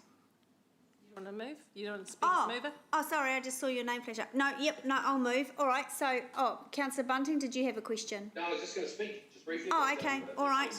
Okay, so it's been moved and seconded. Just quickly from me, yeah, again, Phil, thank you to you and Steve and the team. It's been good. And as we know, we had a little bit of a bumpy start because people were concerned that it was a wholesale change and it wasn't, and we needed to move through that and establish that. I know parking's next. I'm really excited about the work that we've done on that so far, and looking forward to us being able to achieve all of this by April next year. So, Mayor Southgate. Thank you. Also like to add my voice to the thanks. Thank you for the work you've been doing. It's been a bit of a drawing things together. It's been a bit of a mission, but it's good that we've all got it in one place. And I'm very much a fan, as you know, Angela, for a integrated transport approach. Yeah. And I think Access Hamilton did a good job last time. And we do need to modernise that approach and come together and think how all these things fit together, because sometimes in our meetings we do a little of this and a little cycleway, a little walkway, a little something else way, and we don't think about the overall. I'm just being facetious, but I don't mean that in a bad way, but I think it is now time to think about how we move around within our CBD, for example, and that's, Angela's right, the parking is another part of that, but also around the wider city. How are we moving within our communities, from our communities to the CBD, around the CBD? And I like to think that we're going into a very integrated approach to all of those matters, and that includes integrated solutions, integrated choices, and integrated pricing, because one thing does affect the other, in my view. So great work, thank you. Looking forward to what you bring out of it. Great, thank you. Councillor Bunting. Thank you, Chair Angela. I just want to add my thanks to the group. I think your upward management and your selling job was stunning. I know we made it a bit difficult for you by getting a bit cranky in some of those those briefings and stuff, but you handled it with great aplomb and very professional. And I'd highly recommend you if there's ever needing ice cubes. I'll definitely go through you guys. You were absolutely brilliant. There's still a few things in there that I'm not 100% in agreement on, but hey, I didn't write the thing myself, so I'm really happy with the thrust of it. There will be a few things in there that will require some changes of thinking as well, changes of mode choice, etc. But this is quite simply about people moving freely and easily around the most beautiful city in the world. And I think we've done a really great job with the support. So looking forward to giving it some grunt and getting the shoulder behind it. Great, thanks, Councillor. All right, that's all the speakers. I don't need a right of reply. So with that, we'll do that on a show of hands. All those in favour? Thank you. There are none opposed. That's carried. Thank you. And the second part of this is the parking policy. Now, this is not a policy that we're signing off today, heaven forbid. This is just the draft principles, and that was at our, I think we confirmed those at our last workshop, and thank you everyone for contributing to that one. I thought it was great and incredibly clear. And believe you me, I have been around this table for some years discussing parking, where we have gone down every rabbit hole imaginable. So, so Phil, did you want to present this one? Or have I just done that for you? Excuse me. Yeah, well, I think you have. I think again, it was a really good workshop. We're still at that high level. Remember, we're still up here. Next year we'll be down there in the weeds about actually implementing some things, and the conversations will be a bit different. But back up in these high level principles, I think we came a long way in 2 workshops. So happy to take questions, and James is hopefully online as well if there's any harder technical ones I can't answer. Yep. So. Great, thank you. Okay, Councillor Bunting. Oh, old hand. Councillor Thompson, new hand. Sorry about that. That's okay.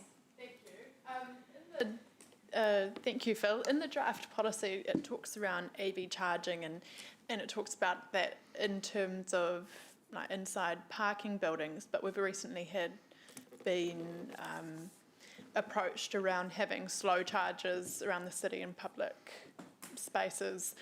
How does the policy kind of provide for that, or prioritise it, or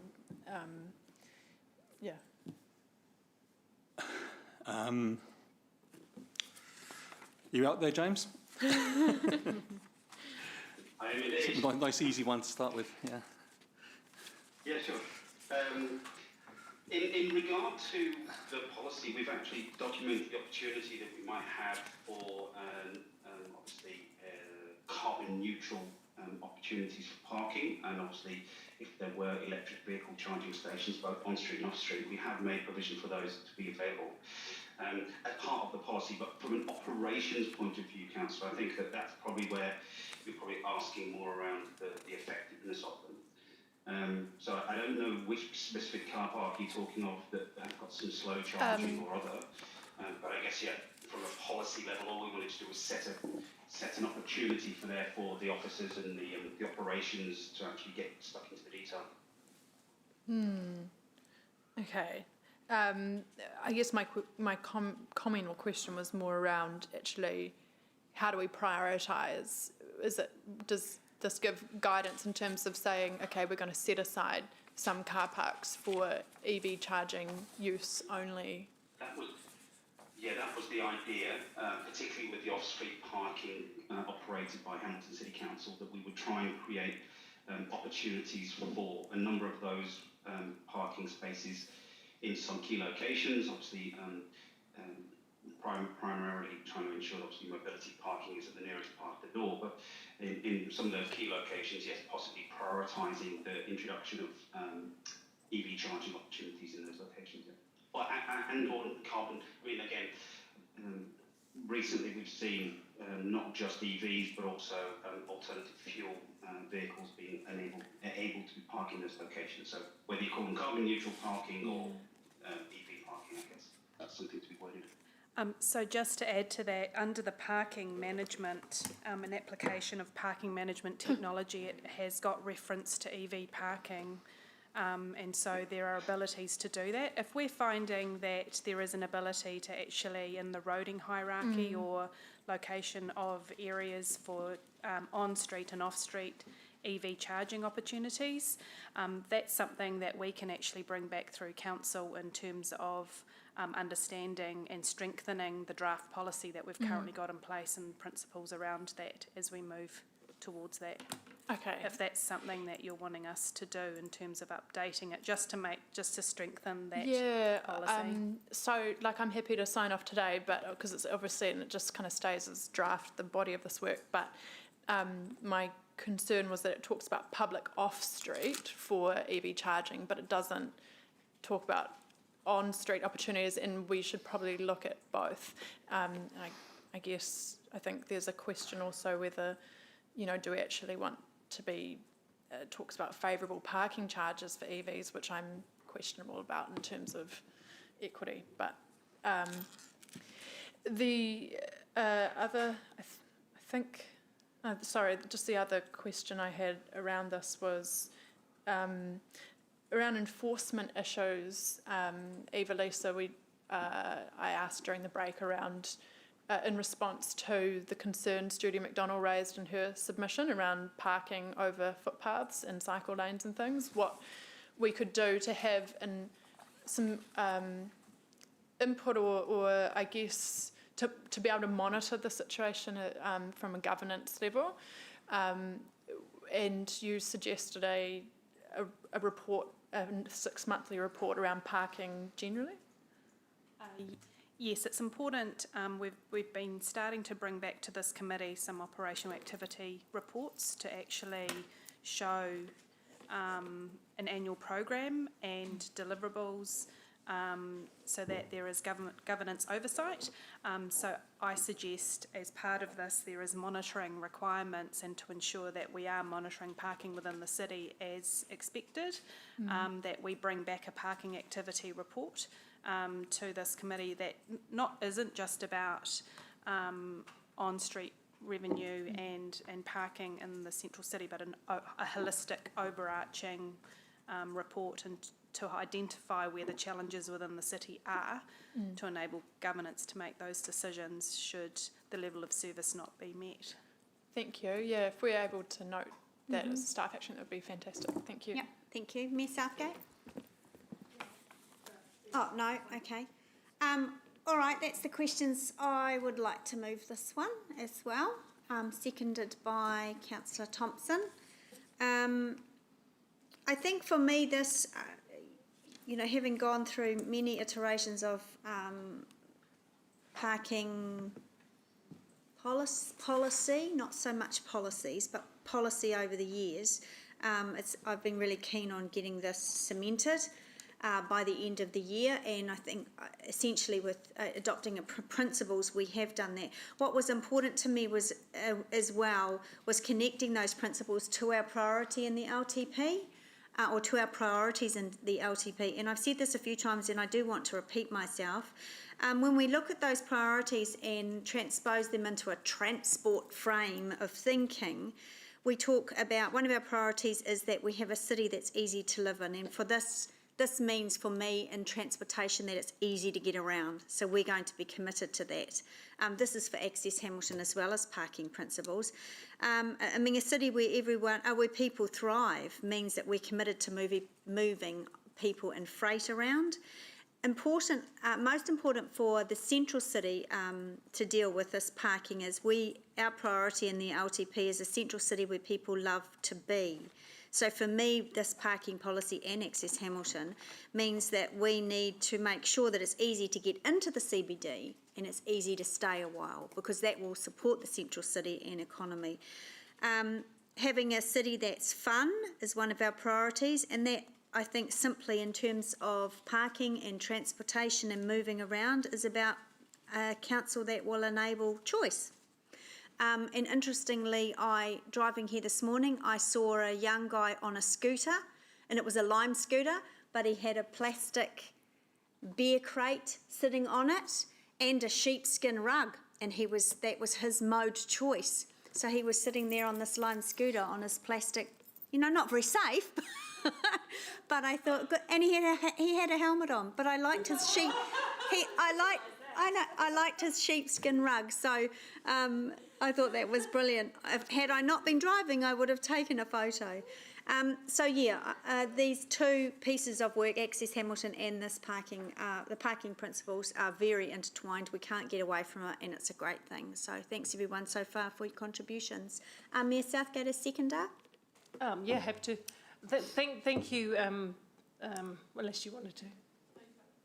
I was just going to make a few comments. Thank you for this work as well. I think this one, starting with the principles is good, and I just want to speak up in support of the commuter parking, which has always been an issue to me. I think we had done an okay job, a very good job actually at times, despite the technology issues with parking meters, which is no one's fault, it's just ageing infrastructure. I think we've done a good job with short stay parking and, getting people to shops. It's certainly helped out the CBD businesses. Having said that, the pressure has always then been on commuter parking, and I know commuters would like to pay absolutely nothing for the privilege of coming to quite close to town. I'm not sure that's sustainable. Well, we know it isn't in our model, but paying a reasonable amount for safe, convenient parking is reasonable in my view, especially if you can then walk the remainder of your distance or get on a little city shuttle or some other type of transport, or scooter, with or without the sheepskin rug. The other thing that I'm really interested in, and I think this will be the biggest pressure that comes to bear on us, is what happens with things like the NPS, Urban Development, and Housing Bill, where we get much more infill in the city without the requirement to provide any off-street parking. And that's just going to push more pressure onto the public parking system. In fact, I dare say for a while it's going to be a bit of a problem, because we're already seeing, and especially as more people come to live in the CBD, there's already overflow. If you look at any of the roads around Seddon Park and up Lake and Palmerston, it's really impossible to visit somebody there and find a park anywhere within reasonable distance. And yes, we are transitioning out of cars, but not overnight. And of course, electric cars will always have a place. Support Sarah's comments around electric charging, not just being in a corner of some off-street car park where you have to go hunting for it, but also being part of the mainstream parking opportunity. And I know we're having really good conversations. We had a presentation from one group, and there are others who are coming to us with their ideas about EV parking. I embrace that. I think, especially if there are more and you can plug in for a shorter period of time, that would also be very kind to EV users, because there's a little bit of hogging that goes on with electric chargers at the moment, because it's so hard to find one and get on one. So I think this is a very good start, and I just want to thank the staff for the work on it, because anybody who inherits parking inherits quite a problem to solve. So good luck. Thank you. Thanks, Mayor Southgate. Councillor Thompson. Anything around parking is never going to be easy, but surprisingly, this piece of work here has actually been relative smooth sailing. So I'd like to thank staff for guiding us through this. And I think we have ended up at something that is really pragmatic, but actually also provides some good guidance and clarity going forward. We're only going to have more and more fierce competition for the public road space. It's all about how we allocate that space, and then how we ensure in that allocation we're doing it in the best way to get the outcomes that we're looking for the city. So this is critical in at least guiding that thinking when we then come to what are probably going to be some messy and difficult decisions later down the track. Our city is changing, and we need, for example, in the CBD, we look to prioritise short stays, people who can shop, and then move on over people who are going to stay there all day and probably could take the bus to work, as an example. And that we prioritise mobility parking, because people using that parking can't necessarily walk a long distance. And all of these principles in here will really help to at least make some of these decisions a little less messy. Thank you. Councillor Bunting? Thank you all. Appreciate that. Yeah, look, I think it's nice in that it's not too rigid, and it's reasonably nimble because, you know, as I've said in many meetings, you know, last term we were just coming to grips with what a Lime scooter even was. No one had even heard of these things, and boy, they're everywhere now. I think I'll be very supportive of it. I still think it might be a little bit silent on schools as a particular area themselves, because that seems to be where we're getting a lot of complaints from. And again, if we can fix our schools' parking problems, i.e. kids busing and biking to school, then that affects a heck of a lot down the track as to how people get to work. So I would like to keep my eye on that one in the future. But it is, look, it's flexible enough. We've also not got to kid ourselves that this is going to change the entire world either, because when we're looking at that item this morning along about the Wairuru Drive speed limit, you know, I looked at the Google map and it was sort of like a drone shot right down. We were talking about a tiny intersection there, and all you could see was cars on private land. And the market is still going to do that. And I had the same feeling when we were talking about which areas of commuter parking we were going to charge on the street space. You look down, and that's only a teeny tiny wee piece of land. All these cars are on private land. So, you know, we're not going to change the world through what we do here. People are still going to do what they're going to do. So let's not kid ourselves. There's going to be a lot more work here, especially as Mayor Paula brings up with the GPS, the NPS rather. Man, when there's 3 to 6 story buildings out there in the suburbs, none of which have to provide parks, boy, we're going to know what parking demand really is. So great start, happy to support it. Glad there's some grunt behind it, but let's keep our eye on changing it if we have to. Thank you. Deputy Mayor Taylor. Thanks, Chair Angela. Yeah, I missed some of the second parking workshop. I think I had technical problems. Look, I think the consultants, was really impressed with the consultants this time around. I thought they were grounded in reality, which isn't always the case with transport consultants, I've found. And I thought this was pretty, you know, it was pretty good. And there are still bits I'm uneasy with. And I don't regard this as you know, a final product. And I think it's really got to come down to working hard, having some more hard discussions alongside the Access Hamilton strategy in the next few months, I think. But yeah, so pretty good. One or two things I'm still raising my eyebrow about, but so far so good. Thanks. Great, thanks, Deputy Mayor.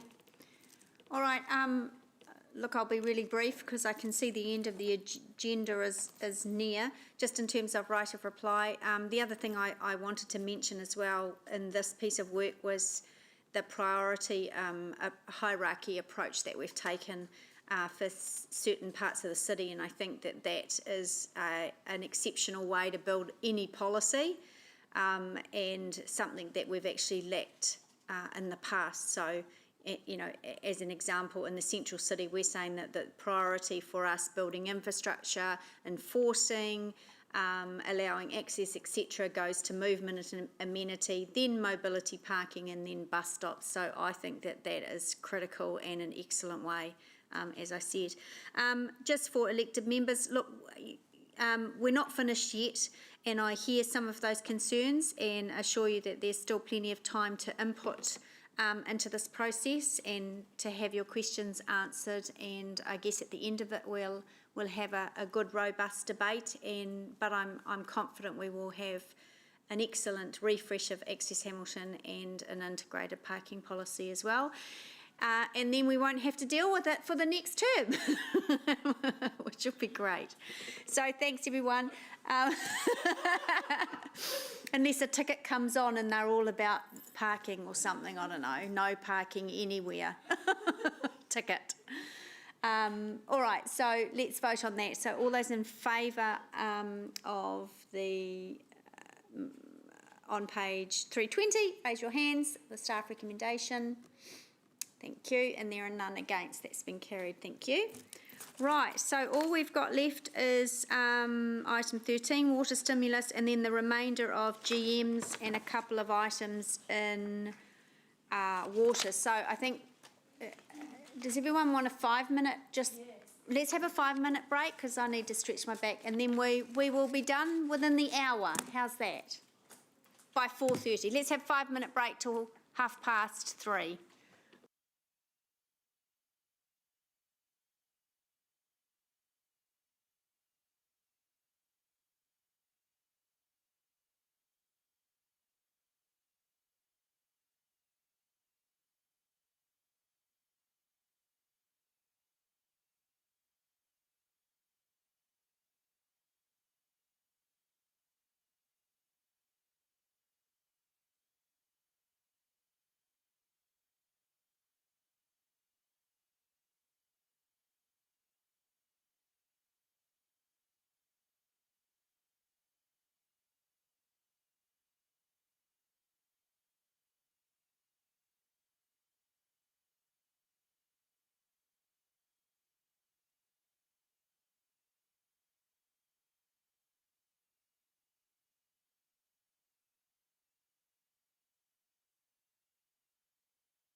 6. Where's Ryan?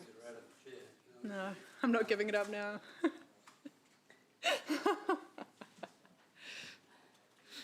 Power.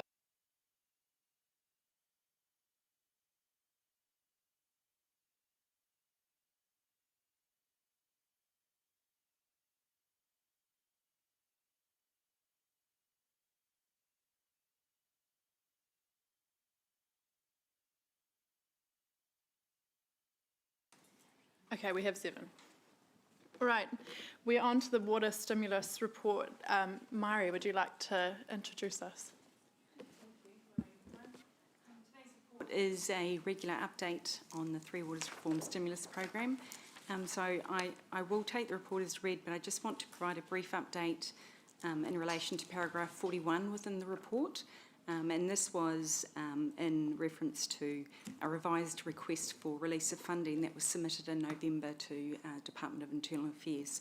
So since the report was finalised, we have received confirmation from DIA that they have approved that funding.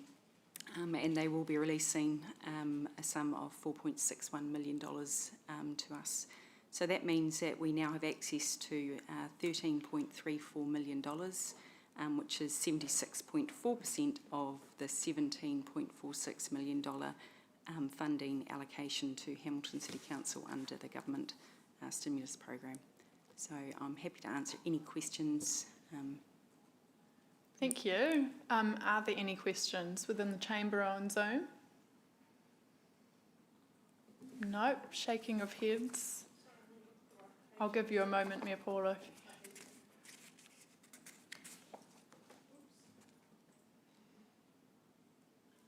Has it been moved? Because it hasn't, I'm happy to. No, it hasn't. So. Sarah, just one question from me. Okay. I recall at the last meeting, Mari, there was some delay in the DIA paying the money out. Has that now been remedied, and have we had the full 13 million, or are we still waiting for some of those funds? So we've received $13.34 million. So the revised funding request that was submitted in November was approved and has been received. So there's still about $3 million left to claim over the next few months. Thank you. Thank you, Councillor Robb. If there's no further questions, it's been moved by Councillor Bunting, Councillor Mark, and seconded by Mayor Paula. Is there anyone who would like to debate? No? Then show of hands for those supporting the motion. All those in favour? It all means the same thing, synonyms. At least I remembered the process. And that was unanimous. Yeah. The motion is carried unanimously. Thank you. All right, moving on to the remainder of the General Manager's report. Eva-Lisa, how would you like to proceed with that?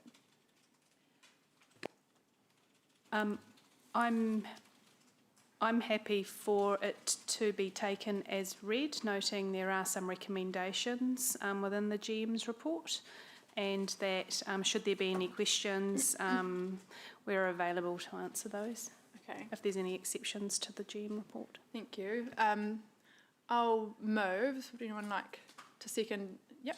Thank you, Councillor Mark. And any questions? We'll just take them by, we'll just go through questions. Who was first there? Ryan. Okay, Councillor Ryan first. Chair Sarah. Just a quick question on the Percival Road. You referenced the Onion Road, Ruffle Road crossing Eva-Lisa, and you compare it to Percival. Could you just remind me, what's the approach that we're taking with Percival, and obviously how it compares to the Onion Road one? Yes, that relates to the deed of grants for the crossings. The Percival Road one, we have working through with Kiwi Rail to put an individual agreement for Percival Road based on the current, terms and conditions of the agreement. Whereas with the Onion Road crossing, Kiwi Rail is wanting to put a whole of city agreement in to encapsulate all of the level crossings. Because of the timing of Percival Road and the importance and criticality of timing, we've approached it in an individual way for Percival Road, but then it will get encapsulated in the full agreement once we work through that with Kiwi Rail in regards to Onion Road also. Percival Road get closed or opened up again? Was that just what TGH is doing there in that port stuff?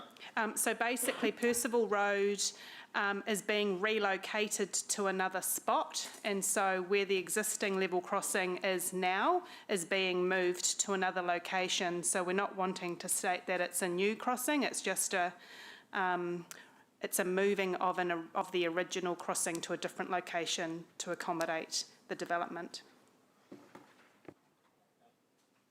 Just on the next section, we'll talk about the school travel planning for schools, which is, it looks great on paper and everything.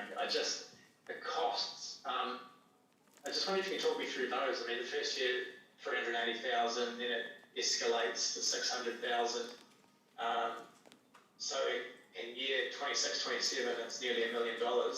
Is that, does that continue to escalate to like $1 million a year, or is that the total over the 5 years?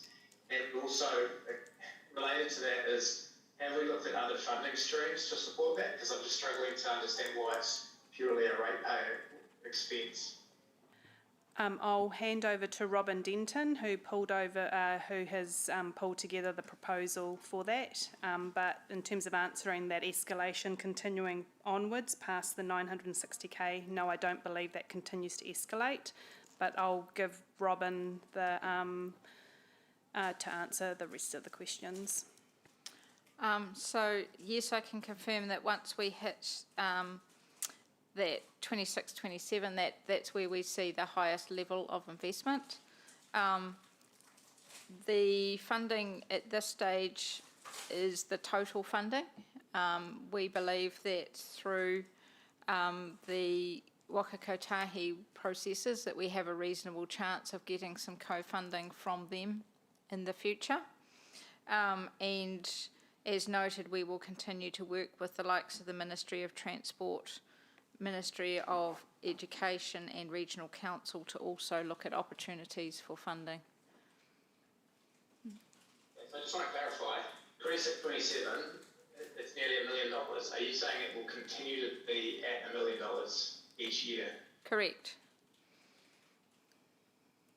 Okay, and what happened to Sport Waikato, I think? Was it who we were talking to, or some other similar body where we were looking to just sort of collaborate on these costs? Maybe it was Regional Council, I'm not sure. It just looks like we're just going in holders boulders.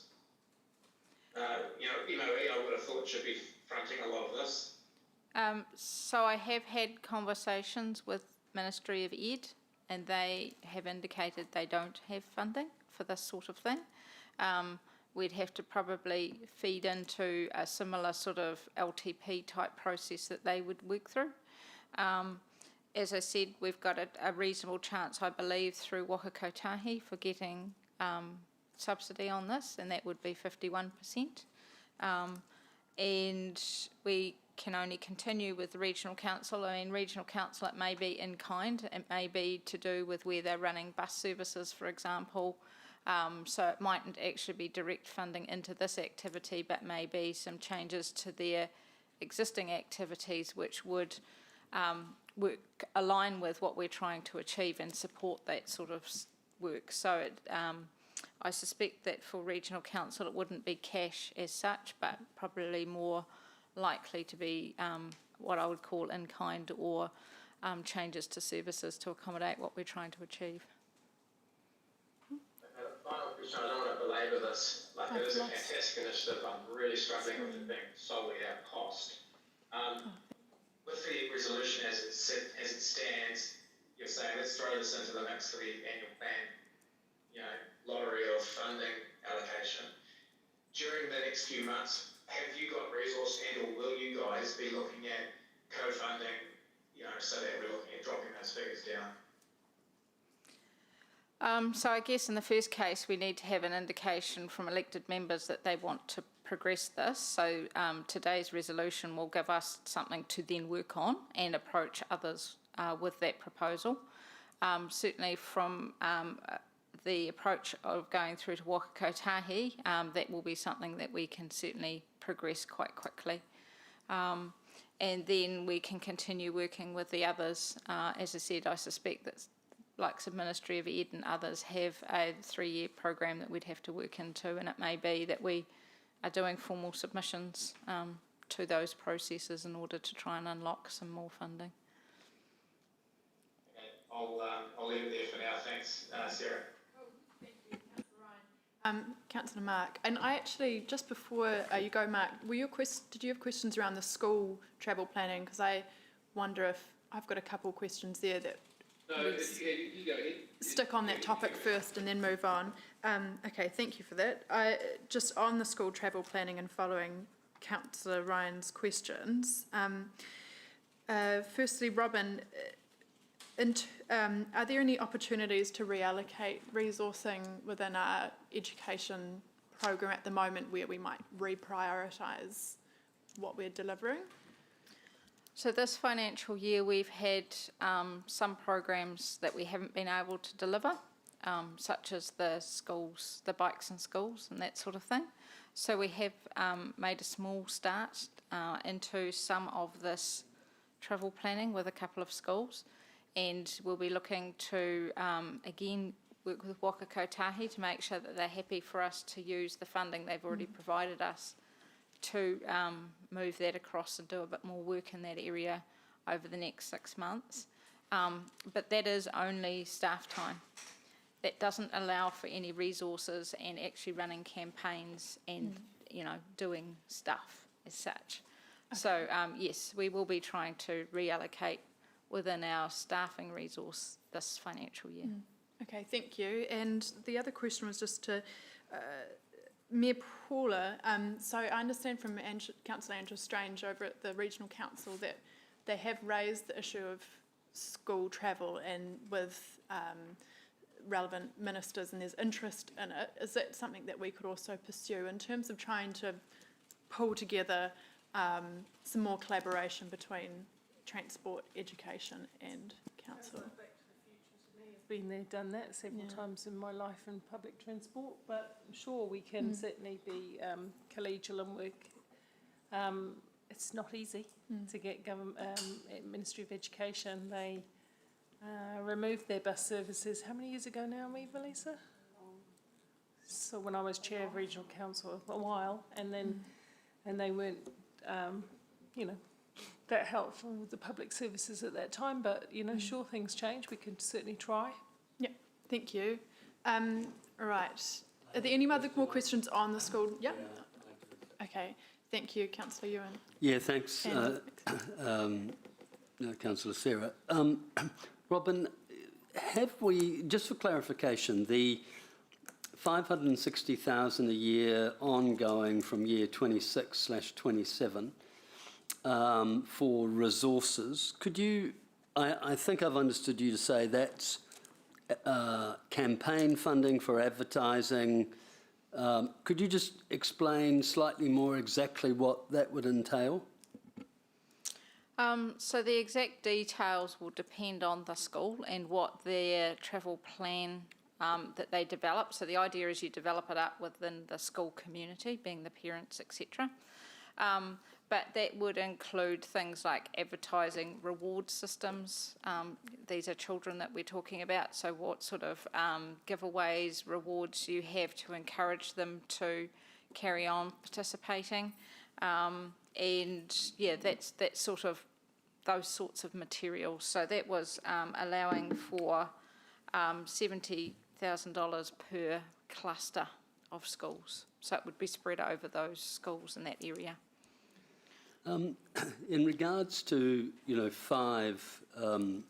FTEs. That seems an incredible resource. Have we thought of going out to the private sector and saying, we, the council, want to try to develop a better school travel transportation philosophy, and we have X to spend. Could you, the private sector, come to us with a proposal? Because this just looks like a scenario that only local government could come up with. Nearly $1 million a year to coordinate better transportation strategies with schools in Hamilton. For all schools in Hamilton, that's a significant amount of work and a large number of trips that you're looking to try and take off the network. So we were asked to come up with a proposal, and this is the best that we believe we can do. I know the amount of work that goes into working with schools and trying to get behaviour change for travel. It is really hard.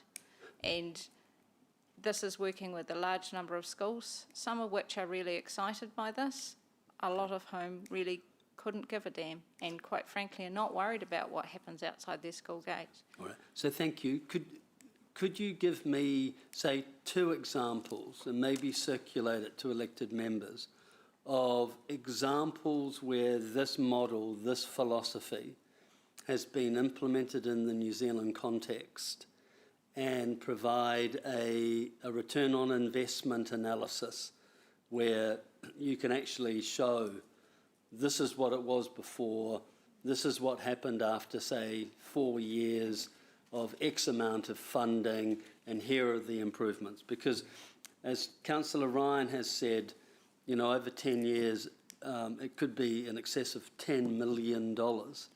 And I'm really struggling. I mean, I signed up to this initially, but I wasn't signing up at $1 million a year and 5 more staff.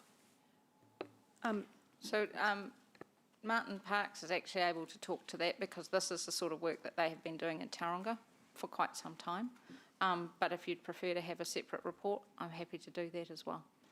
Well, I'm assuming staff relied on a report of some substance, not just, an imperial, study where, you've looked at an equation and you can actually show the improvements. Is there such a report from Tauranga? Martin, it might be better to come to the mic.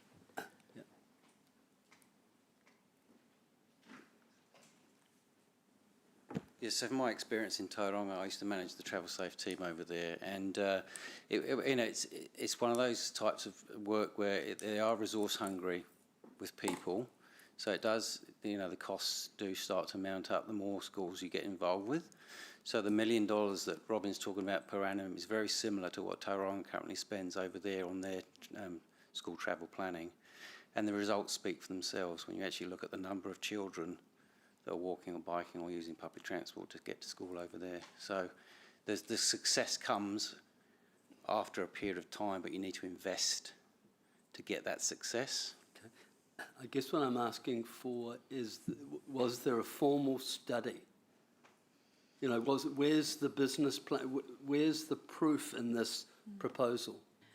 Did Tauranga issue a formal? This is what our problem was. This is what we've done over this amount of. So just to confirm, staff weren't asked to come back with a formal proposal. They were asked to come back with a high-level review to determine whether the committee wanted to take. So the decision that we're making today is, does this committee in any shape or form want to bring back school travel planning through the annual plan process?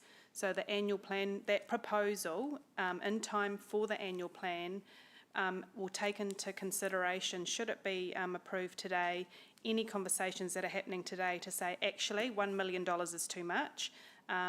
Therefore, we need to actually understand what are the options with investment partners to bring back to this council for a decision to determine whether we progress this from.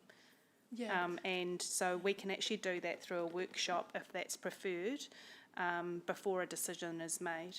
I think, and Councillor Angela's signing over there, a workshop would be very useful, I think, to understand what's been done. My understanding is Tauranga has done work, but also there are other places like in Australia, councils have done similar work, so we could pull together some examples.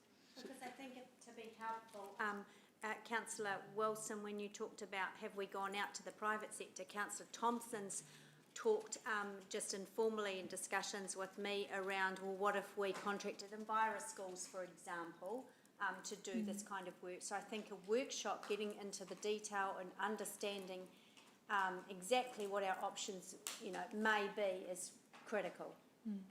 Right.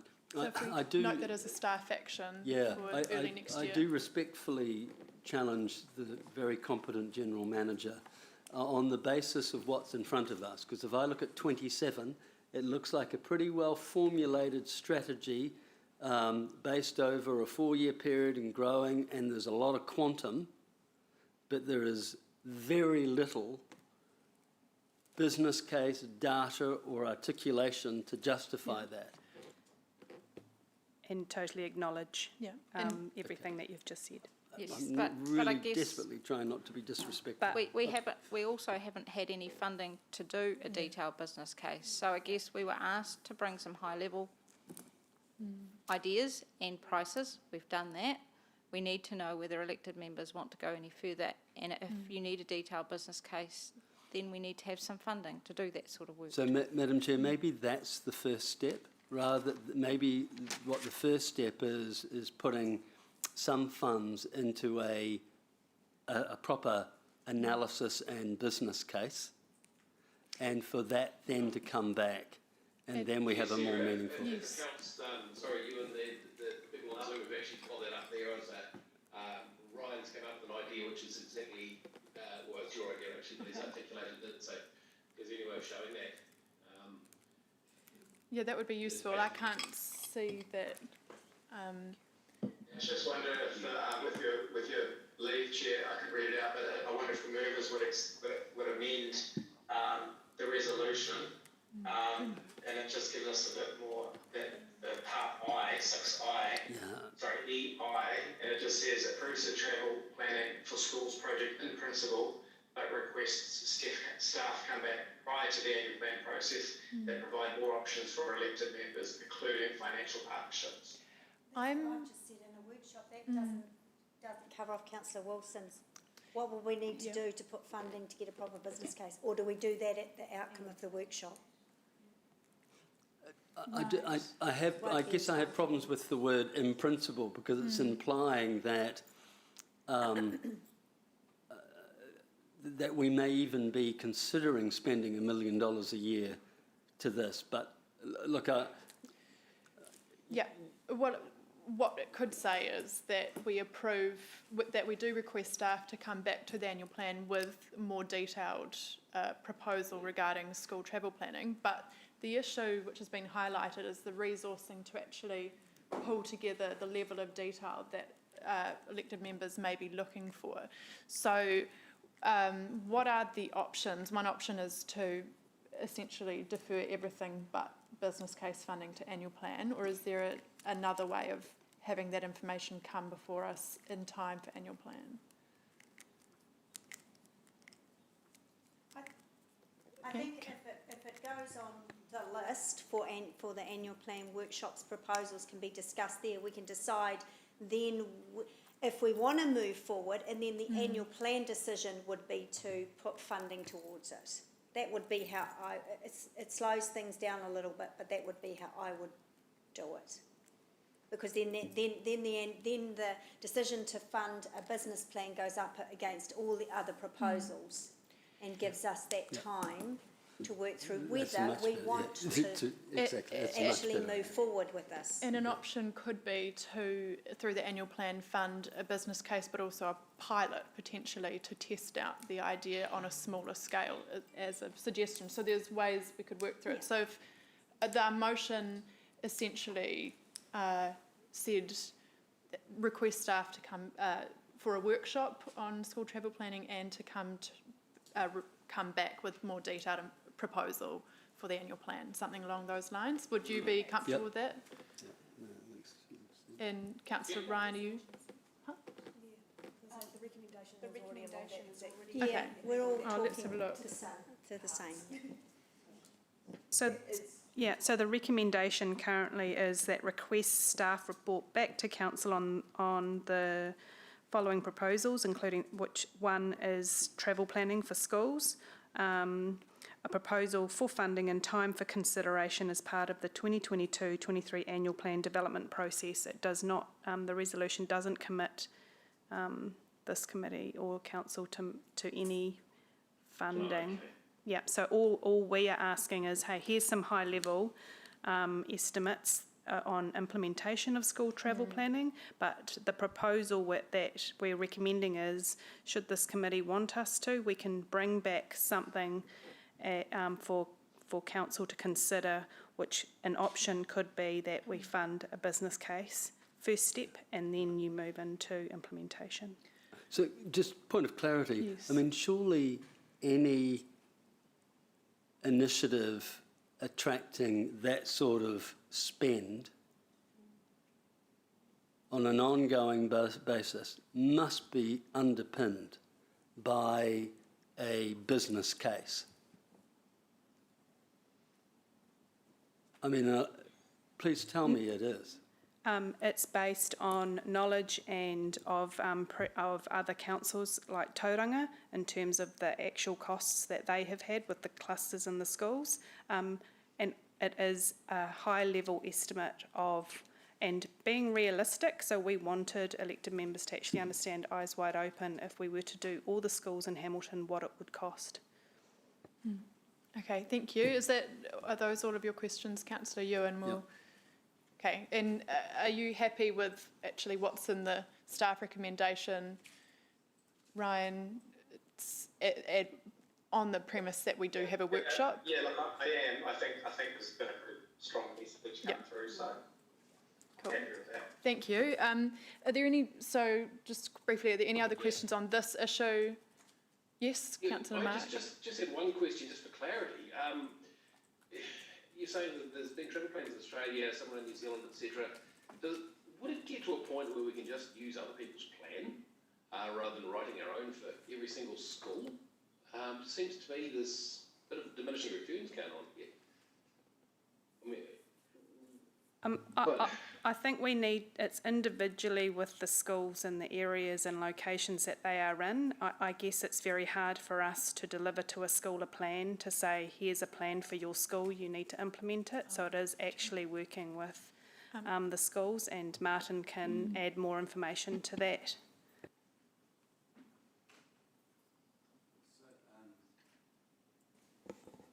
So the schools follow a set of principles around school travel planning. So they underpin the travel plan, but the travel plans are individual to each school. So, you can use travel plans from other schools as a basis to start your travel planning for a particular school, but they have their own unique challenges. And Waka Kotahi have some really good toolkits around school travel planning that we can use as a basis to go forward.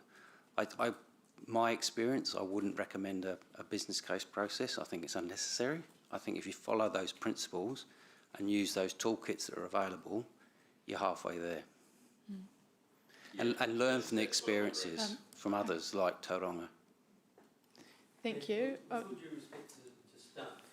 Councillor Ewan, you'll need to put your mic. Well, we're just finishing Councillor Mark's questions. I'll come back to you on this issue. So essentially, yeah, you see where I'm coming from with this, Martin. It's sort of, give a man a fish and let the day teach a man a fish, he'll eat for a lifetime. So kind of feel it looks a wee bit like we're sort of promising them a regular supply of fish.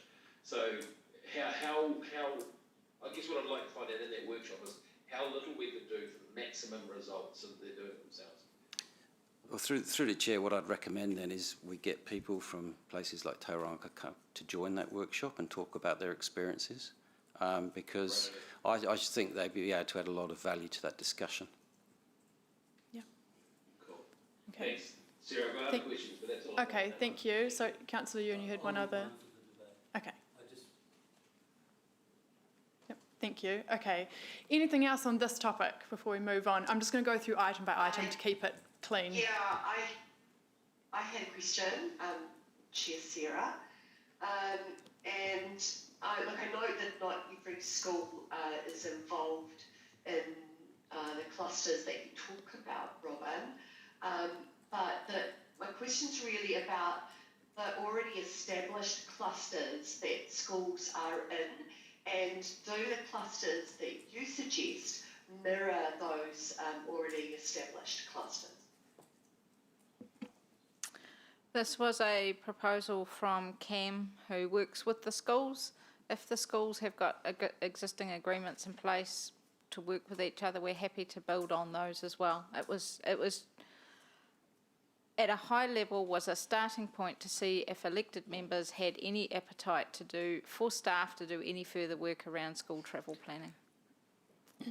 I acknowledge that, and I think it's really great topic to bring us and fully support it. But that a consideration of how the schools already formally organise themselves would be really helpful to understand how to more easily spread the word about their travel planning and more easily be able to bring the ideas of it to them. They have executive principals who gather up in clusters, and that would be a really great way for us to do that. The second question that I've got was regarding the Eastern Pathways. Sounds just like us councillors. Work that will be happening, and will the rollout also match up with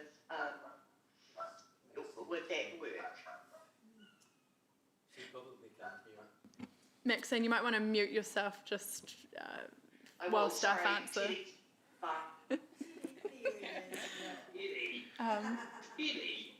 Who's best? So as part of the Eastern Pathways project, particularly the schools link, there is a recognition that there does need to be work with the schools as part of that project.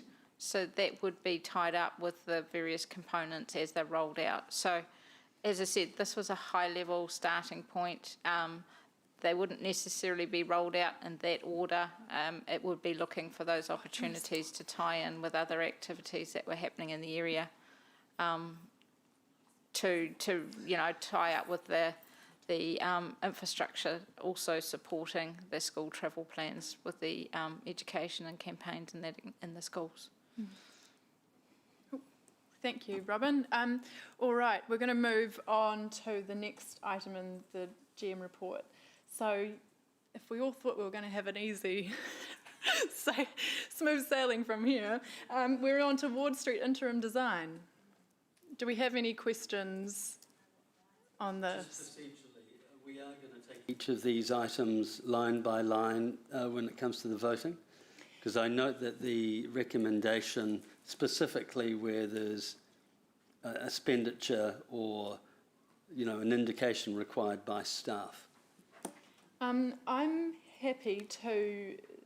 I'm looking at the actual recommendation itself. Are you referring to E? Yeah. Councillor Ewan? I'm happy to take that separately.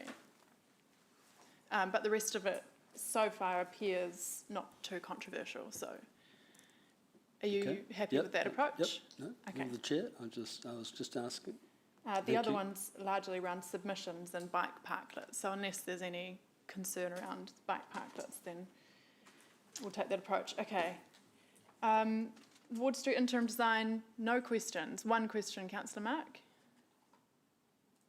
Frozen for my screen anyway. Oh, okay, all right. We're moving on then. Former pit lane passing red location, so the pit lane parking. Mark, your hand's still up. Is this what you're waiting for? No, I was going to ask you a question about $250,000, but I just think it's getting a bit late in the day to start picking on that one, but I'm just noticing how much it was going to cost.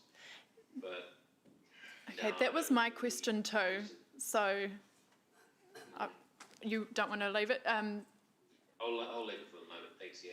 I'm sure your ratepayers would appreciate you doing your fiduciary duty, Mark. Go ahead, because I'm curious. A question about passing red.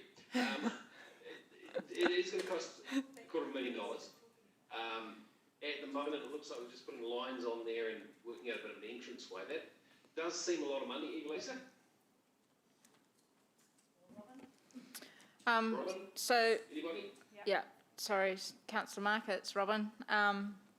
So there is some tidy up work to be done in there. I went and had a look at that entrance and it is quite substandard, so that will need work to operate properly. The other thing we're wanting to do is tidy it up so that there's not ongoing access off Seddon Road.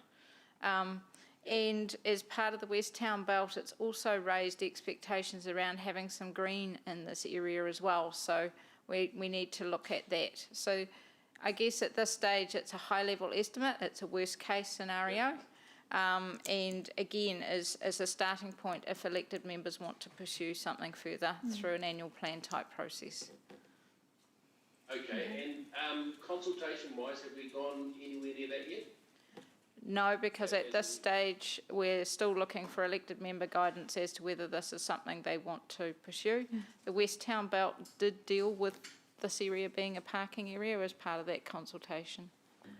Yeah, and I'm just thinking there's a lot of people parking in there who are sort of very suddenly going to be charged for it, and don't necessarily disagree with it, but it is going to change their lifestyle. So I would be quite keen to see some sort of comms plan pretty shortly.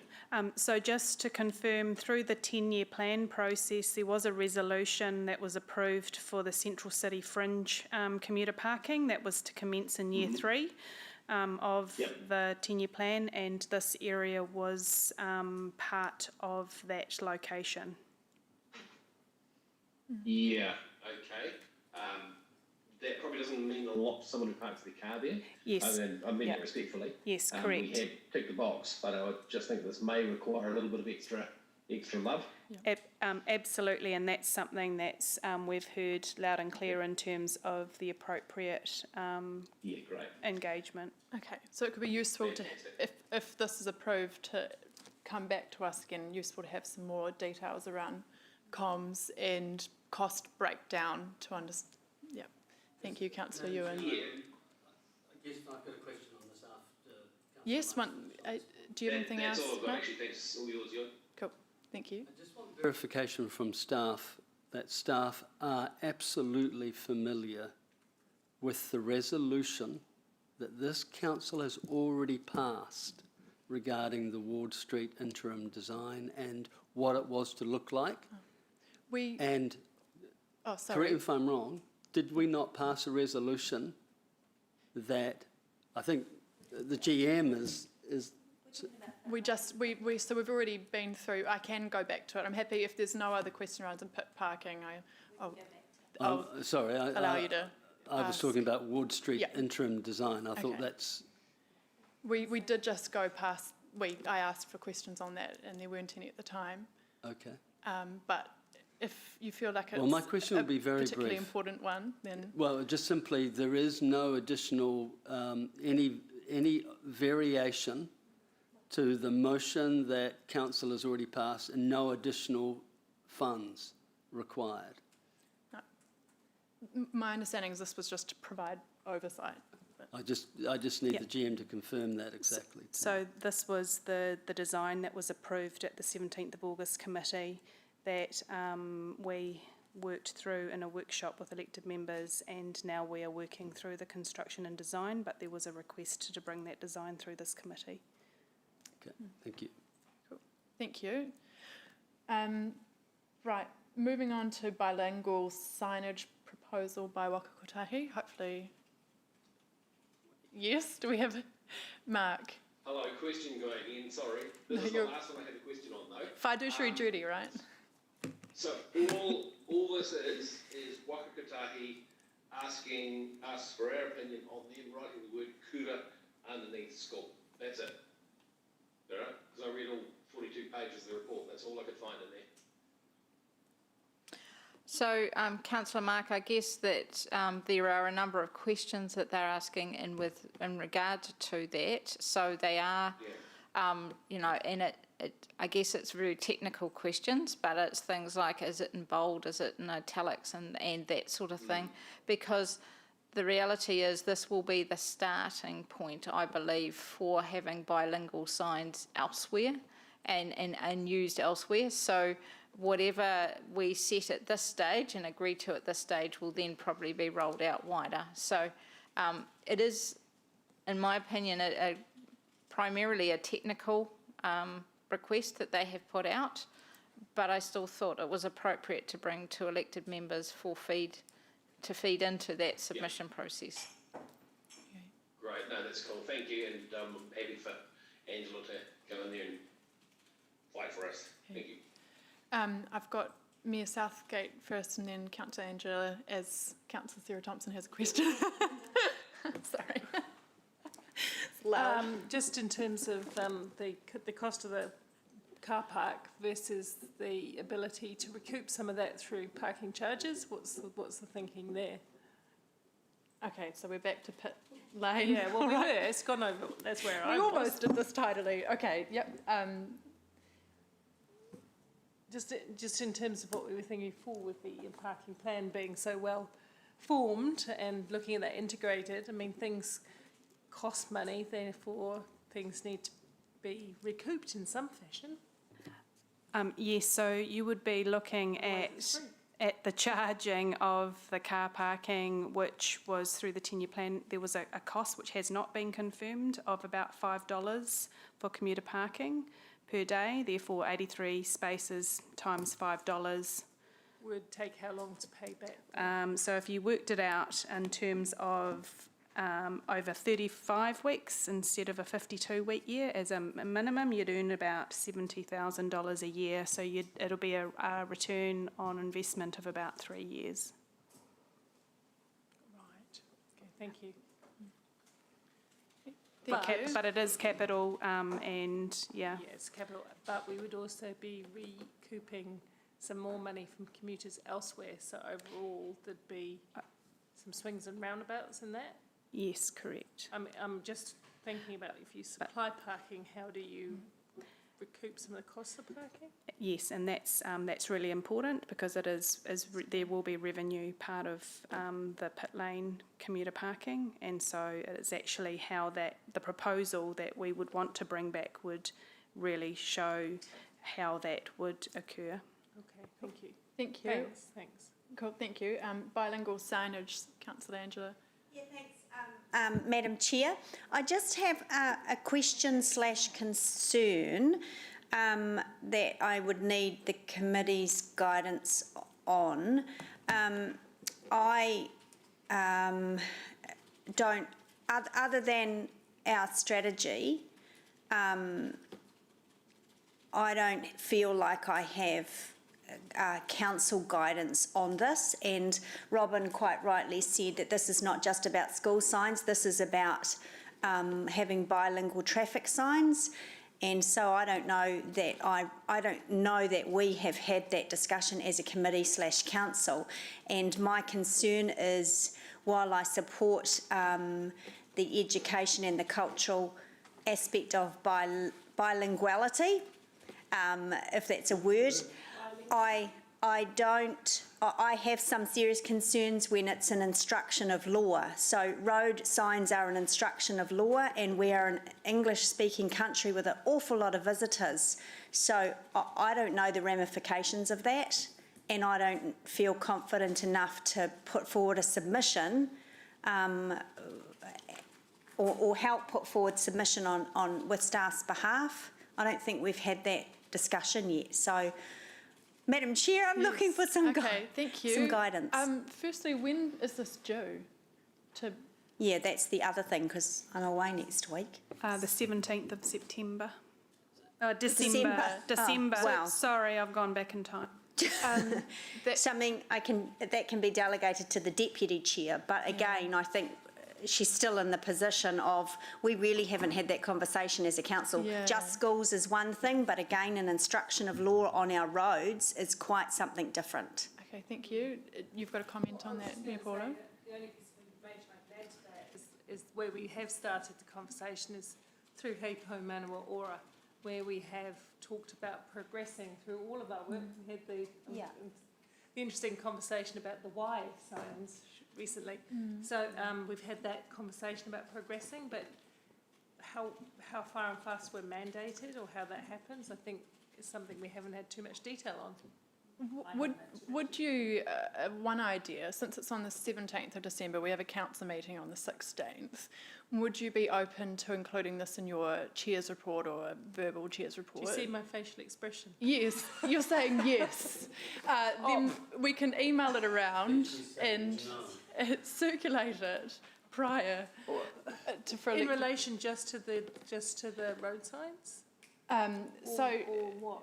I'm happy to receive suggestions on this.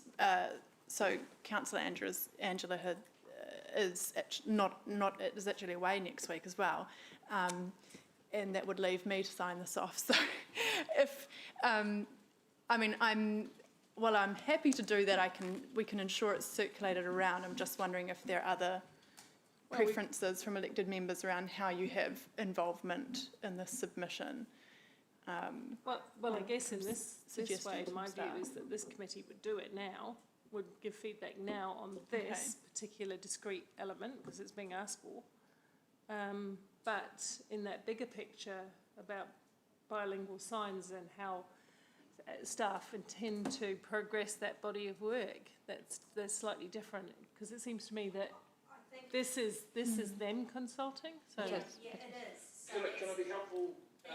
I think I'll just go Councillor Angela and then I'll come to you, Mark. So it's not about our strategy for bilingual signs. This is specific, and my concern for it being specific to road. So these are instructions of law when you're driving on a road all over our city. And I don't know the consequences of that. It's one thing to have a museum or the municipal building, parks and things like that telling the stories, and I fully endorse that bilinguality. I'm going to use that word again. But when it's actually road instruction, I don't know. I have no experience in that and the consequences of that. So I would like council to provide strong direction, because we're talking about road safety and all road users using in our roads. So I guess just a couple of points I'd make is that sort of safety consideration is what we would expect Waka Kotahi to be working through as part of putting this proposal up. We could be very clear in our submission that it is purely in relation to that sign, and that we would like to be consulted with for any further sign changes. And I guess ultimately the process that we would go through is we will pull together a draft for yourself or Councillor Sarah to work through, but we would do the normal, through Mark Brome, circulate it to all elected members before it goes out. So that's our normal way of pulling together submissions. And I guess at the end of the day, the final option you have is just not to submit if you wish. Okay. That's exactly what I was going to suggest to be helpful, and that this is just, and that's why I did ask that question, this is just around putting the word kura underneath school. And that's all there is, but I would strongly suggest that in that submission, like Robin suggests, we do just say that this is in relation to this particular proposal, but also put in the submission somewhere that we are currently working on our street names, park names policies as well, to keep them aware of that, so that if they do go any further with anything, then they are somehow tied to what we're doing. Okay. The plan forward then is to support the use of the word kura, but we keep it ring-fenced to that issue at this stage, and we note that in our submission. Are there any... Yeah, and draw their attention to the fact that we are currently working through another committee on our street sign, naming proposals anyway. Okay. And policies anyway. I'd be happy to support that if something more formal is required, Mark, moving it or seconding it or something. Is that what they're asking for, just that word, kura? Yeah, I think... that's all there is. I That's mentioned not 40 pages of it, that's all there was. Amy has said that the staff recommendation is probably fine in this respect, but we can note in the minutes, maybe? Is that useful? And- yeah. If, Well, I'm happy to move that stuff. Are you happy to move that? You've always wanted to champion the bilingual Yeah. signs. Do you want to move, Mark? Myself. And I'll second. Angela I'm and or. totally relaxed. I don't mind as long as we get the right thing done. The whole, this, yeah, the general manager's report has already been moved and seconded, so, yeah. And we'll, thank you for your offer. And so, okay, where are we? Oh, so we've been through the River Path, where Eastern Pathways School Link update, it's just an update around timing, Transport Centre rejuvenation update, bike parklets, temporary trials. We've got innovation initiatives and opportunities, so that's coming to us next year anyway.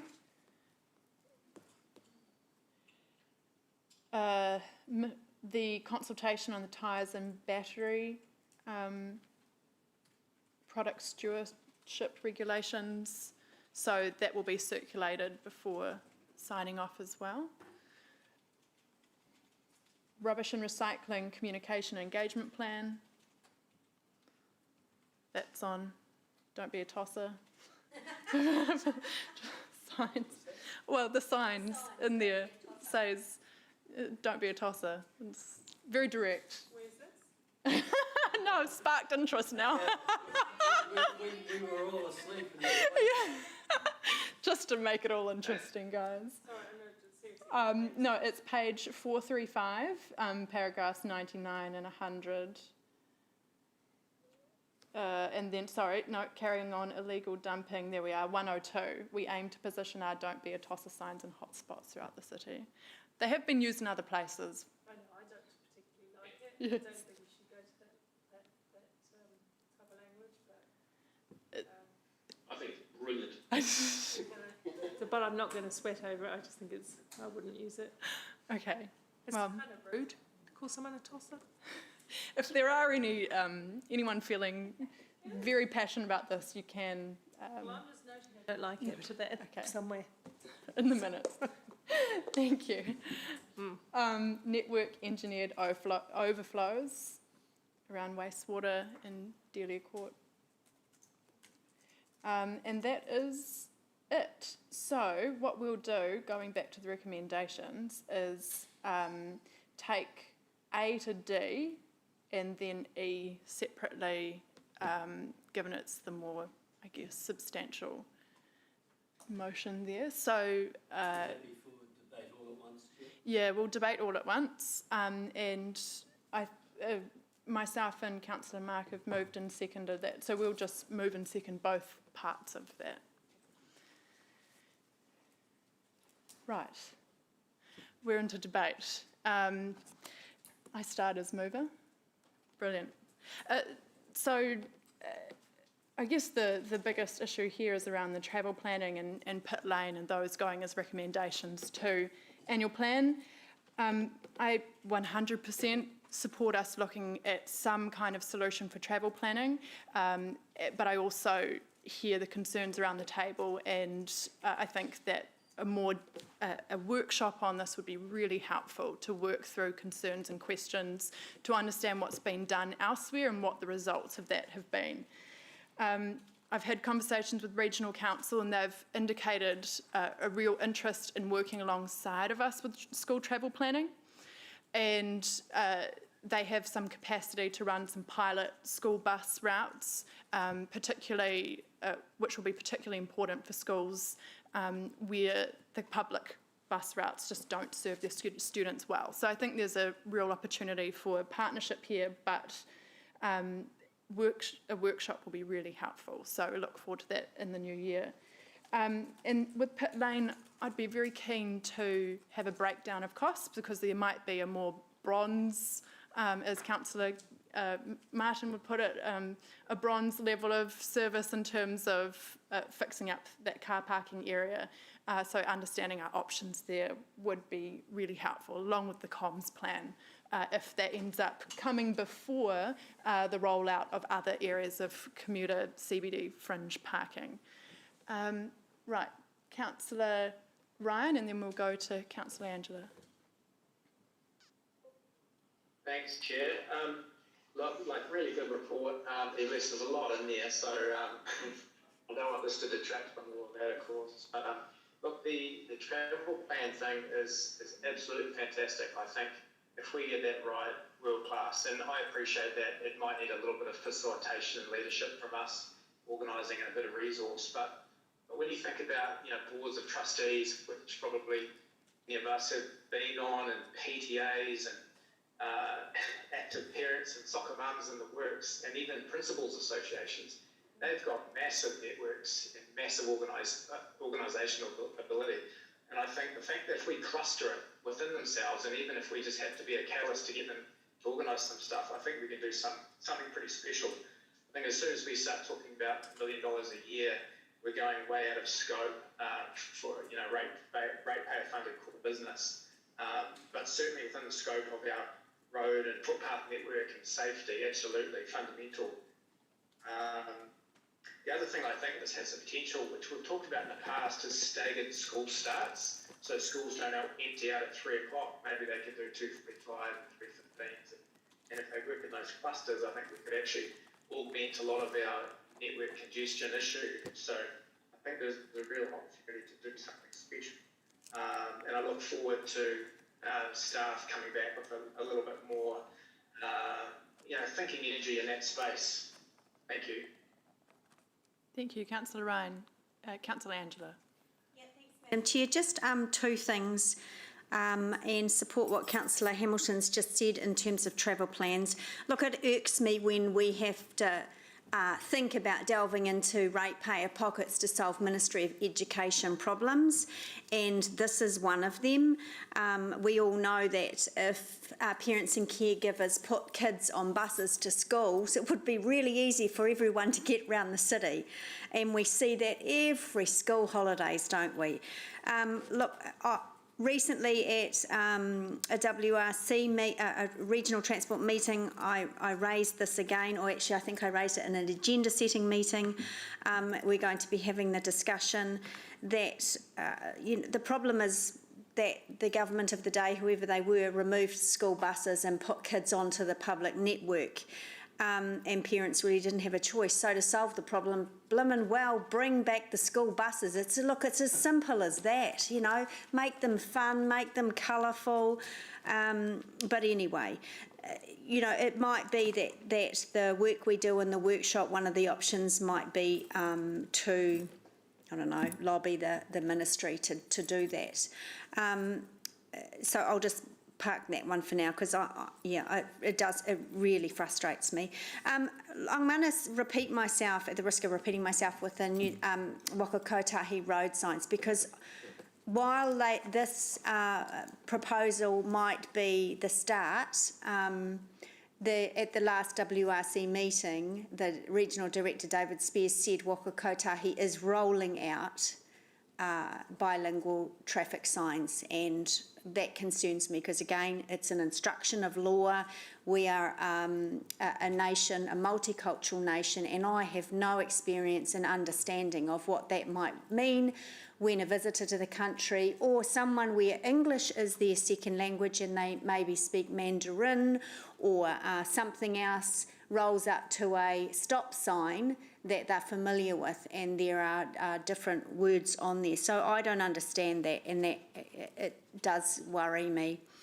So at the risk of repeating myself, I'll say that again, because I wouldn't assume that just because the decision is and the consultation submission has been asked just to change school signs, that isn't the go-ahead.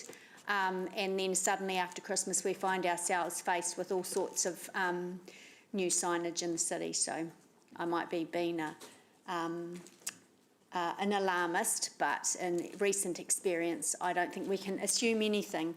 So thank you, Madam Chair, and great job. Thank you. Right, Councillor Ewan. Thanks, Chair Sarah. Look, I think everybody else in the room, when the idea of implementing or discussing a travel plan for schools to mitigate some known concerns, I thought that was wonderful. I thought that was great. I think that made sense on face of it.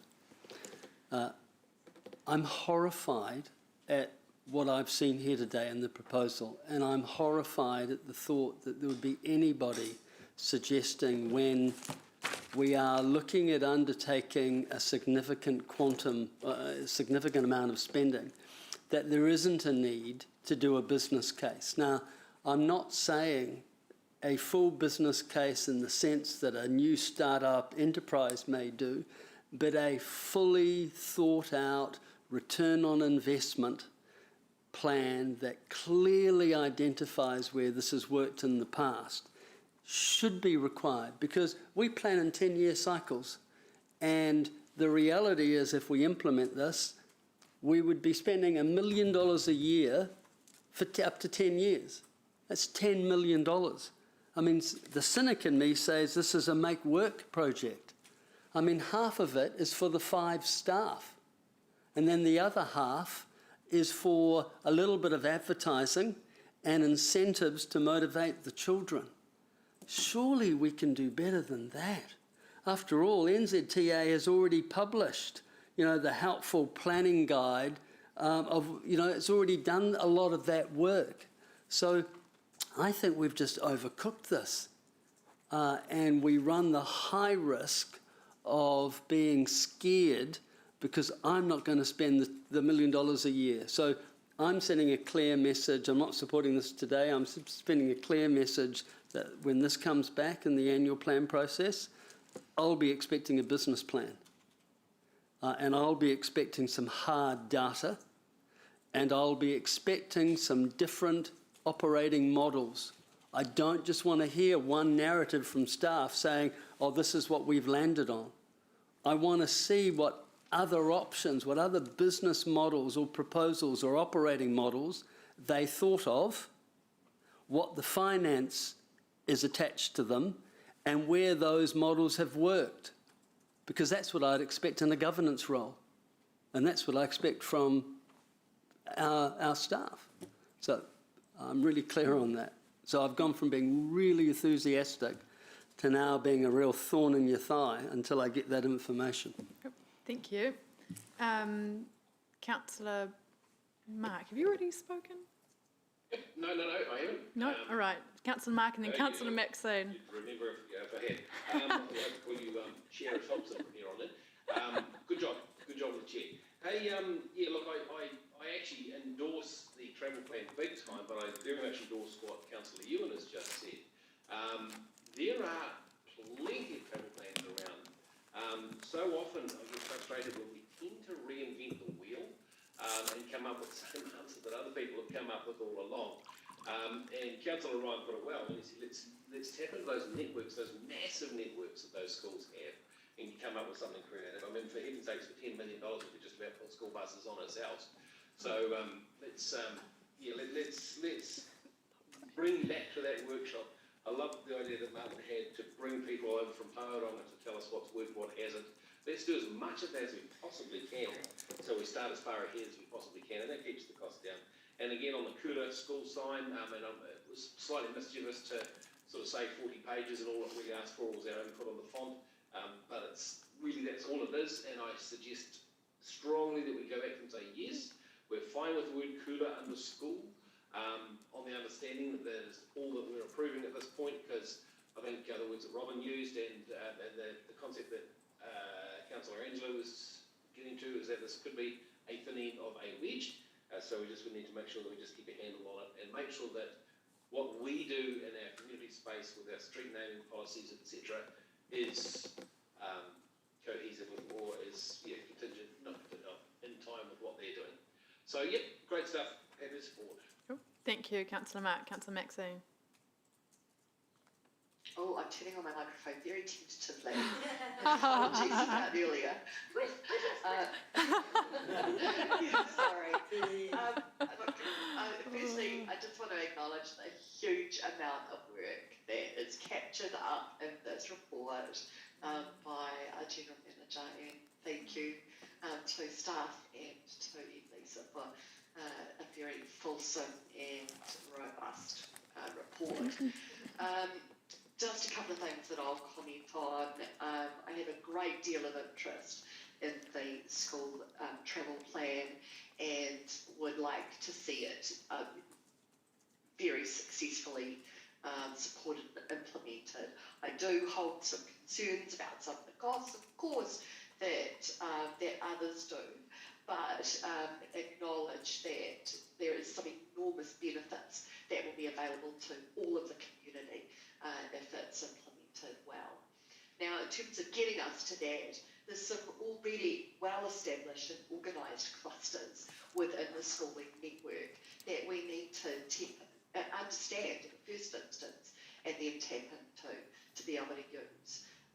They, as Councillor Ryan has said, have huge reach out into the community and have the ability to get real buy-in from their community to these sorts of plans and kind of ideas.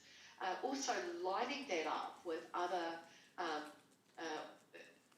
initiatives that are coming out of council will be critical as well. And there is also the possibility to be able to share some of that cost across those kinds of implementation. And I'm thinking specifically about the parts of the Eastern Pathways Schools Link projects that will be coming up. There will inevitably be funding in there that will enable us to communicate with schools and get buy-in, and that's a really good program in order to be able to do that. And if we've got this established in other parts of the city, we can roll that out very easily. So I'm fully supportive of that. I'd really like to also be able to see that in a trial. So, happy to be able to see in a small way to be able to be included, that our workshop can maybe tease out the ways to be able to implement it first. So 100% support that and look forward to a workshop to develop it further. And also happy to be able to see where it's been implemented well in other cities, both in New Zealand and over the ditch. The second thing, just quickly, You've only got 2 seconds, the, Maxine. NZTA signs, and I realise I'm going to run out of time. Ding! 1 sentence, go. No, just in terms of signage, Māori is an official language of New Zealand. Let's start seeing it more around our rohe. Okay. Kia ora. Thank you. Very good summary. All right. Are there any other speakers? Otherwise, I might just exercise my right of reply very briefly.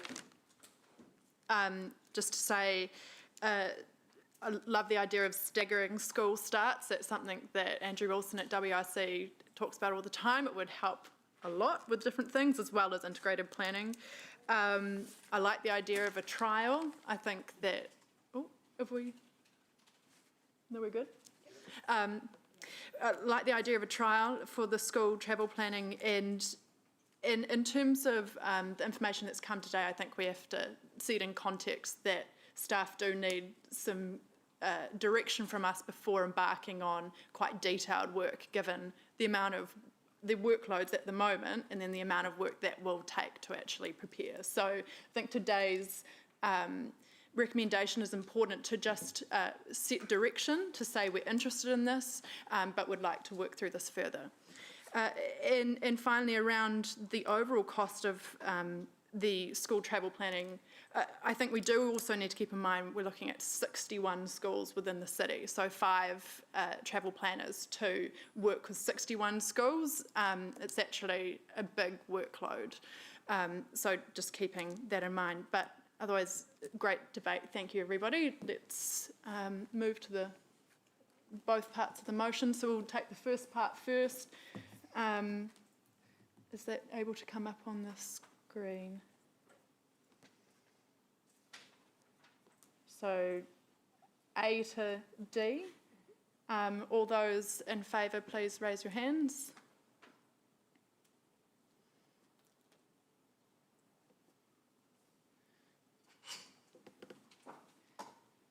Thank you. The motion is carried unanimously. And E. E.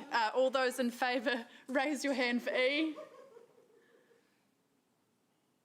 Thank you. And is it all those opposed? Oh.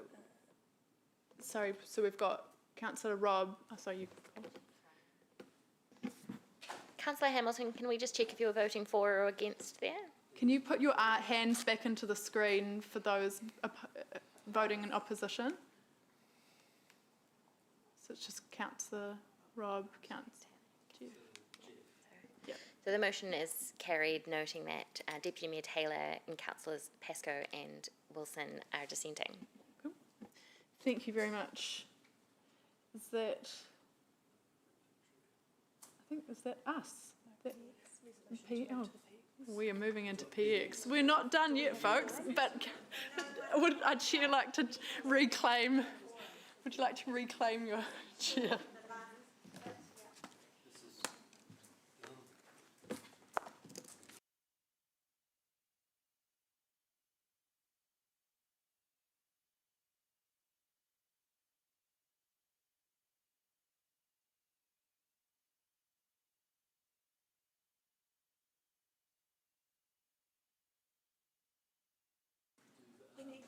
We need you there for quorum.